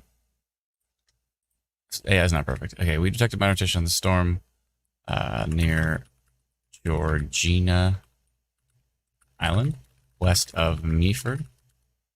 Is it Georgina Island? Or Georgian Beach? Where'd I get Georgina from? Georgian Beach. Where'd I get island from? Georgian Beach. On this storm. That's tracking to the northeast towards Georgian Bay. The timing here is 3:47.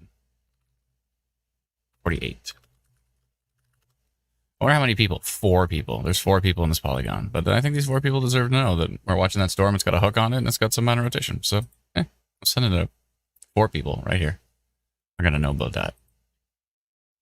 All 4 of you. Okay.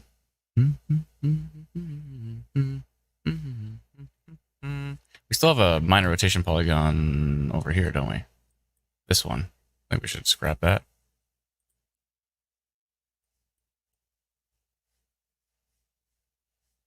Yeah.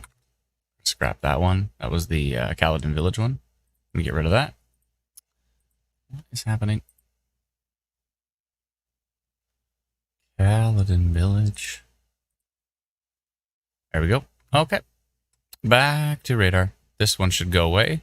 This tiny little one should pop up right here. Look at Brit on that one. You can see it from Brit. The little. I mean, the tornado this morning only looked this week. It looked about that week. It didn't look that exciting on radar. It really didn't. These hybrid, we get these hybrid tornadoes here. Dr. Still's always talking about them. Hybrid tornadoes. So they're kind of a hybrid probably between, they're usually boundary based, but they're a hybrid between a landspout and a supercell tornado. They kind of connect the dots between the two. We get some interesting little hybrids here, which is very tricky to deal with. Often they don't look that great on radar. And the ones that happened in the Niagara region recently, those ones were really weird. They said he's never seen anything like that before. It's just a weird thing. Just a weird tornado. And there was like multiple tornadoes. Very strange. That is strange. I wonder if that's going to become a little water spout. Maybe. All right, storms are finally starting to come up towards the Barrie area. Slowly but surely.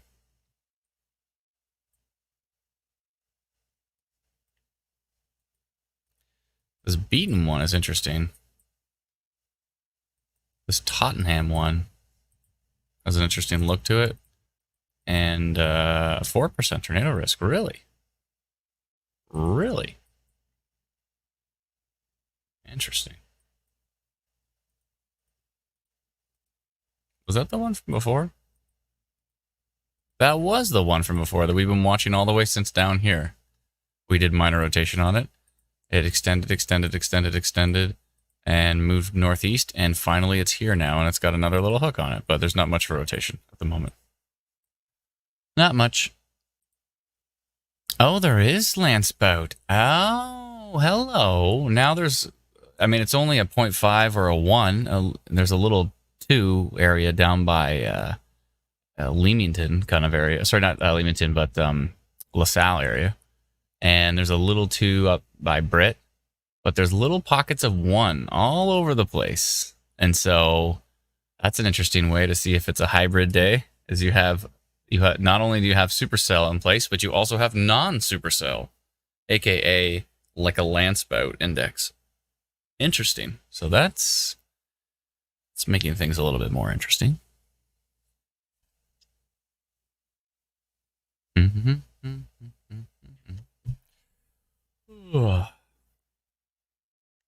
Oh, storm nuts.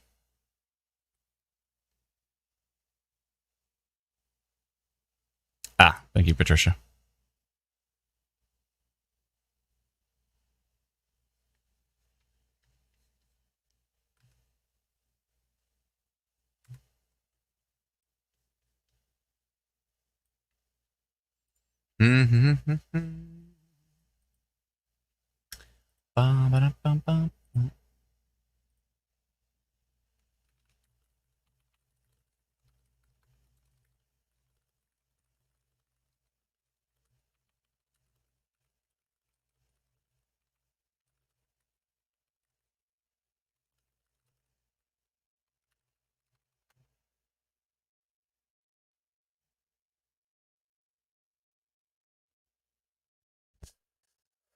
Looks like our team member Lindsay she's in London today with friends.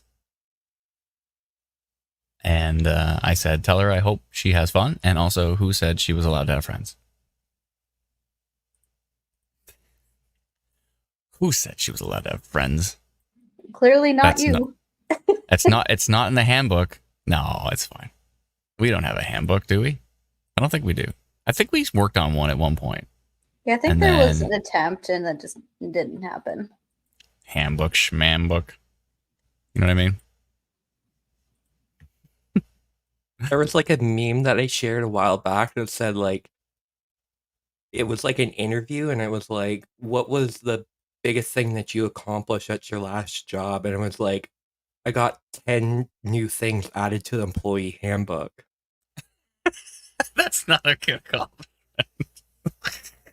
Did the person get them added, or is it because of the person that they were added? I'm thinking more of the latter. Yeah, that was the joke. That's great. Because of me, 10 new things were added to the employee handbook. Looks like Sarnia is going to get some rain.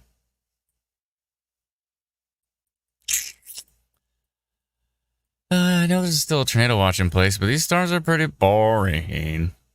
Boring. We might have to maybe go into hybrid mode and just kind of wait to see if anything really kicks it up a notch. Because me scrolling around and looking at rain clouds is not what I consider compelling content. You know?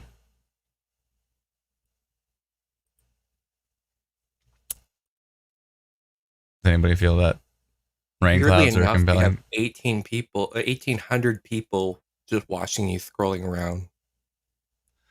1,800 people watching me scroll around at rain clouds. Mm-hmm. Yeah, it's nobody hears an echo. So I'm so far behind in the comments. I think Suds was asking me if I have ADHD. It's never been diagnosed, but I'm pretty sure we can do some crowdsourcing here to figure it out. We can just ask. We just do a poll. Bren, do not do a poll on that one. Do not do a poll. I think it's kind of obvious at this point. Yeah, It's pretty obvious. There's a really good shirt I literally want. said that you just need to take a copy of one of these live streams to a psychologist and have them watch it, and you'll get diagnosed on the spot. On the spot, for sure. If there's any psychologists out there, let us know. If you can just give me a diagnosis in the comments, that'd be great. There's a really great shirt I want, which says "Try and do the poll." Do the poll. There's a great shirt. Actually, maybe don't do the poll. Actually, I'd like to see. Do the poll. So does Adam have ADHD? He's never been diagnosed, but I think when I was a kid, though, I'm pretty sure. Yeah, I've told the story before, but I'm pretty sure they said we should probably put him on Ritalin, and my mom was like, nope, and then so I didn't get it. Although Brennan's been trying to convince me to get on it.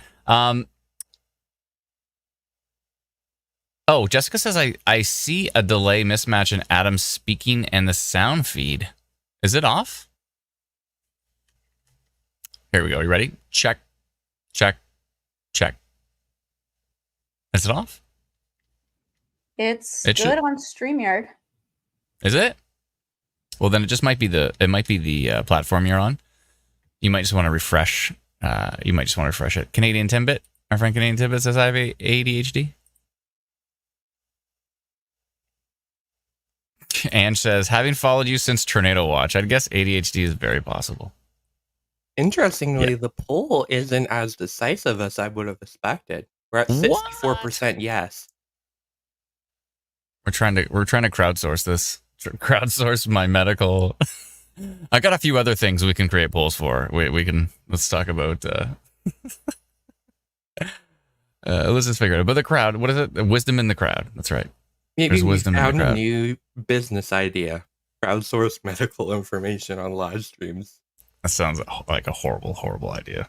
By the way, I'm not going to tell you what the idea was, but it's funny you say that, because last night I was with my wife's, it was my wife's cousin's husband's birthday.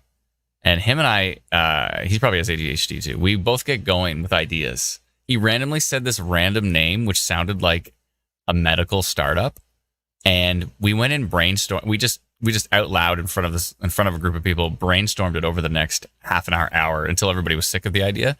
But everyone agrees that the idea is like a multi-billion-dollar idea. I'm not going to go into the details of it, but I love how you're explaining this. That exactly proves that you have ADHD. Potentially. You know what's interesting is, the t-shirt I want. There's a t-shirt that has the AC/DC logo, but it says ADHD. Oh, I've seen that. And then it says highway to, hey, look, there's a squirrel. So I'm going to get that shirt. We can make a better version of that. 58% yes. Dude, we can make a better version of that t-shirt. It says ADHD with it's the 80 AC/DC symbol, and it's got like the lightning bolt in the middle, right? But then it says highway to Squirrel Depot. Mm-hmm. It's even better. Highway to Squirrel Depot. So much better.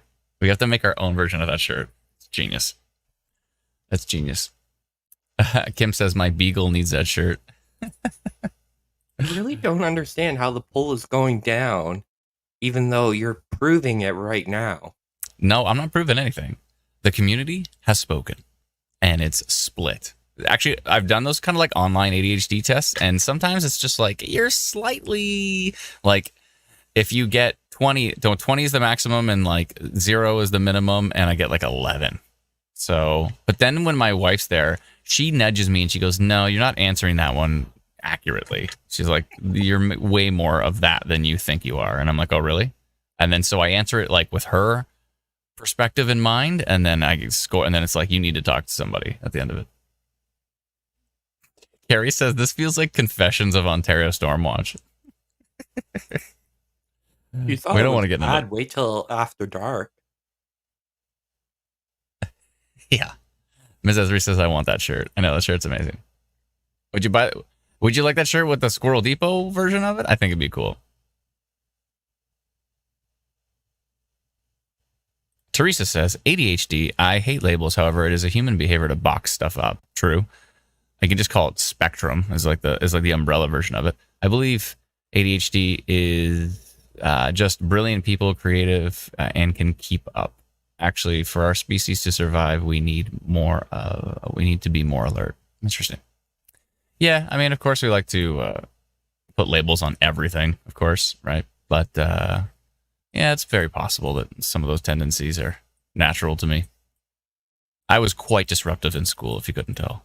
I told myself I was a class clown, but eventually, I don't know if I've told you this story, but I remember this vivid moment where I was like making jokes in like grade 11 math class, and people are like, dude, we are actually trying to learn this stuff because we actually want to like become scientists and stuff. And what are you doing here? And I was like, well, that's a good point. What am I doing here?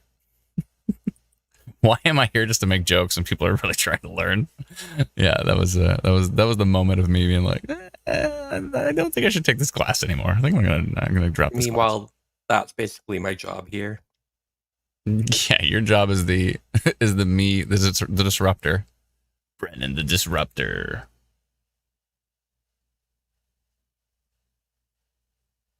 Oh no. Oh dear. Oh boy. Anyways, I'm not going to talk about that. Ooh, what's this? This looks interesting. Markville Mall just now? Oh, it's just an interesting perspective on it. It almost looks like a little bit of a wall cloud, but it's just a really low hanging. Coming in with you need help. You need help. Which one, Brendan or me? Or both? Probably both. Everybody's asking about Peterborough. What's going on in Peterborough? Anything? It was like a little rainstorm. Carrie says Hurricane Debbie reports with Brennan. The two of you scare me. Yeah, Deb says both. I'm glad we've clarified that. Oh boy.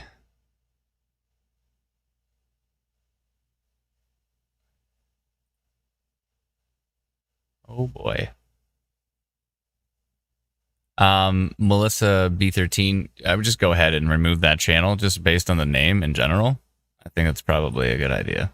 I'm going to delete your comment though, because it just emphasizes their name, which is not very family friendly. Cloud says, who names these hurricanes? I think it's the national, or it's NOAA. It's NOAA in the US. World Meteorological Association. Oh, the WMO names them? Yeah, the WMO. Wow. Interesting. Because they have it for all the major oceanic basins.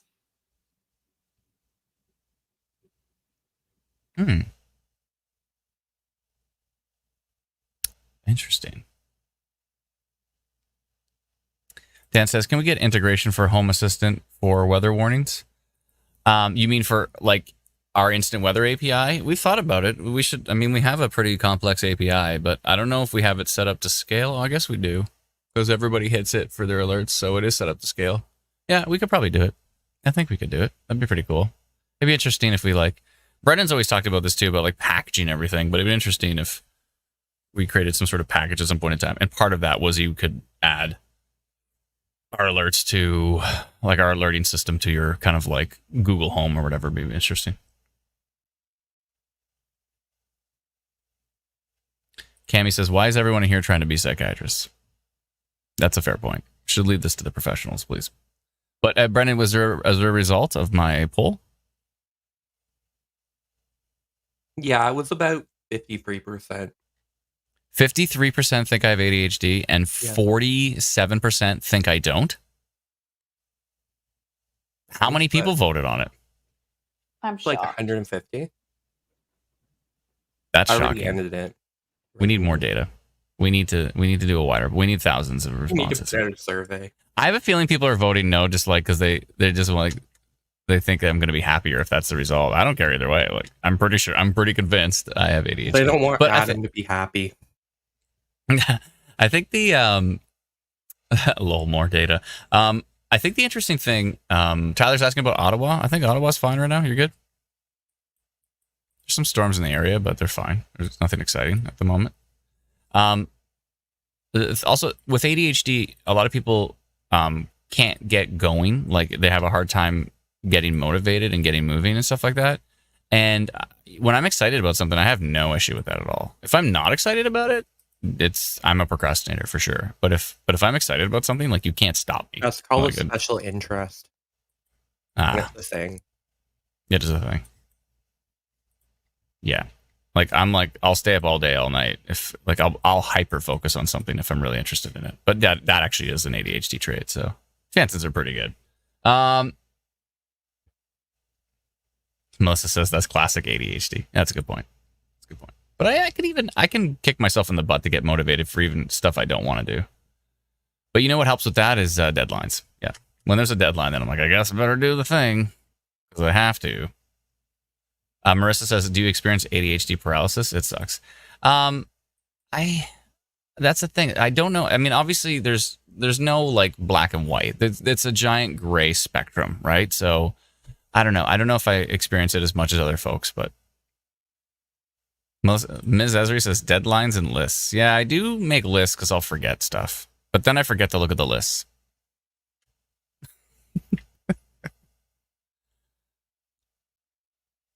Brian says 80% of the 43% have ADHD. Everyone who said I don't have ADHD has ADHD is what he's saying.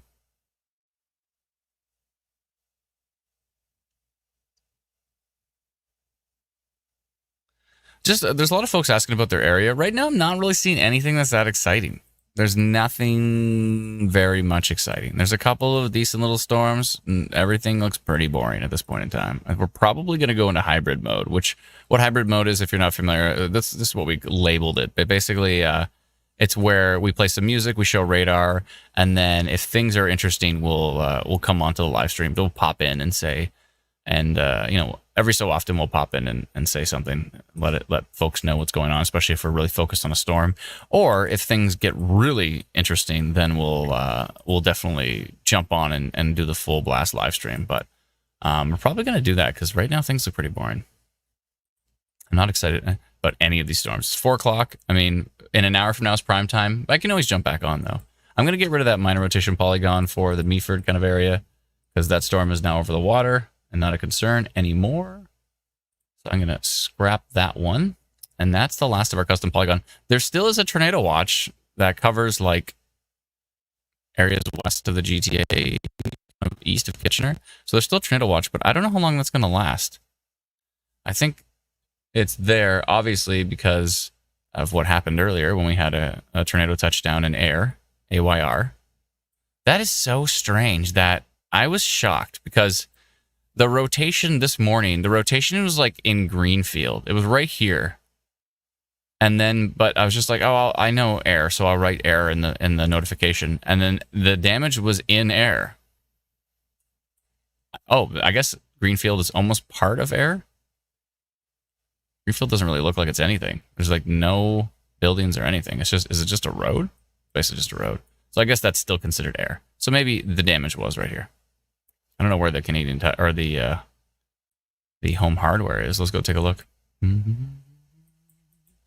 Where's the home hardware? Can we see it in here? Maybe in here? Was it in here? Tim Hortons Foodland. What's this? This looks like something. North Dumfries Community Complex. I don't know. Yeah, Anyways, I just looked it up, and it's right at Greenfield Road and Northumberland Street, so right where you were. Oh, right up here? It's right here? Yeah, right there. Home hardware. Home hardware. Okay. See? Okay, then that makes sense. So I'm glad I didn't say like Greenfield. I said air because this is actually still considered part of air. Because this is like air right here, right? So that makes sense. Okay, so that's where the rotation was, and that's exactly where the tornado was. So that all makes sense. Okay.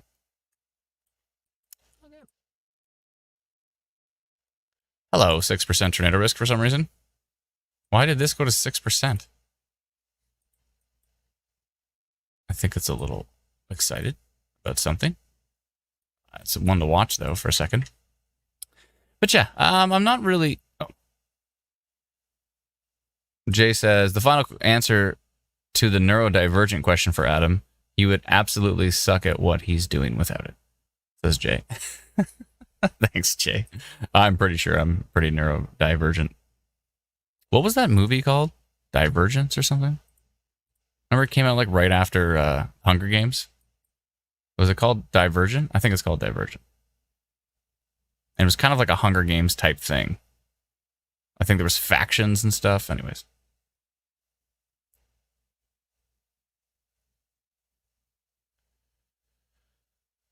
Divergent, says Ms. Ethery. Oh, okay. Environmental says, I prefer neuro spicy. That's funny. The only reason I don't want to stop streaming right now is like these little storms here that I have a feeling once they get up to like the Midland area are going to be interesting. I don't know why I have that feeling. Okay, I'm going to go check some model data first. Check in the model data. If the model data looks boring and the radar continues to look boring, we're going to go into hybrid mode. But if it continues to look interesting, this whole system is spinning. That's why these storms are looking interesting. Oh, and it's going to be spinning tomorrow as well, too.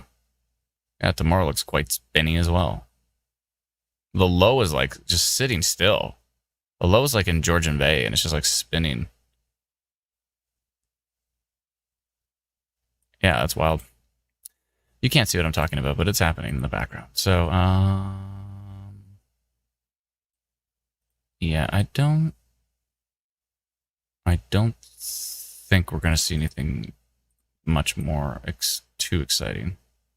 Let's see some stronger wind gusts, maybe moving into Niagara and maybe into Prince Edward County, but that's about it. Lots of strong winds possible south of the border. Yeah, not really seeing. Oh, we could see. Oh, okay. Could see some strong winds north of Prince Edward County, maybe. I know I just said that, like Prince Edward County area, but it could see maybe a little microburst this evening. So that might be worth watching. That looks like almost like east of Peterborough, kind of Smith Falls area. I know you can't see what I'm looking at, but I'm looking at things. Things are happening in the background. All right, yeah, I think we go into hybrid mode. I think it makes sense. I'll keep an eye on when those storms fly over around 7 or 8 o'clock, and for sure. I mean, I'm going to keep an eye anyway, so I'm going to have radar on me the whole time. Oh, there's a little bit of rotation over Georgian Bay. Let me go look at that. But I think it's going to be pretty weak, and I think we're still going to see continued, if there is anything, it's going to be pretty brief. That little bit of rotation right here over Georgian Bay. Remember, we thought that was going to turn into a water spout? It might have. Might be a little water spout right there west of Christian Island, heading up towards Perry Sound, Bala area. Oh, see, that got even more interesting right there. Yeah, a little bit of rotation over Georgian Bay. Stream doesn't want me to leave. And I don't mean the people. I mean the universe is like, well, a little bit of rotation. Just give me little hooks. A little rotation. Okay. I'll watch for a second. Universe.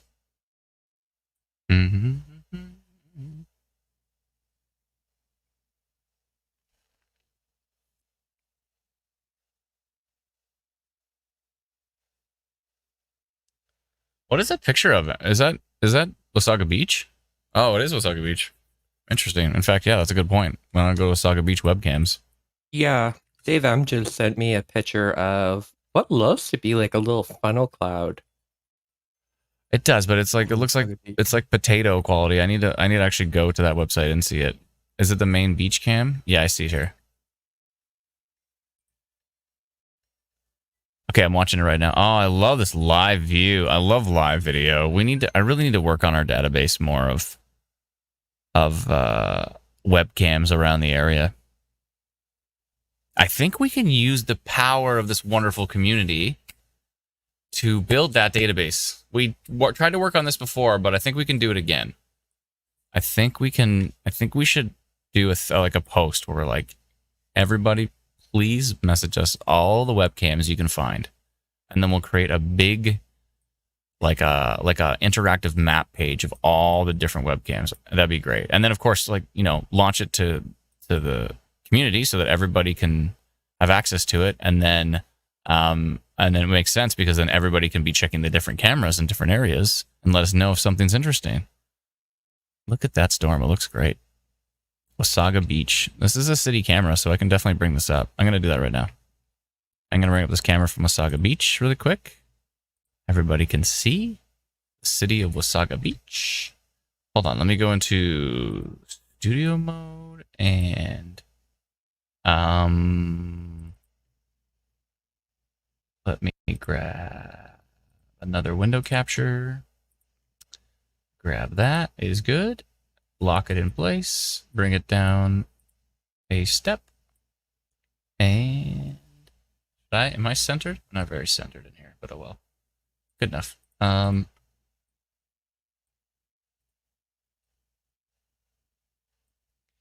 enough. All right. I'll transition to that one. What is it? I have that set as Twitter report. Okay, so if I go to Twitter report, there we go. Wait, I'm way too much of the screen. I'm out of here. Peace. So that's the live shot right now from Wasaga Beach. You can see that storm over the water. There's something, oh, I stopped it. There's something going on back in here. Might just be rain sheets though. But if there is a water spout in there, it's probably back in there. Somewhere in there. But yeah, there's Wasaga Beach right now. It looks pretty empty, which is cool. Head back to Instant Weather Pro. Pretty empty there, yeah. Oh, Lori says town of Wasaga Beach. Did I say city of Wasaga Beach? Marissa says, I think there's a funnel forming on the sunset cam in Wasaga Beach. Is that the camera I just showed? Oh, that was the camera I just showed. Okay, yeah, that was the sunset cam. Yeah. Aggressive Fish Lover says, can we refresh CCR? Have you seen the rain? Have you ever seen the rain coming down on a sunny day? Boom, boom, boom, boom, boom, boom, boom, boom, boom.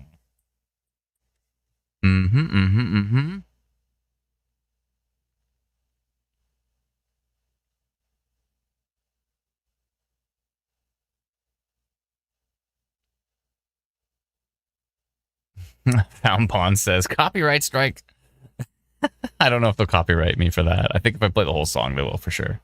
And they don't even give us a copyright strike if I play the whole song. If we play the actual recording,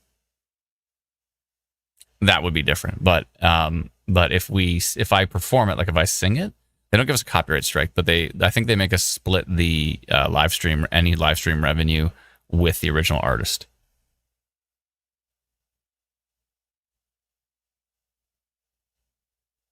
Matt says, Adam, are you sure it's ADHD and not hypochondria? Not that much of a hypochondriac. A little bit. Obviously. It was an intense 4 years there, but mostly I'm pretty chill. Tycon Rad says Dorset Tower Cam. Are you telling me just a camera for us to add to the list? Or are you saying that there's something interesting on the Dorset Tower Cam? Can you confirm that, please? Is there any storms near Dorset? I guess there is. There's a storm right here. Oh, it's a decent storm, actually.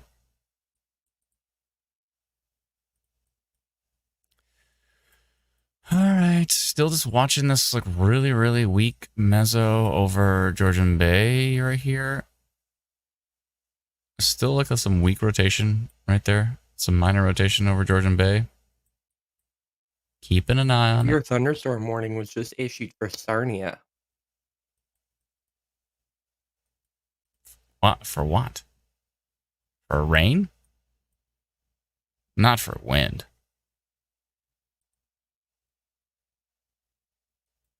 For wind?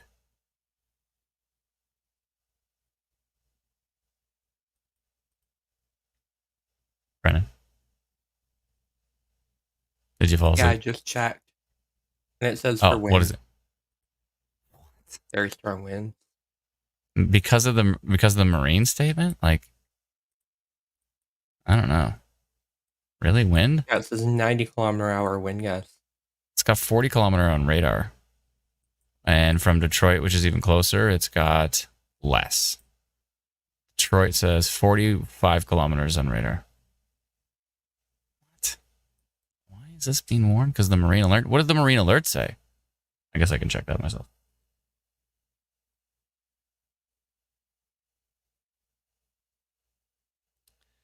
Someone told me long ago.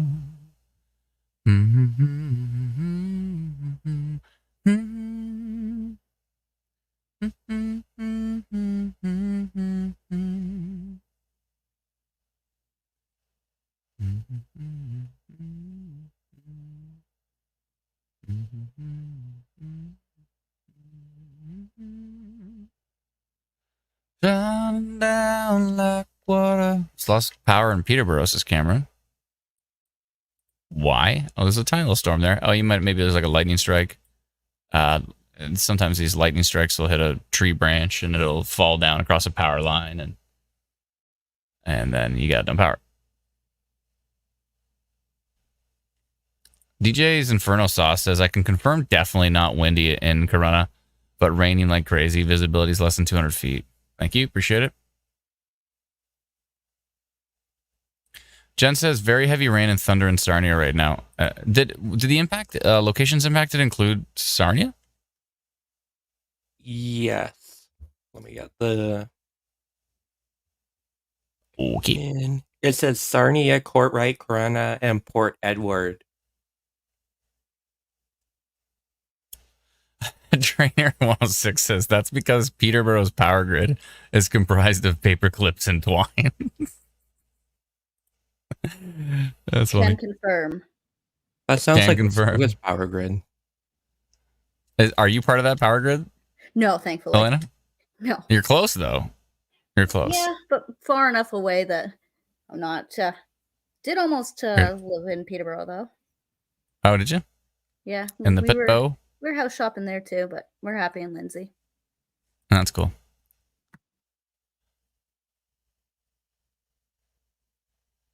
Miranda sees something on that webcam. I'm going to go take a peek.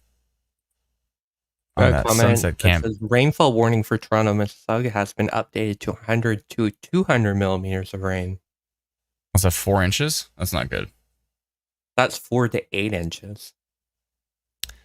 Well, 200 is 4, right? No, 200 is 8. 100 is 50 is 1. So no, 50 100 is 2. 50 is 2. Oh, 25 is 1. He's right. Yeah, 25 is 1. 50 is 2. So that's 100 to 200. So that's up to 8 inches of rain. That's not good.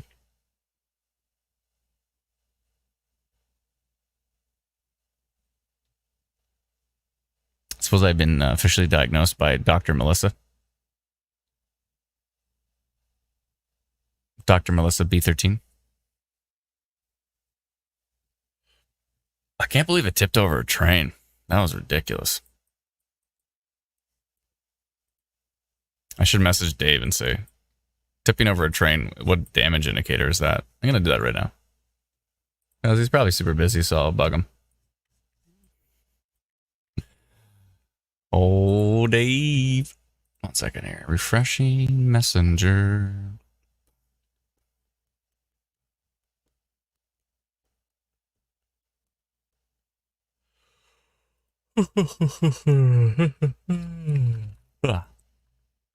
Is a train flipping over a damage indicator or no?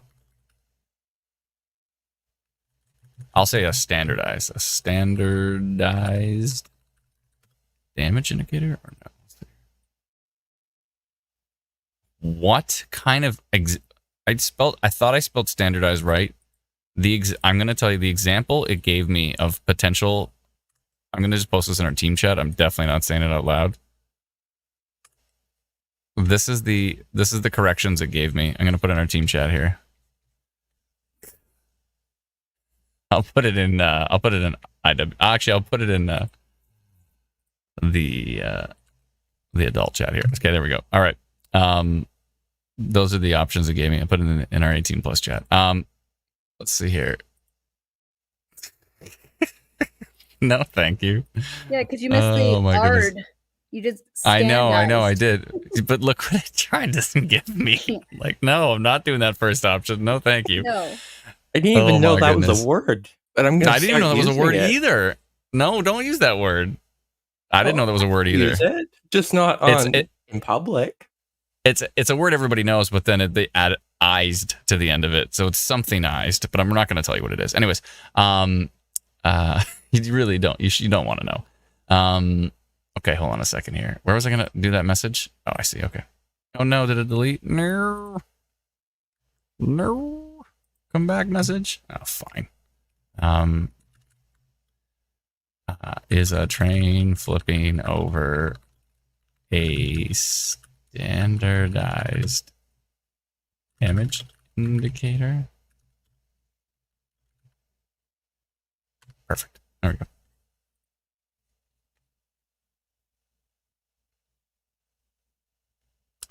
Yoshim says, water spout off of Wasaga Beach. Are you there, or are you just watching the cameras? Let us know. I don't see anything from the cameras. I see like some rain shafts that could be misinterpreted as a water spout, but I don't see any water spout. Watching cameras now. I think you're seeing a rain shaft. I mean, it's possible. It is possible that there's a water spout. Miranda, you sure? Did you take a screenshot? Miranda thinks she saw a water spout on that camera as well, too. To be fair, there could have been a water spout on that cell, because it did definitely have rotation. It's getting weaker now, but it definitely had rotation, a decent amount of rotation for a bit. So I'm not saying it's not possible. I just didn't see anything on the cameras. I saw nothing. All I saw was rain shafts. I saw something that looked, remember when we watched the camera, like low-hanging kind of rain shafts? What do you think you're doing there? Tiny little storm. Doesn't want me to stop the live stream, I guess. Wants me to keep streaming.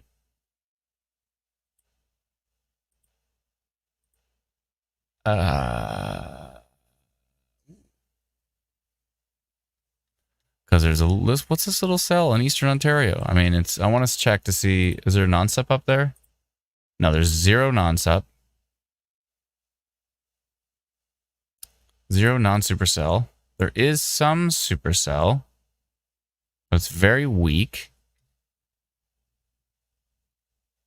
Got to keep an eye on this though. 1%, eh? I want to just keep a close eye on this Stittsville, southwest of Ottawa, this little cell here. And keep an eye on that for a couple frames. There's like barely any environment up there. Chances of it doing anything is probably pretty slim. But I want to keep a little eye on it for a bit. Still tons of storm. I mean, still lots of precipitation out there. Oh, the Sarnia storm finally has a polygon around it, and it says 4% severe wind risk. Yeah, I don't know what that thunderstorm warning was all about, because it looked pretty weak on radar. It's interesting. Maybe there was like an observation, a surface observation that had the strong wind gusts or something. Maybe. I don't know. A little storm over Peterborough. Yeah, there's basically lightning and heavy rain at the moment. Right now there's still more storms that are inside. Remember I drew this polygon like, 2 hours ago or something? And I said, significant flooding reported.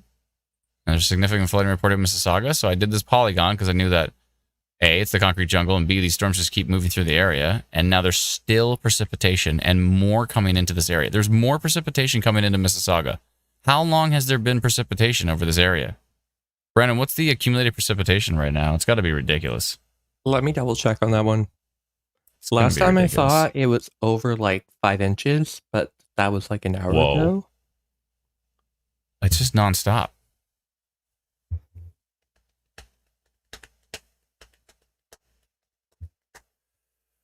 Oh yeah, I forgot. It's at about 6 inches right now. Oh my goodness. 150 millimeters. Oh my goodness. Yeah, when you hear something like 6 inches of rain, you're like, that doesn't seem that bad. And it's just like you just imagine on the road, but actually 6 inches of rain ends up becoming feet of flooding in like low-lying areas.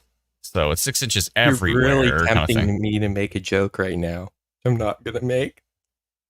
Brennan, I think you need to go see somebody. You're gonna need to see somebody about it. Yeah, you're out of control. Okay. You need to talk to somebody. I realized please. that I forgot to take my ADHD medication this morning, which kind of makes sense. Back to the topic of ADHD. So let's take that. Can you take it this late, or do you have to take it? Oh at the same no, time? I can't take it now, or I'll be up all night. Oh, I see. Okay. I understand. It has to be. It's more of a morning thing. I understand. Oh well, you'll get it tomorrow. It'll be fine. It'll be okay. You're stuck with me unmedicated for today. No boy, medicated and unhinged, Brandon. So yeah, there may have been a little water spout. I see that photo now where it's got like that. That's the one Brendan was talking about, where the one Dave shared, where it had like looked like a little spout coming out. And it could have been a little water spout, but it looks like that storm continues to get weak. Yeah, it's weakening even more. There's like basically no rotation on it right now. You want to keep an eye on this little Ottawa storm. It did weaken. What is with these storm tracks? They have a problem when storms are going north. They're like, look at them going due east, and the storm is going perfectly north. It is stretching to the east, though, so we got to give them something there. But that storm just weakened even more, which is good news. So just some rain into the Ottawa area at the moment. Not much of an environment there. Okay, I think that's enough. That's enough of what I've seen. Besides the significant flooding that's happening in the GTA, there's not much we can live stream about that, other than the fact that you're going to see photos and stuff of cars underwater. It's not going to be great. But I'm not seeing anything really sticking out right now as a strong, intense storm. The Sarnia one seems to be the strongest, and it's only at like 5% severe wind risk. So I think we're going to probably, I wonder what we should do here. Let me take a quick peek at, we did talk about Saskatchewan. We may cover that later. I do have to go perform at a wedding. Oh, Saskatchewan looks really good, but it looks really late. Like if this is 8, 9, 10, 11, there's like a supercell at 11 that kind of goes towards Regina area. That's like 11 o'clock at night. I'll probably be back by then. So maybe, you know what I think we should do? We're going to kill the stream. We're not going to go into hybrid mode. We're going to shut down the stream. But if things all of a sudden get really interesting in Ontario, there's a fairly good chance that we will come back. If there's a tornado warning or something significant, we may come back to live stream. And we'll see what happens with Saskatchewan, because if it's going to be that late, then maybe I'll just do like a solo late night live stream or something to that extent. Because I stay up pretty late, so I might do what you're solo. saying Maybe is Brendan. You don't want me here late at night. Basically, I just want to make sure that Brendan's not on there. Len, if you want to join, be my guest. But but for Brendan, probably best that he doesn't. No, I could probably do like a little 2-hour, 3-hour Saskatchewan thing, hanging out by myself. It's all good. I can do that at night. I don't need to tax everybody with that task. Be in bed so I can get up early to do more hurricane coverage first thing tomorrow morning. Fair enough. And we might be streaming tomorrow if Eastern Ontario looks as interesting as it did look yesterday. But the last stuff I just checked though, it looked actually like it more could be maybe around Georgian Bay again, if we had any rotation activity, because that's where the low is. But it might be to the east. It's hard to say. But anyways, we'll have to double check that. But I think for now, that was a run to stream as fast as we could, because of course there was a reported tornado. So we notified reported tornado. We jumped down here. We tried to go on live as fast as we possibly could. Prudence says air got a tornado. Yep, that's why we went live, because of that tornado. And we really hope everybody stayed safe. We haven't heard of any injuries, which is great news. Kyla says, do we have a New Brunswick page? We do. It's called Instant Weather New Brunswick on Facebook. So search for Instant Weather New Brunswick. All 4 separate words. But yeah, we do definitely have a New Brunswick page. We have an instant weather page for every province. So let's see here. Ms. Desiree says, I think you did pretty well, and EC did pretty good with the warnings. Actually, EC did great with the warnings. I was going to say that was very proactive of them, and it was on the ball. I have a feeling it was Brad. If it's not Brad, whoever it was, kudos. But I have a feeling it was Brad, and Brad's he knows how to spot rotation, and he's on the ball with that stuff. So He used to work for the Weather Network, and then he went over to Environment Canada. And I was very happy to hear he went to Environment Canada because he's on the ball with that stuff. So it's great to have. He's not always on the desk, but it's great to have him on the desk when he's there. So, perfect. Thank you so much, everybody. And I think that's probably it. Yeah, I think so. 1 second here.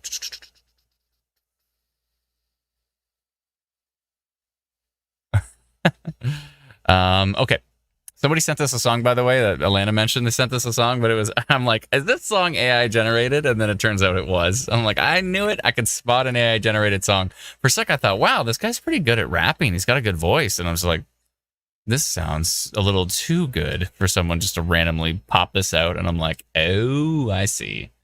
I understand now. Oh, there's a waterspout watch in British Columbia for the Strait of Georgia in British Columbia right now.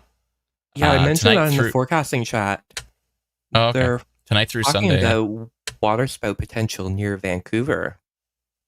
There usually is in the Strait of Georgia. There's been many waterspouts. So yeah, there's usually lots of stuff there. I Brenda, remember a picture a few. Brenda says yes, that's where I live. Ago. Yeah, I'm sure Brenda can tell us, but there's like waterspouts there like every year for sure. We've so many years in a row we've had waterspouts. Kind of in the Strait of. Is it always in the Strait of Georgia? Teresa says, everyone stay safe. And I vaguely remember one coming ashore and hitting the airport a couple years ago. Yeah, I was thinking that's right. That's the one I was That's thinking right. of. That was a weird one where it's like, two what? years ago. Vancouver tornado? That was a weird one, yeah, for sure. Something just but it makes popped sense. up over Georgian Bay. See that? Brenda says, no, not always Strait of Georgia, but usually. I see. Okay. What story popped up over Georgian Bay? What'd you say? I think it's squall warning. So that's probably for waterspout potential. There it is. Oh, yeah. There you go. They're doing a waterspout. Yeah, probably because of that cell. Yeah, but I think they're looking pretty boring. But yeah, that makes sense. You have a strong enough waterspout, it comes on the shore, it can affect, it can basically kind of sustain itself for just a little bit, but then it usually falls apart after that. And those classic waterspouts, not like literally just a tornado that happens to be on the water. That's a different situation. But when you have just a straight up kind of like fall weather waterspout or a fair weather, I like to call them fall weather because it's usually when they happen. Huge rainfall warning just went out for central Ontario. Oh, rainfall warning, really? Mm-hmm. Interesting. That's interesting. I want to take a look at the storm near Ottawa again, just quickly. Take a peek at it. Yeah, it's looking pretty boring. Okay. Still a tornado watch in place. I don't know how long that's going to last. I got a feeling they're probably going to drop it pretty soon. But because it kind of feels like things are calming down. You can tell things are calming down when IW Stormer starts to go all gray. When they're all gray, things are calming down. When they're in the bright colors, that's a different story. But when they go to gray, things are definitely calming down. I don't have my guitar. My guitar is like upstairs. I don't even think it's tuned. I had it last night. I was playing a whole bunch of songs last night. So instead of me singing a song, I'll just play a song of mine, which is this one. Brennan's got it all queued up. There we go. Time is now to go to bed. You can do it somehow. The storm is gone, and maybe it's not too long until you rest your head, get some sleep, try to dream of something sweet.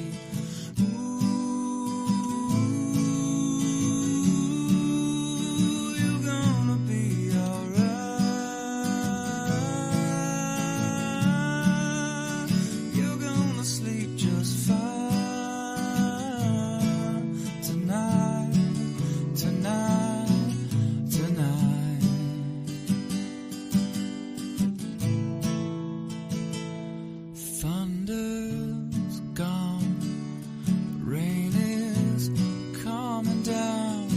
If you look up to the sky, you see things are clearing now. Everything is gonna be okay, even when it's not. Hope everybody stayed safe today. Storms pass eventually. Know you have a lot. You got me, you got mom, got all the things that you've become.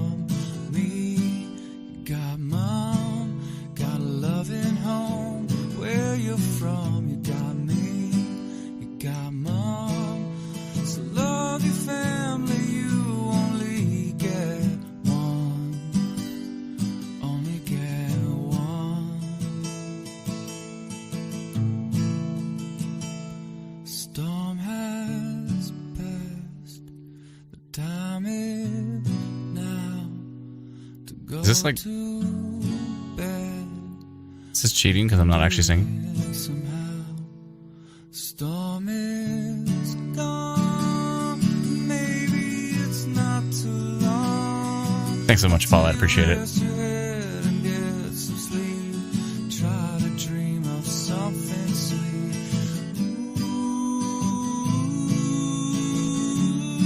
Ooh, you're gonna be alright. Karen said, squall warning in Mississauga. Does it come on land? It's for the water.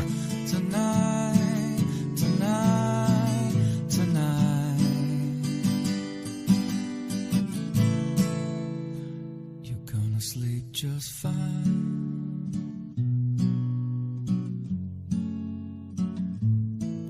Tonight. Matt says, something's missing. No cheese, no drinking nuts. Budget cuts? I got my storm nuts right here. Always got my handy storm nuts. I'll drink some nuts. Because we're not trying to get you to choke on nuts. A safety hazard. It's fine.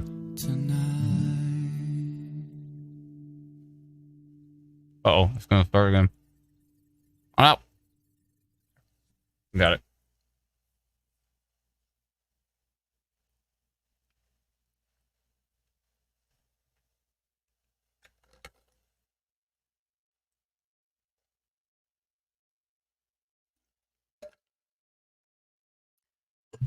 That's better. Okay. Thank you so much, everybody. We're going to shut down the stream for now. I've got a feeling that tornado watch is not going to last very long.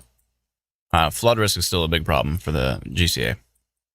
Big problem. Still precipitation in that same polygon that I haven't moved yet. I'm glad I posted it. Hopefully give folks a heads up. The flooding was going to not only continue, but expand. And that makes perfect sense. Looking at that little storm near Ottawa, I'll keep an eye on that one.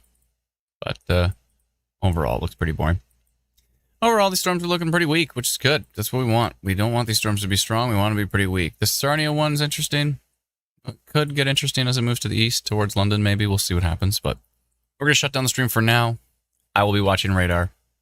We'll be watching radar. We'll be paying attention closely. And if things get interesting again, then we may jump on live stream again. And if I have enough energy later on this evening, I may go live in Saskatchewan if things get pretty interesting out there. Although, because it's so late, things might be elevated. It's hard to say for sure, but nevertheless. I just saw latest radar estimated rainfall totals. Yeah, up to 160 millimeters. That's a lot. Oh boy. Yeah, lots of precipitation in the Mississauga and to the northeast into Etobicoke That areas. would be, if that happened over Pearson Airport, that would probably be a one-day rainfall record. I believe the last one was 110, I want to say, was the record. Oh, like during that big flood of 2013? Yeah, 2013. But the one, I want to say last month, I can't remember. I think it was last month. I think it was last month. It was like 90 millimeters. So 150 would be like almost double. Getting close to what?